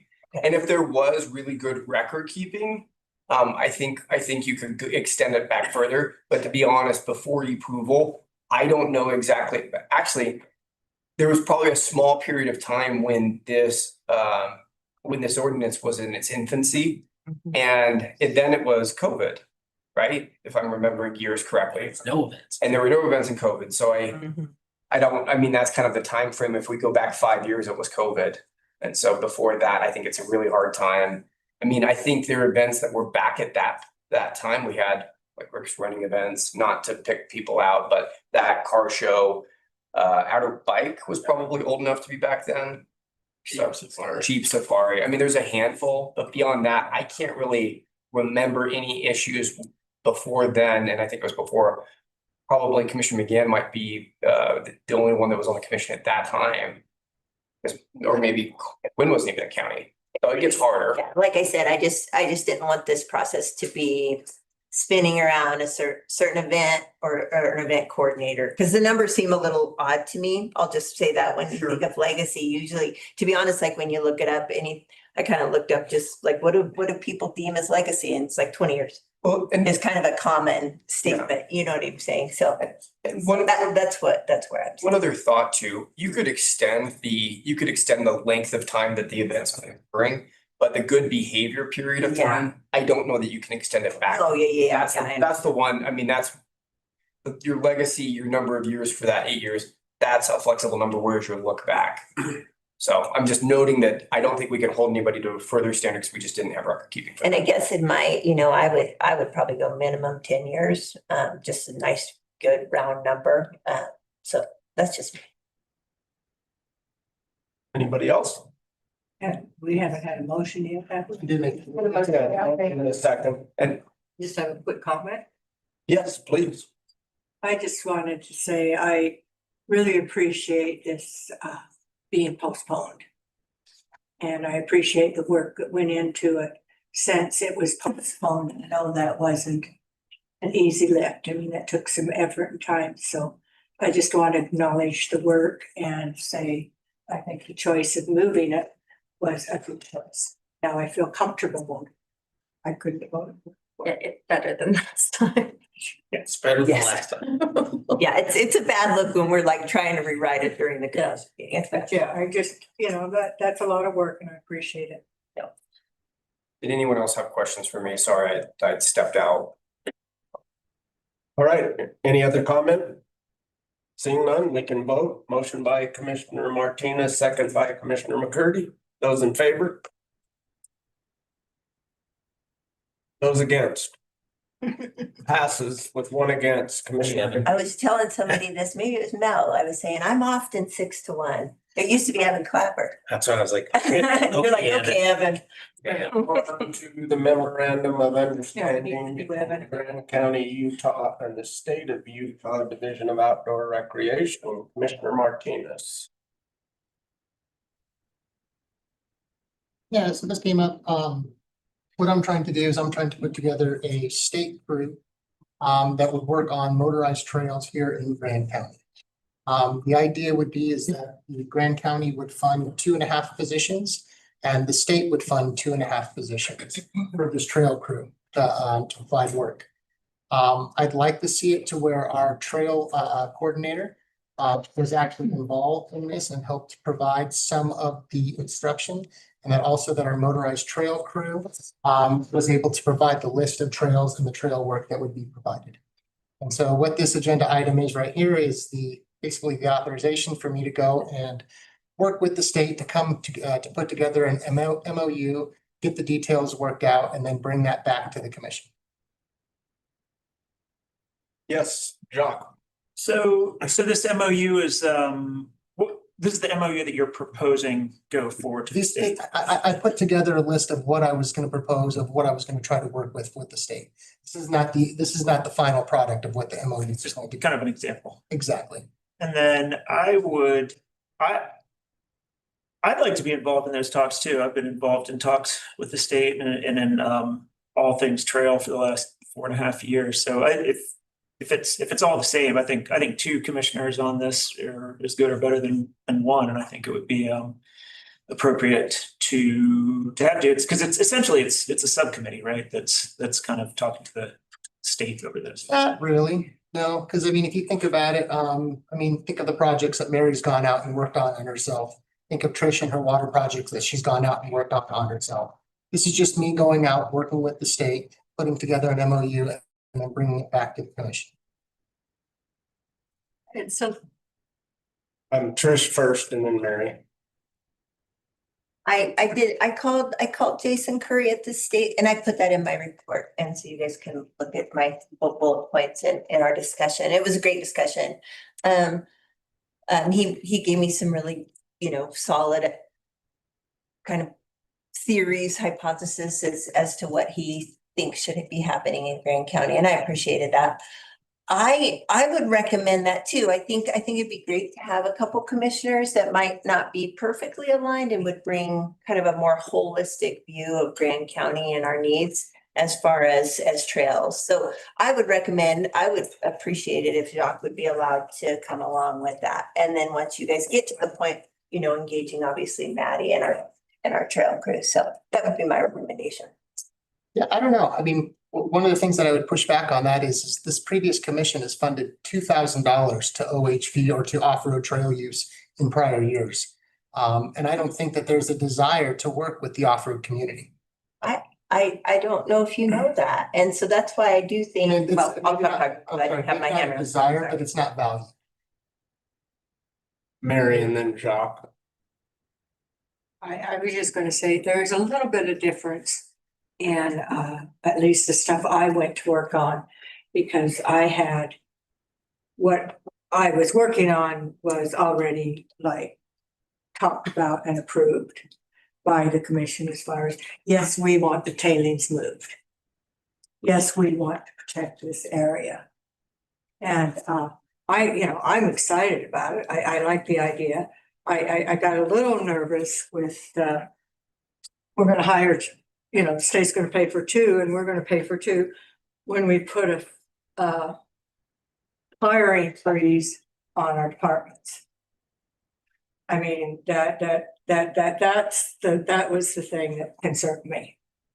Is that, I wouldn't want that to be negotiated and part of and discussed in part of an MOU. And then come back to us after you have worked with the state so long. To then say, well, we don't want to support what the state wants.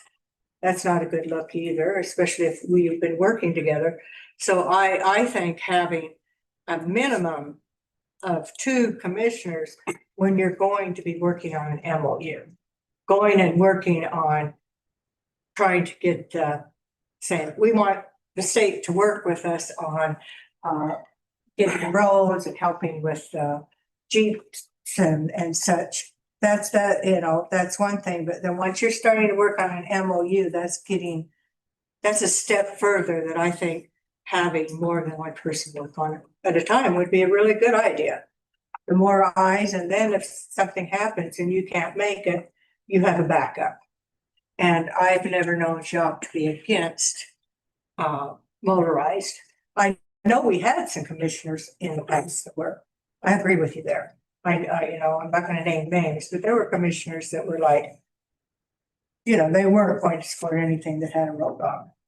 That was not me, that was not Jacques, that was not, some of the others. So but I do see where you got that idea because there were some.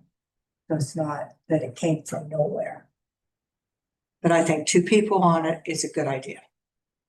Jacques, and then I want to weigh in and then Michael. Yeah, I mean, I think I have a good relationship with the motorized community. I spent 3 years on the MTC. I actually call Cliff at least 3 or 4 times a year and discuss various things concerning motorized and a background in all things trails. But I also think, I think it gives the opportunity for buy-in too. I think if somebody who might not agree with you 100% has the opportunity to sit on those discussions and talk to the state and get a better understanding of everything that's going on. I think that is nothing but a good thing. And it speaks to transparency. It speaks to, potentially, and I'm not going to say I have an opposing view on this because right now I don't, but two commissioners who've traditionally had opposing views on quite a few things, working on something is only a good thing. Yeah, I support Commissioner Martinez working on this, and if I was gonna suggest something, I'd say that Commissioner McCurdy should be a second one really that should be involved with it. He's a part of the motorized community and he's a big proponent of many of their events and things here, and I don't think that this is something that needs one from each side. It's not a transparency thing. I mean, transparency to me is kind of a new phenomenon that's come about since the commission flipped. So I think throwing that out there isn't the way to go about it personally, but I would be supportive of if you wanted some help and Commissioner McCurdy wanted to participate. I can see the value in having somebody there that's got their feet into it and been involved in it for a long time. So Mike, I'll go to you and then you, Mary. Now you got me a stirring here. I will withhold my comment for a minute. I will see where this plays out. All right, Mary, Trish, and then Brian. Well, having 3 still isn't a quorum.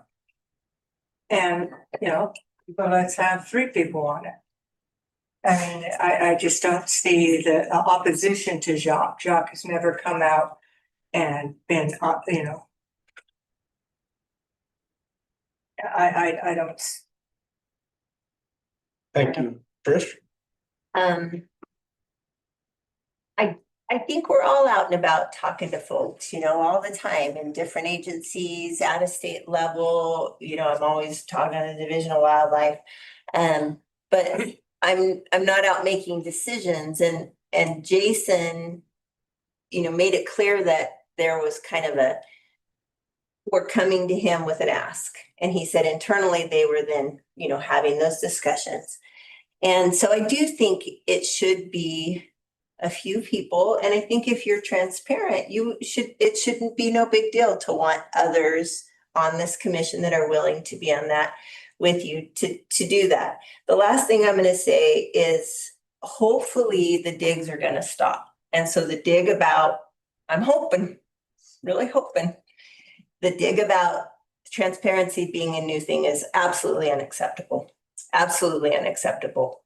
I take great pride in, I'm almost at 5 years that I have been a part of a transparent government. And so that comment is unacceptable to me. Okay, let's see, Jacques and then Mike. No, I get what you're saying, Bill, about Mike and being part of the motorized community. I think, and with all due respect to Mike, I mean, Mike, most of what Mike does is on the road, and we're talking about off-road stuff here. I mean, I've lifted Tacoma that I get out in the backcountry for various reasons, mostly to get places all the time. I have been a part of motorized discussions for as long as I've been on the commission. Again, I've been with the MTC for 3 years, and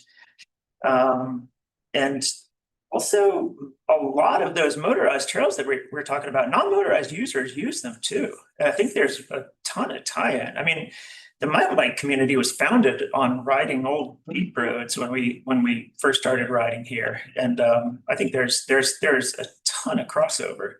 And I think adding perspective of someone who's been on the non-motorized side of things a lot, as well as the motorized side of things, can only be helpful. Mike and then Brian.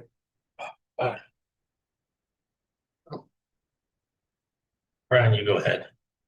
Thank you. Still formally. Yeah. Everyone else has had a chance to go around. I haven't had a chance to speak yet. Yeah, just real quick though, but I do want to, either which way, I really don't have a big problem on having somebody. I want to ask a question to you, Jacques, right now. So the purpose of this right here, right, is the MOU will establish a partnership between Grand County and the state of Utah to create a motorized trail crew, right? This program's objective is to foster a strong connection with trail users and stakeholders by demonstrating a shared investment in the maintenance and management of motorized trails. I mean, if there's someone that wants to say that they get behind that right there, I have no problem with them inside of the negotiations, but I do want to know if that's the spirit that I'm going into the negotiations with. Is that a question for me? Yeah, I mean, do you believe in that statement right there? Is that something that you can get behind if we're going to go into negotiations? It is a statement that I can get behind, and to the extent that but it's also something that I'm very interested in options and exploring the full depth of it. But I think we could absolutely use motorized trail crew. We could absolutely use a lot more maintenance on motorized trails in the area, and working with the state's a logical place to go. Okay, because the conversations that I've heard is that you want to keep this inside of the county. I think the county needs to be a very strong partner in this, which obviously we're going to have to be. But I think that we need to work with. I mean, the state and the county are going to have to work together on this, no matter what. And whether it's inside the county or outside the county, it's going to be a collaboration. And I'm going into this that I would like to see this outside the county with our trail crews going in. I'm not going to commit 100% to being outside the county, but I think that I'm not 100% against that either. I just need to know more about it, and I think these conversations will go a long way towards convincing me one way or the other. And, you know, I'll make a quick comment and then go to Mike, and this isn't a dig, so please don't take it as one. But the record stands for years and years, money that was allocated to motorized trail maintenance. And it's so low that it's, I mean, we give away more money to nonprofits than we have to motorize. So yes, I accept the fact that you've been around and you've been a part of them for a long time, but there needs to be a little bit of a shift in trying to balance here. And that's what I think that we're all concerned about, is the balance. I'm fine with that, Bill. Great. So I'll let somebody make a motion then. Oh, Mike, sorry. Don't mean to forget you. So many statements here.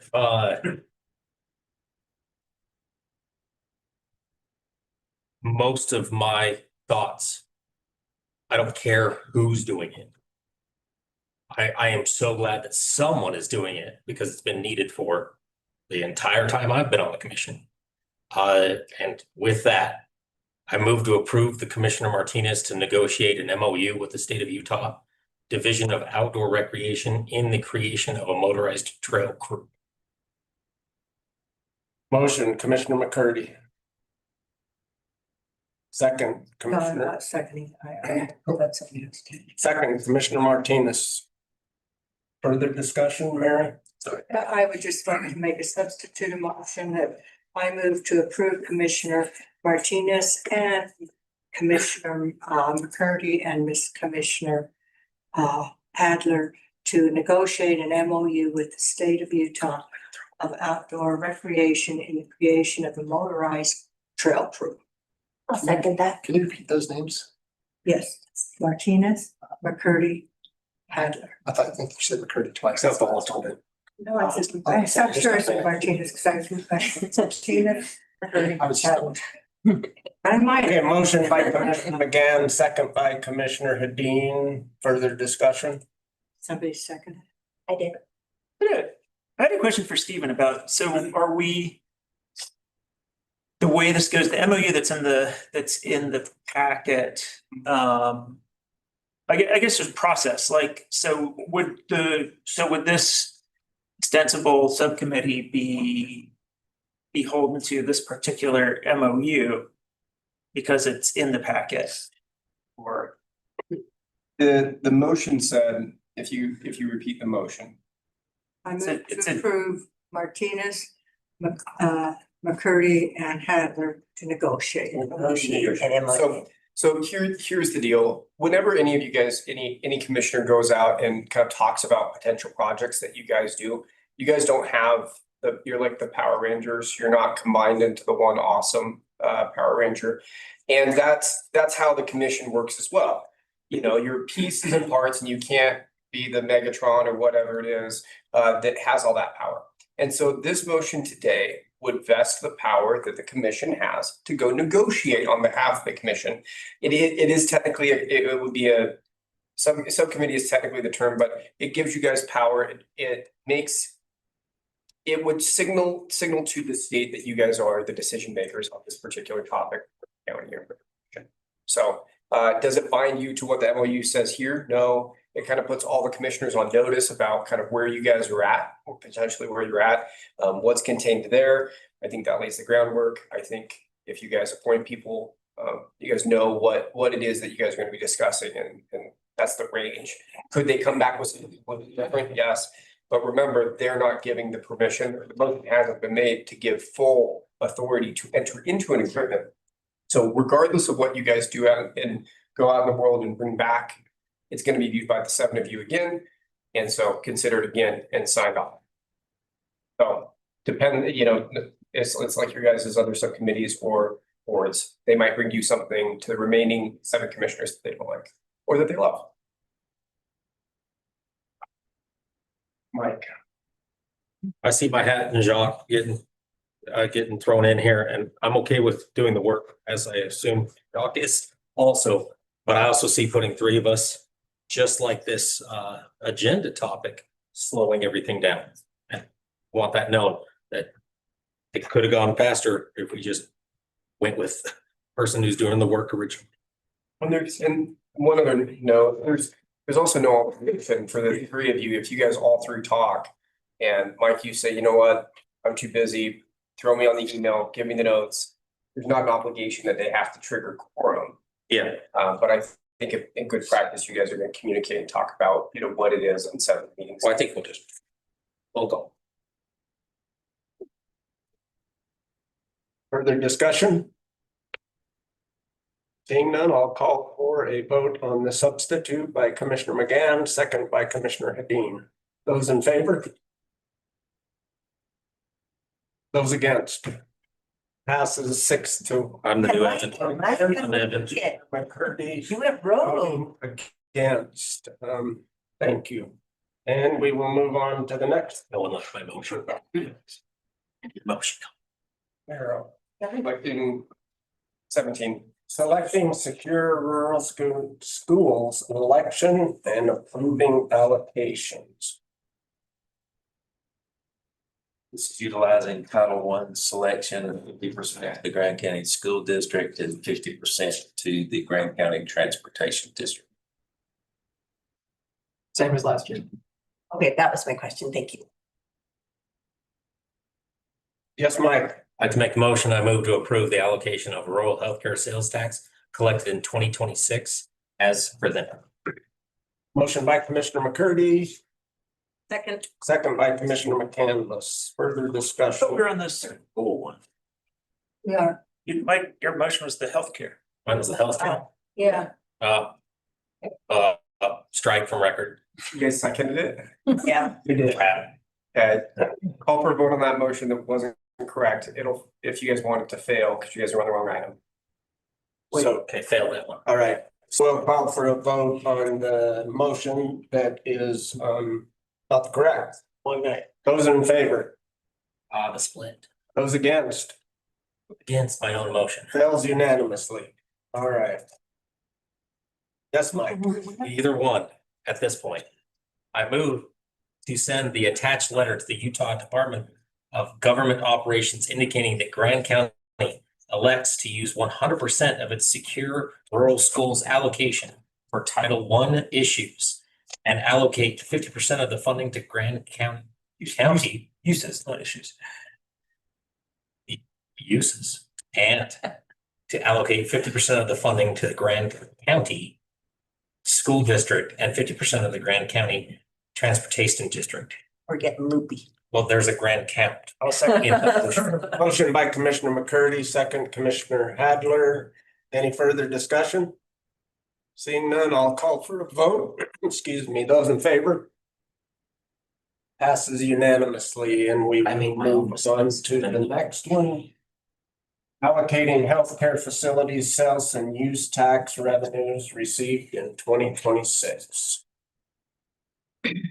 Yes, Melody. I move to approve the allocation of rural healthcare sales tax collected in 2026 as presented. Motion Commissioner McCandless, second Commissioner McCurdy. Further Question? discussion? Question. Yes, Mary.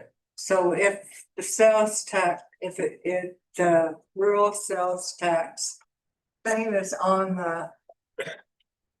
You're gonna answer this for me? You know what's coming up? I'm gonna try. So if the initiative passes, then are we gonna end up giving half of it and not giving any of it to the fire district, or what's gonna happen there? That I don't know. That you don't know. Can we every- just postpone this till after the election? I mean, is it important to do it right now? That's a good question. And Mel, as liaison, do you know? You probably have. So right here in the allocation says, whereas in the November 2016 election, the ballot proposition passed for imposed healthcare facility sales tax and use.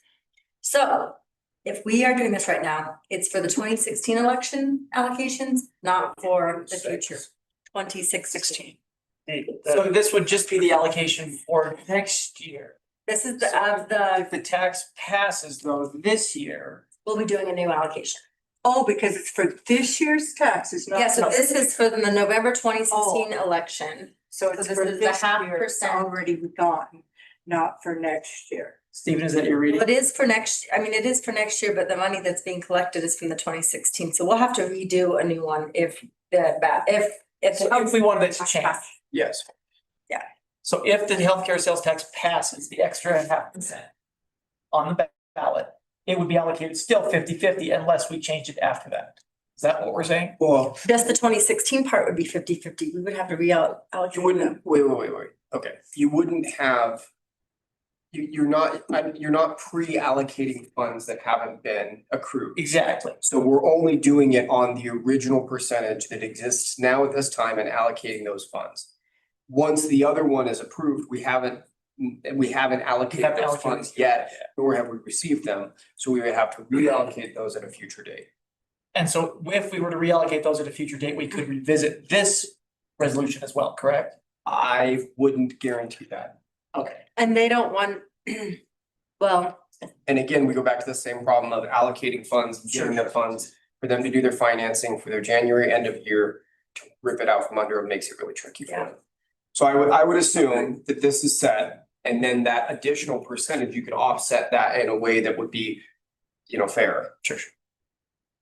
Commissioner McGann. That's probably the easier way. I was gonna say, could we just say I move to approve the allocation? What was said, and with the contingency that there isn't a change in the percentage or that, you know what I'm saying? Am I making myself clear? In the contingency that it doesn't go from 0.5% to 0.1 to 1%. So I know that in their budgets, these two entities' budgets for 2025, that and what they're asking for the healthcare tax if it passes, that the 50-50 would still stay in place. And then the next part would be the part of the 0.5% that's the additional tax that may be elected. That's where that will be split up. And so it might be 20% of that, 10%, 15%, et cetera. But the 50-50 of the 0.5% that's existing right now, they would still fit within the allocations of what they want to present to the commission for next year. Okay, Does that make sense? So I just want to make sure I'm clear. Yeah, so the money, What you're saying is that if it passes, then those three entities will decide how the next the other 5% goes. Well, that makes sense. Okay, well. They wouldn't decide, it would come to us to decide, but I know that within their We budget. have to negotiate and, Yeah.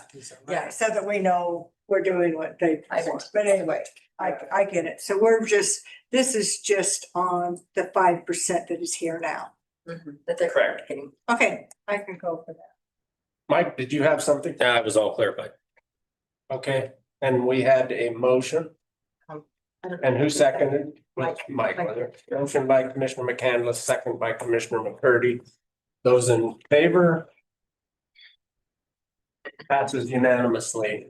Then we will move on to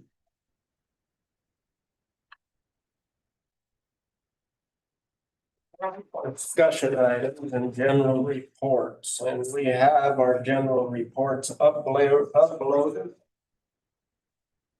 Where people can go and read those, and I would suggest they do so at this late hour. It looks like we have a commission administrator report regarding the Spanish Valley Drive multi-use path update. Mr. Yates. Thank you, sir. Sure. Thanks for hanging Can I out have all a night. future consideration? Sure.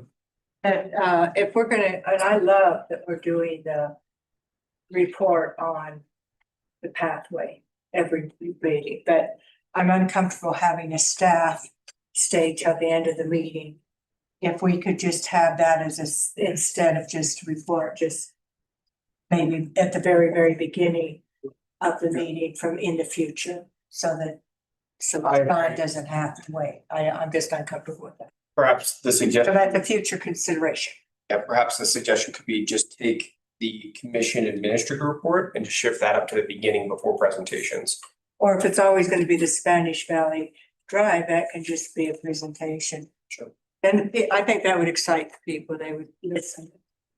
Because everybody's so excited about it. Yeah, I don't anticipate the project moving fast enough that there would be enough to really get excited about every 2 weeks, But you never know. yeah, I can put that on the agenda, yes. So, No, I yeah, agree 100%. the project plans are currently in QC right now, which is quality control for Jones and the Mill. They like to make sure that they don't put any plans out there that have errors in them. So that, their quality set of plans. So two weeks ago, they committed to having those to us in 2 weeks or 2.5 weeks. So we should see those here by the middle of the week. According to what we. I did have a meeting on the 9th of September, 1 p.m. with David Riddle. We discussed the progress on the property valuations. No real update there. We did discuss adding a bid item for the reset of structure for the bottom wall. We'd like to preserve as much of that as possible.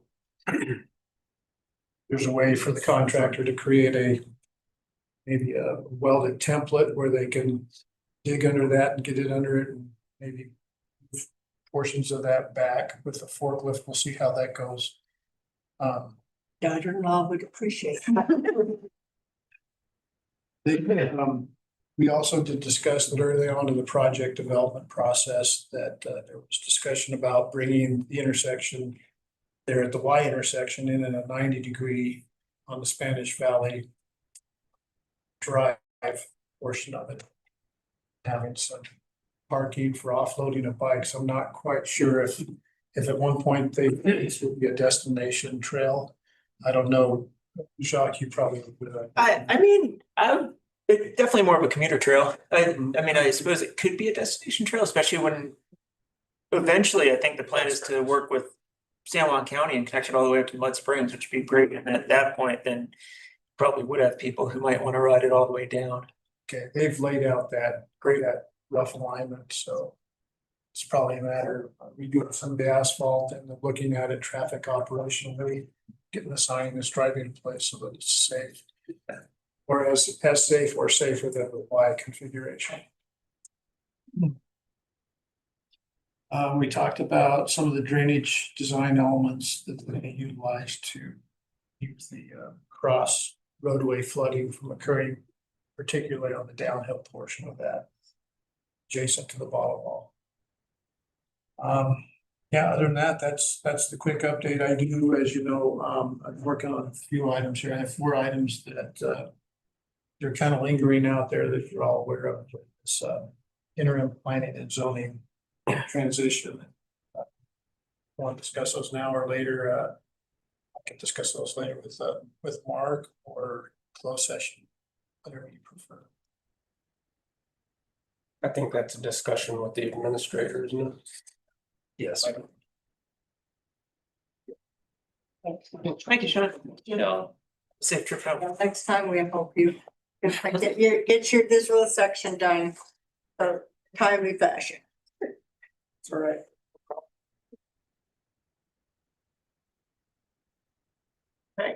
All right, we need a motion to go in. Motion to go into closed session, discuss pending or reasonable imminent litigation, and to discuss the character, professional competence, or physical or mental health of an individual. All right, motion, Commissioner McCandless, second, Commissioner McCurdy, those in favor? 4 more hours. Those against? Those abstaining? Sorry, I didn't vote. But yes, I'm in favor of that, sorry. Okay. Passes unanimously. To go in, can take a quick 1 minute, 2 minute break. Might as well take honestly like 5, so you guys should stretch. I just have to tell my wife that I've. We do have